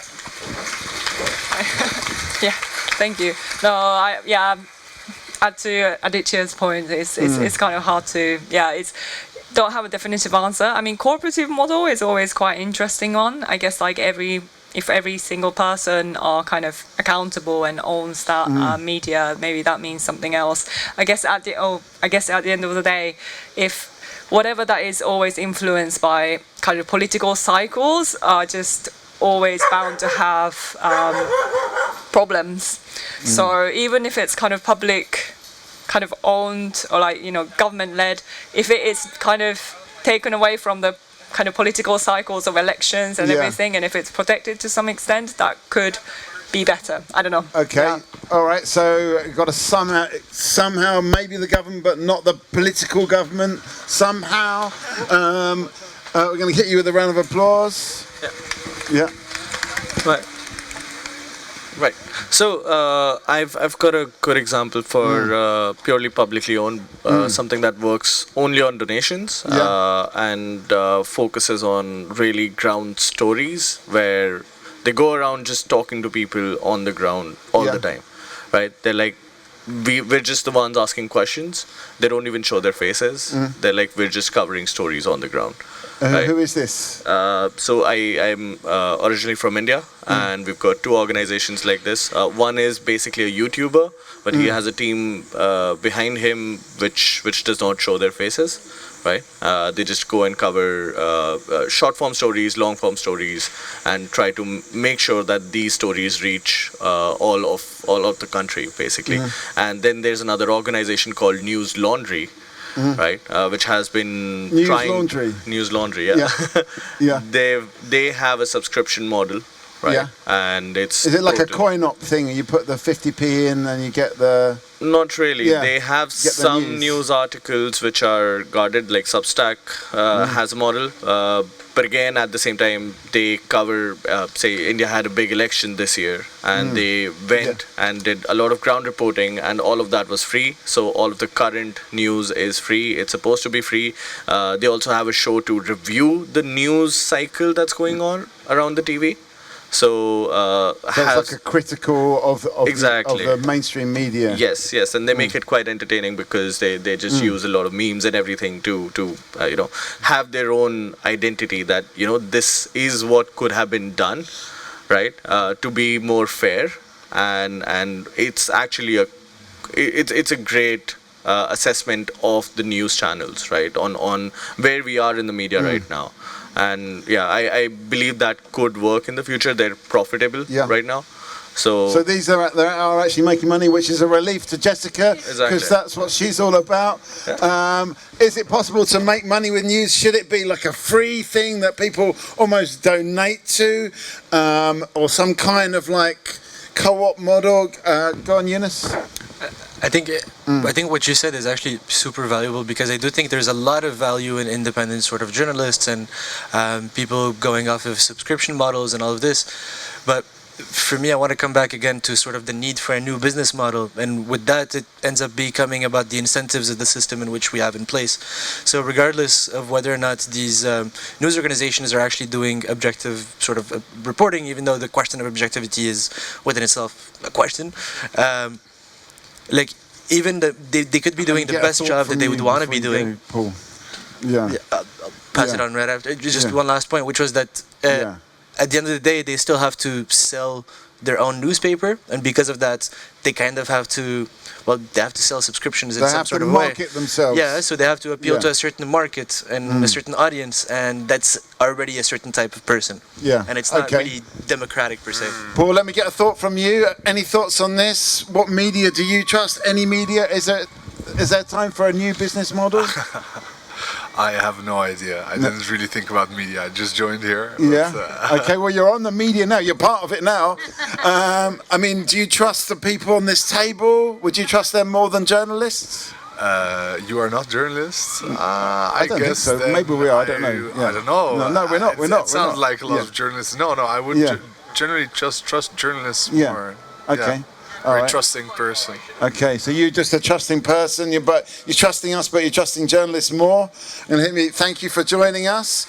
I mean, where do we want to take this? I mean, is there a space for a business model? I mean, it's a good point from Eunice about, in a way, all of these individual journalists, these people that have got the channels, they have to market themselves, and then you're kind of almost packaging your information in a way that could potentially distort the actual information. Nick, did you have a point? Oh, Jessica? Yep. Thank you. I'll make it quick.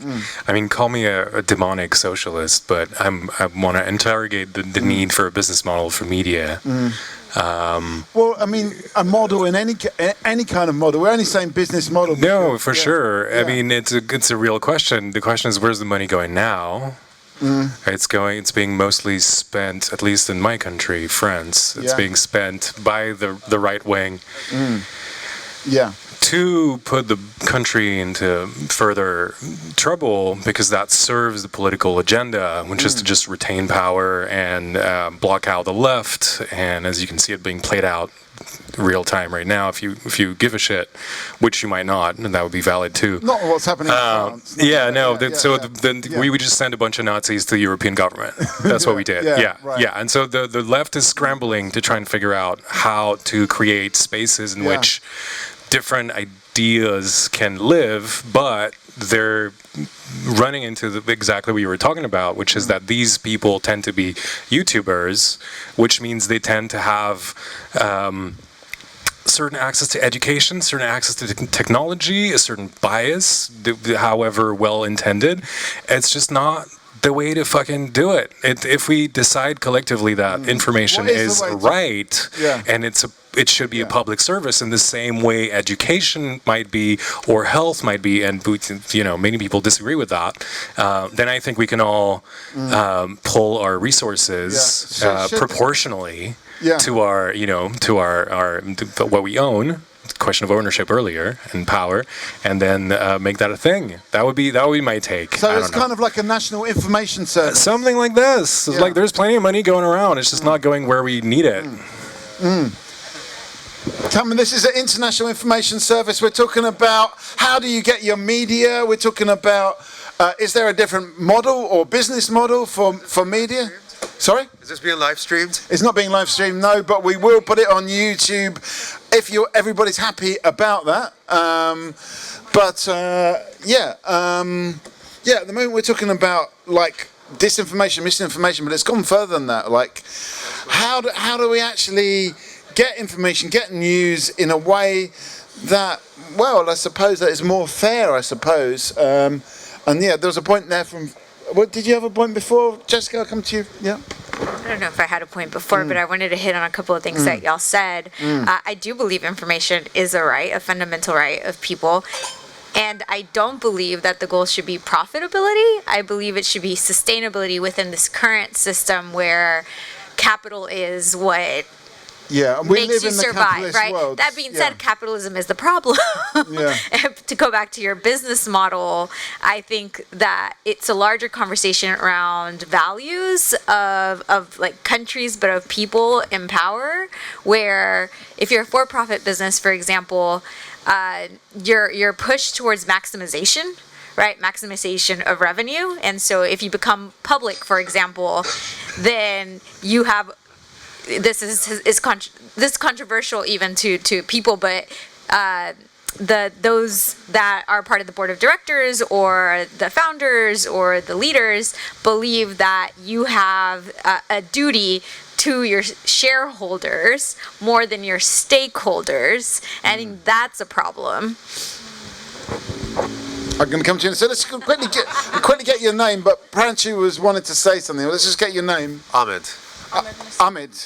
We'll come to you in a second. But Pranchu, go on. Yeah, I'm sorry. I'm going off topic, but I just have a question for you. Are people actually planning to shit in the river in Paris? To what? Shit in the river in Paris. Okay, what? Yeah, was that something you've read about? You've heard about? Yeah. So apparently, you got that from your. Is that disinformation? Yeah, I'm sorry. No, exactly. That's what I wanted to know. Somebody from France. Okay. Maybe you can answer that question. In TikTok terms, that's called French core. #French core. Okay. French core. Okay. Do you know about the shitting in the river thing? Well, just as a spite, despite Macron, despite the mayor of Paris, people are just gonna ruin it for the tourists. That's that's French core. Okay. All right, okay, so we're talking about shitting in the river suddenly. We've got a sound effect for that, which is this one. Yes. For the sake of Cameron and the people watching us, I approve of that, and I'm not going to join in, but I like it. Yeah, okay. You approve from a distance. Okay, so anyone here are you willing to shit in the river to make your point? Maybe not the sane, but it's an insane plan, really, isn't it? Yeah. Anyway, thank you. Where are we going to go with this conversation? I mean, we're talking about what model do we have? Is capitalism the problem? We know capitalism is the problem, but can we do anything about it? Where do you want to take this conversation? Is it just Yeah, go on. Oh, Sure. I mean, when we're talking about capitalism, I would say fuck pure capitalism because it does not lead you anywhere. But like anything else, it has to be a balance. It can't just be capitalism. It just can't be socialism. It has to be a balance in between. Because we've built a lot of infrastructure around it already. It's about stabilizing it so that it suits the needs of 2024 and the future. But so it's almost like we built our structure as a capitalist structure, so we can't just abandon it. Exactly. We have to sort of modify it. Yeah. Okay. We've got some new faces at the table. It's time to do a round of names. We've got Ahmed, we've got Yunus, we've got Nick, we've got Pranchu, we've got you from earlier, and I do know your name, but the whole protocol, we've got protocol here. Tell us your name. Ima, and we've got Livy, and we've got Christoph. Yeah. And we've got Frida, and we've got Margot, and we've got Jessica and Mikey, and this is Talkaoke. We sort of started talking about this kind of, Jessica said, what is the right business model for kind of for our media, so we don't get disinformation, so everyone gets to say what they need to say, and it's a fairer, it's a more understanding society. We didn't really come up with one, but Nick had a problem with the idea of a business model for media. Does it need to be a business model? And then we started talking about capitalism. Are we stuck in capitalism? Do we need to tweak it or get rid of it? Or do we need to frame our world and our ideas within the capitalist system for it to actually be viable and reasonable? And that's where we are right now. So what do people think about that? Or we can talk about something completely different. It's up to you. Emma? What? I think against Olympics. Yeah. No, Olympics. So against Olympics. apparently they spent $1.5 billion or euros to clean the river in Paris for the Olympics, and for the swimming races. Oh, okay. And the politicians are gonna jump in to prove that it's actually clean. So right before that day, everyone in Paris is planning to go and shit in the river. Oh, right. I see. So Yeah. I think this is a really good example of if not dis then misinformation. Is it? What's the difference between dis and mis? We'll talk about that later, actually. Yeah. It started as a joke. Yeah. Like the mayor of Paris saying, Yeah. "We'll dump in the river to prove that it's really okay," because for years the Seine has been more than polluted. It was the water in which you would throw your worst enemy if you had no heart. So polluted, really, you would never want your skin to be near it. They spend a given amount of money to make it as clean as possible. Obviously, no one is going to shit in the Seine. Yeah. Obviously. Yeah. It was a joke to say. Yeah. This is a really good It's way a to joke make that's fun. got out of hand. Exactly, and then people were like, "I might actually do it," but I don't think anyone will do it. It was just pure. I mean, I'm not supposed to give my sort of opinion here, but I think I would find it hard just to do that. You know, just at will, even if I wanted to. But anyway, go on. Yeah, this is called meme culture. Right. Yeah. Yeah, that's what it is. But it has a place in society. It has a place. You know, the media. There's meme stocks, meme coins. Yeah. You know, we need to take a hold of these and consider it as part of our lives. Yeah. Okay, so it's part of the meme economy. Okay, there's a point over here. But it's also part of organizing. Meme culture is like a core part of organizing now in a lot of movements. But I want to take the satire because I think it's actually a perfect example to counter something that you said or balance it out. Something around we need to kind of play within the system, and I think that I struggle with that tension a bit because I do believe that in history, radical actions are what have gotten us to progress the most. And so I do believe we probably need some example of a radical action. Boston Tea Party. Yeah, that's another. Which, I'm never down for American colonialism, but but I think just civil rights movement, you think of the LGBTQ rights movement in America, etc. Like it's always been like radical actions and mass people doing something, organizing and protesting that has led to some significant change relative to the times. So you've actually really got to get out, do something radical. So I'm like, someone needs to destroy it. And it normally involves putting something into a river, be it tea or something else, putting something into a river. And I've never used this sound.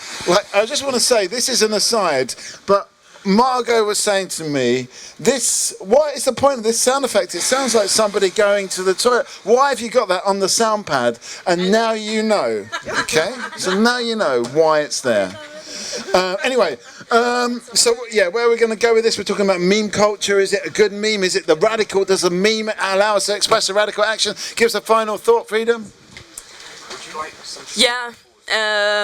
Power to the people. What's the most radical thing you've done, would you say?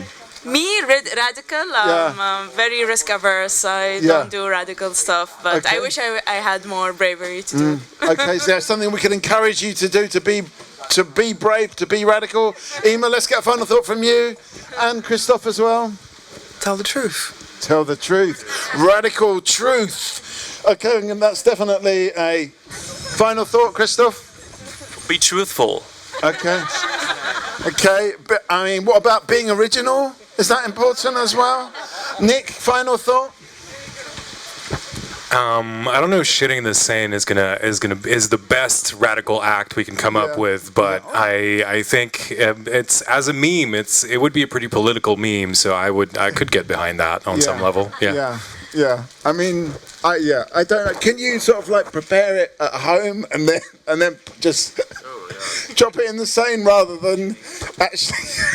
Yeah, probably because doing things on the signal is like not because sometimes hard, But in the same way, like, but what is more meaningful, like something like this, or for instance, like Macron talked to Putin when the war in Ukraine broke out, and they sat at this ridiculously long table. And I sometimes think, like, do people even like read the room? Like, do they even realize how mimifiable they are? And that's the politicians doing that. I don't know. I mean, I don't know that much about the politics of France, but it's, you know, it's just an interesting point, because that the river and the poo is kind of coming from the people, I imagine, unless it's some kind of a troll or maybe it's some politician behind it. I don't know. Maybe we need to check that. I was saying it was the mayor of Paris, I think, that was. Okay. No, it wasn't that, but people kind of. What's the word? You know, having a go at the mayor of Paris. Yeah, so it was some kind of political thing, I think, as a joke. Okay. Anyway.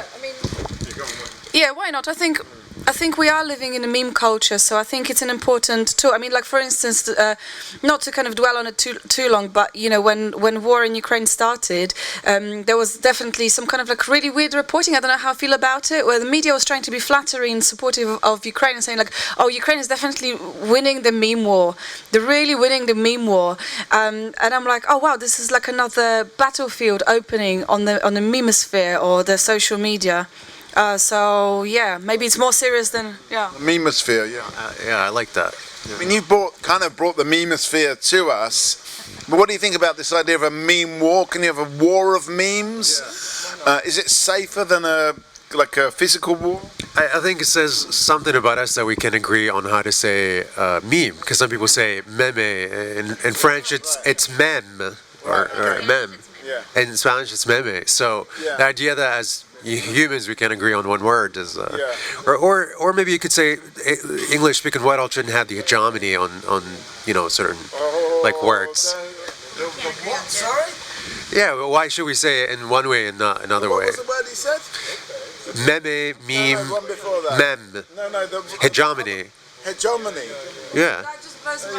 Yeah. Okay, that's interesting. So how do we say these words? Meme. How do you say it? How do you? Hegemony. Hegemony. Okay. I would say hegemony. Hegemony. Okay. Yeah. Okay. I mean, yeah.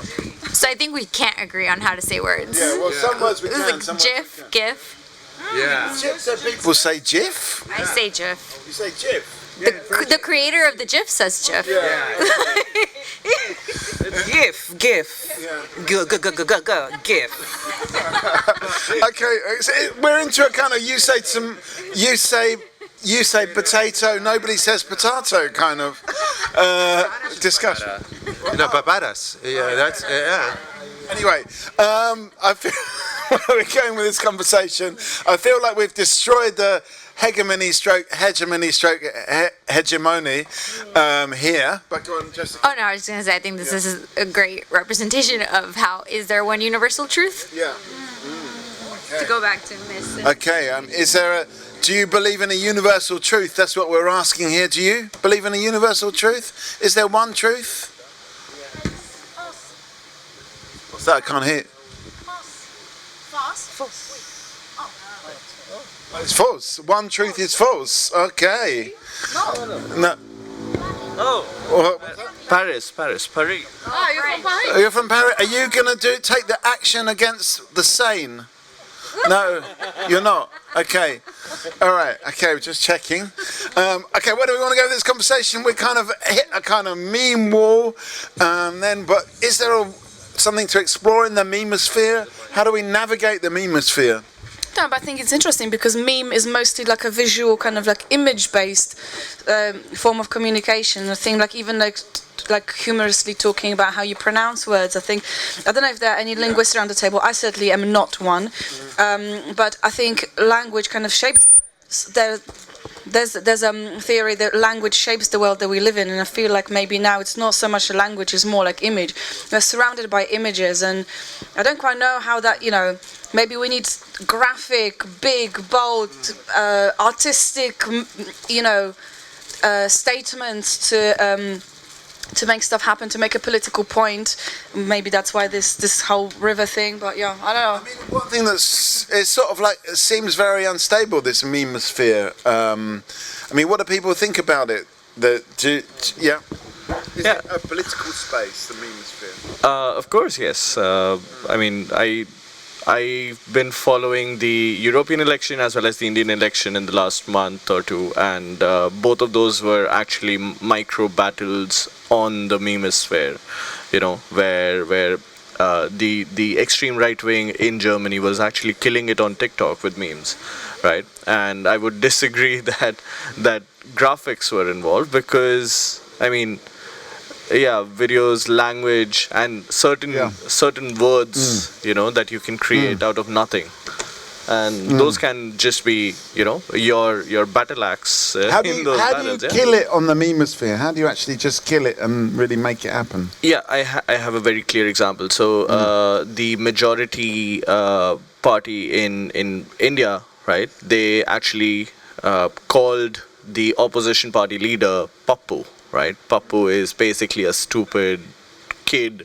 We call in Hindi, right? He's Pappu, right? And they just termed him as Pappu 10 years ago, and it's still stuck. He can't get out of it. So anything with that name, right? When it's like even news channels are using it now. It's that legitimized, and it all started from memes. They didn't even say it in any of the speeches. Because it was funny? Because it stuck? Because it made sense? What was it about? Because it sort of, it was used at such a time where he made a mistake, right? And because he made that one mistake, it just got stuck around. Right? And that's all it takes. That's all it takes for the single meme to go viral and then stick around in your culture long enough to be the universal truth in some cases. Okay, so meme becomes virus, becomes viral, becomes universal truth. Eunice? I think even with the universal truth, I feel like memes touch upon an emotional truth that could be universal amongst a group of people. And that emotional truth then has impacts on sort of the politics and the society and all of these different things. So, yeah, I feel like naturally we come to our decisions based on an emotional reasoning coming from the beginning, but that emotional reasoning itself has factual elements that help create it. Like, I live in a system of oppression. I don't like the system I live in. That's my emotion, is that I don't like it. But the fact is I live in a system of oppression. So it's kind of that sort of dynamic. Yeah, that balance between facts. But also there's a lot of nuance within this. So, And are they? It says delicious, but is it meme delicious?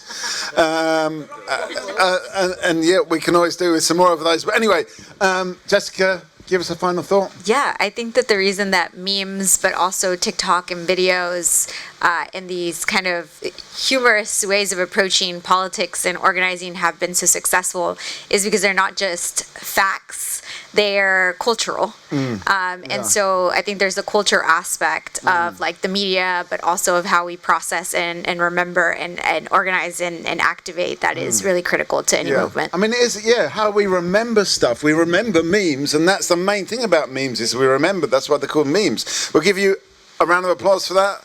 It's a little bit badly timed. Okay, so it's about what sticks in our mind. Final thought, Eunice. Thanks for having an awesome donut, and spread love, spread truth, and stay happy, I guess.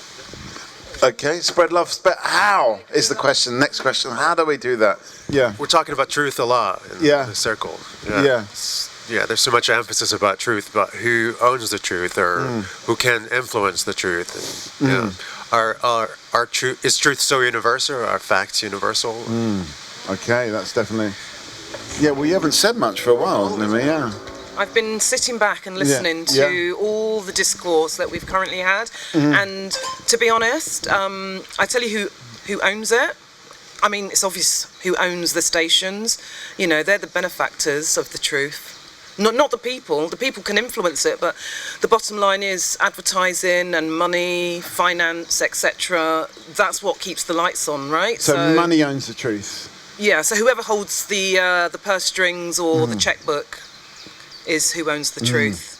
Okay. Like the Murdochs of the world. Okay, someone like Murdoch owns. Who owns the truth? Come and join us. Yeah, 2 minutes. Come on.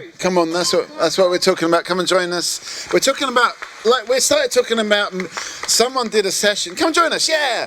Someone did a session on misinformation and disinformation, and it went on to memes, because actually that's how people are not really interested in facts; they're interested in memes. But we sort of went on to this thing that actually, in a way, who owns the truth? It's actually people that own the media. They just decide what memes to put out there. Do you agree with that? Have you got a favourite meme? Tell us your name. That's a sound effect, isn't it? Okay, yeah. My radio one. Yeah. Not so much favourite memes, but in terms of owning the truth, yes, to some extent the media control it. However, I still think there's space for individuals to own the truth that they see and they can evidence. I mean, yeah, sure, there are people in the world that are indoctrinated in a particular direction, but as far as they're concerned, the information they've got is the truth, as is defined to them. But it all depends on an individual's perspective, the information they have together to be able to verify facts, and that is how they determine what the truth is. In the same way that historians, when they look back over history, can determine what happened at a particular point in time based on a series of different information sources and be able to back it up, and therefore they come to a conclusion that, this happened at this point in history. Okay, so we get the information that we've got and we decide from that information what is true. Yeah. I'm going to dissent against what she said. Yeah. Thank you. We're going to hit you with a round of applause for that. Thank you for taking part on Talkaoke. Yeah. Yeah. But my dissenting view is that the social web has created a space for people to tell their truth, for instance, without the creation of an established media or institutional media. So in a sense, it's not always institutional media or people who own media companies that hold the truth or own the truth. People, in as much, can influence policies and facts. Just people, anyone that puts something out there on a social media platform has the opportunity to, or the possibility to. Yeah. Which is anyone really, apart from those few people we've had around the table that have decided to go offline forever. Come join us. We're talking about who owns the truth. Sorry, I just had to nudge you there because exactly what you just said, it just triggered this this little fire in my brain. I think it's called a stroke. No, I'm joking. I shouldn't say that out loud. No, but it just made me think of Brexit, and you're saying who owns the truth and who's pushing out a certain message, and maybe that dictates a response from those that pick up that message and maybe read the message incorrectly, and they think, I'm going to go that way because the message has given me inspiration, or it's given me a thought or triggered something in my mind that's made me decide to do something that might not seem right at the time.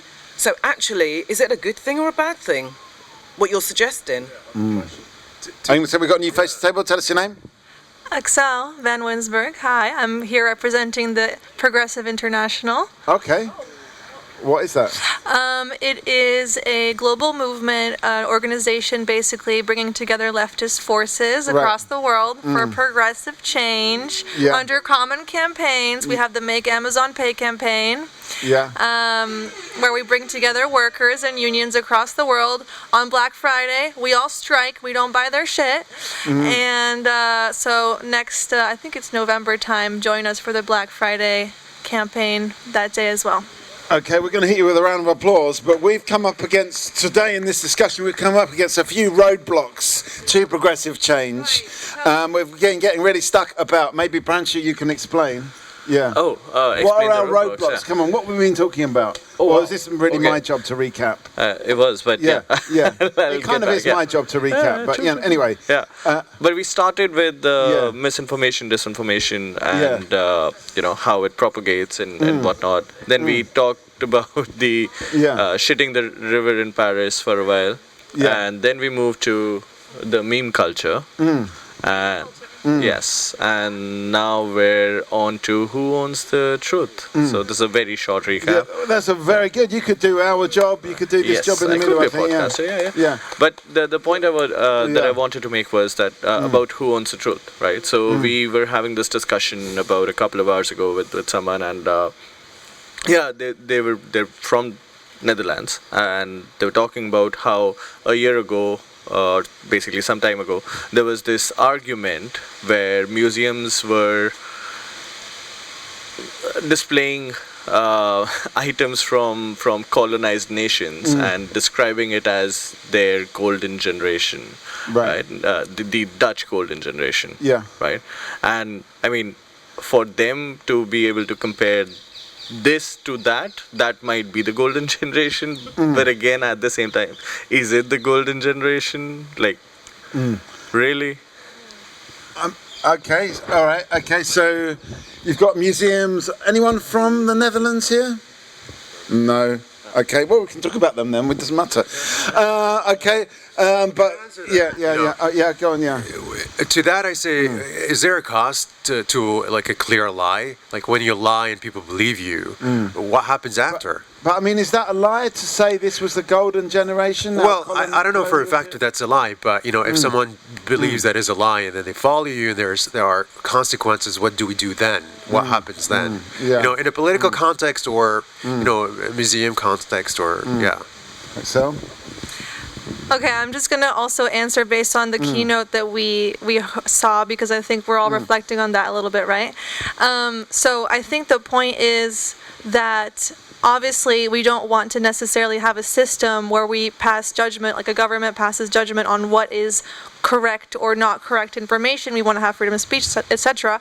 But the problem that I think they didn't really address is that these social media platforms function in a way where they, you know, it's the attention economy. They have certain algorithms that push to incentivize content that's going to be shocking, therefore divisive, and so fear-based content that's going to make you very emotional, it's going to make you react.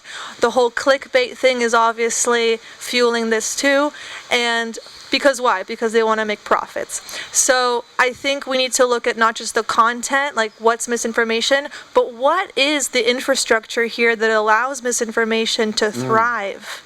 And who is the arbiter of truth in terms of like what information is flowing or not flowing within the system? Who would you like to be? Keep the mic, because who would you like to be the arbiter of truth? I think it's always like a negotiation and a public discussion, but then when you have these private companies that are basically shaping the public sphere, then that's where we have a situation where they are prioritizing or shadow banning or whatever. The whole idea like, oh, it's neutral and everybody has free will, it's BS because we know Cambridge Analytica scandal happened. We know that they work with authoritarian governments. You know, they do research on what content is addictive.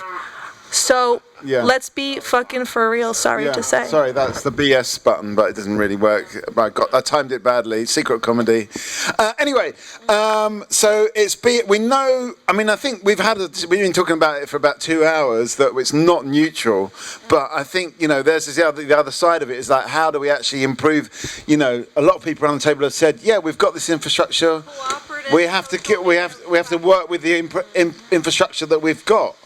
And I think that's what people were saying earlier on before you arrived. Pranchu, I think Margot had a point. Yeah, Margot. It's back to that. People pointing to people who had something to say. I was in the middle. But I just wonder, because you said about the international left. Where's the trend in the international left? Because from the UK perspective, I'm Polish, but I live in the UK, and the left is not really that discernible from centre, right. So what kind of left we're talking? Is there a left internationally? I'm just curious, considering also the European parliamentary election results. So that's one thing. And secondly, you asked a question, Mikey, who owns the truth or something. This you said people. I was like, yeah, right on. And I'm like, who's the arbiter of truth? The arbiter, exactly. And you said people. And then I thought, do I actually agree with that? I think notionally, yes. Emotionally, I'd like it to be true. But people, when we do this Talkaoke, a number of people who say like, they talk about themselves as individuals, like, yeah, I do things for myself, and me, I have to be okay. I feel like there's no community spirit. Like, if that individual was in charge of, was the arbiter, I'd be very concerned. Sorry. Okay, so there's a few different questions out there, and it's up to you. I will say this is Talkaoke. It's up to you to decide which one you choose to answer, if any, because you could say something completely different. But there's this. Just to recap. There's this idea of like, who is the arbiter of truth? Should it be the people? Do we trust the people? There's that one, and then what happened to the left as well? So to your point, I don't think it's people today, but it's algorithms that are the arbiter of truth right now, because they are essentially we're pushing engagement because we believe that, okay, if more people agree with it, this is the truth, right? And people might make bad choices and like violence as well. Millions of people I wouldn't call it a bad choice, but exactly. Yeah. So that's the case with people plus algorithms. But I do ask this question to the table, like, should we just ban algorithms altogether within social media? Yeah. How do you do that? Shall we ban algorithms? Okay, would that be the first point of the socialist left, to ban algorithms? Axel? Well, it's kind of interesting because it kind of points towards a question that I'm having at the moment, is like, can we have a socialist AI, like, because China right now is talking about, we want to create a technological infrastructure that it's transparent, accountable, allowed with core socialist values. Is that possible that a government, we already know they used AI against the Uyghur community, so it's a little bit tricky. Yeah, hang on a sec, Axel. What would that system be called? Well, in communist China, maybe something like Chat CCP. Okay. Yeah. Sorry. Yeah. Okay. Anyway, I just wanted to talk about the left. Where has the left gone? Big question. I don't know if I can answer it as a whole, but I think the year that Corbyn lost and Bernie lost was very hard for the left, and now we have Keir Starmer. Corbyn's kind of been ousted, and across the world we do have really great places where the left is thriving a bit more, like in South America and so on, where we see progressives coming to the fore. And I think what the Progressive International is trying to do is, yes, unite parties, but also unions, also grassroots activists. So looking beyond just like the very contested like sphere of party politics, and actually bringing those ideas together and having common campaigns where we can fight for something together. Because the problem is that if you just look at a national context, you're going to run into similar issues that are happening elsewhere. So we need that solidarity. So for example, if we talk about tech and AI, it's also a geopolitical issue because there's a lot of dependencies. So is it possible to have, for example, envisioning a nation that has technological sovereignty? And what would that look like? And maybe that's where we need to start, A nation of technological sovereignty. Yeah. Yeah, I just want to say... okay, we're going to hit you with a round of applause. Yeah. But also, these questions are age-old. The idea that, can you trust another person without really knowing them, who they are, just by virtue of their humanness, or, maybe them being a fellow, earth dweller. Because in the past they were like, we must have absolute monarchies. A king is the protector. He is sort of the divine incarnation on earth, and will ensure sort of like the continuation of the nation. And then there came the notion that no, we're all equal, and the idea of radical equality, that a person, no matter who you are, you have one vote, and then another person could be the richest person, and they also have one vote. and you can overpower them, and that had happened. I mean, yeah. But now we're asking the same questions again. Could plurality be the arbitrator of truth or harms or lies, or you put in whatever you fill in with a gap? Have we come up with any? My answer is yes, because I said the people are the arbiters. So you of the believe truth. in the people? I believe in radical equality. Okay. I mean, person to person, one to one. Okay, but what happens if the people come up with something that is a little bit unpalatable for, I mean, we say yes, the people, look, we're called the people speak because we must believe a little bit in the people to be called the people speak. But what happens if the people speak stuff that we don't like? Don't like.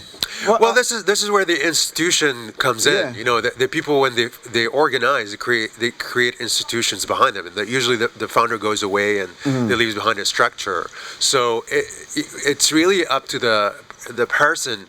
But typically what collectives of humans do, they create cultures, they create societies, they create organized forms of governance. So you take it to that. Basically, you go back to. Okay, so the structure will prevail. Yeah. The institution will prevail. Okay. I don't know. I feel like I've kind of like. I'm gonna wrap this up. I think anyway. It was basically where I was coming to, but. Because I think where we're going to go from this, we've reached the kind of terminus, the central station of this conversation. And what's that? Final thoughts? Yeah. I also have a final thought. Yeah, okay. Who wants to go first? Final thoughts? Okay. Go on. My final thoughts are 2 words, or maybe you give it. My final thoughts are unban TikTok. Ban TikTok. For the US. Unban TikTok. Unban TikTok. Unban TikTok. Unban, is that a word? Okay. Disban TikTok. Disban. In the US. Yeah. Yeah. Yeah, okay. Take it from being banned to not being banned. Okay. Oh, unbanned. Yeah. Okay. Is TikTok banned? Seriously?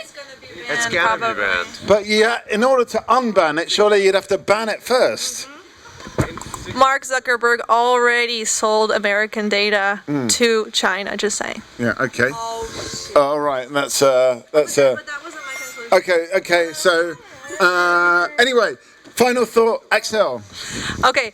Arbiter of truth, God, information. I want to end as an anthropologist with this little tidbit, which is we need to be careful of how we think about AI as this thing which can come in and take over the justice system and be a better president. It's going to be more rational. It's going to be a better version of human beings. It is an infrastructure that is political, that's economic, that is being negotiated between human beings. Sometimes even what we think is AI is being done by hidden labor in Kenya or in other countries, being paid peanuts. So we need to keep in mind that there's an ideology about what AI does, and then there's what AI really does, and we need to be critical about how we engage with these technologies. Okay, well maybe that's a definite round of applause, but also food for thought for the next session. Yes, mic drop.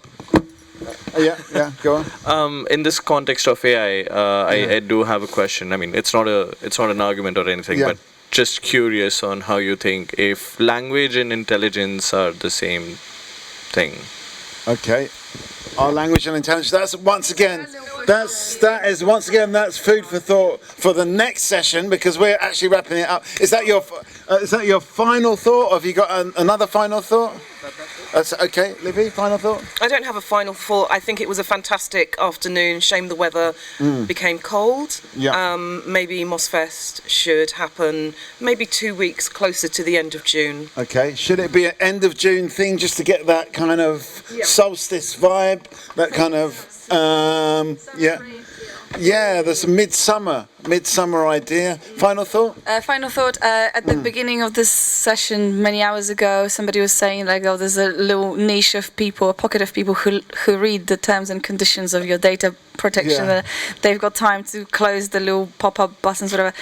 Apparently it's like a strong, small niche, so I'd like to see that growing into political power. Could it be like a club or something like that, or WhatsApp group? Yeah, maybe. Or a political Facebook the group. Small print party, basically. The small print party, the TNC's party. I'd quite like to see that.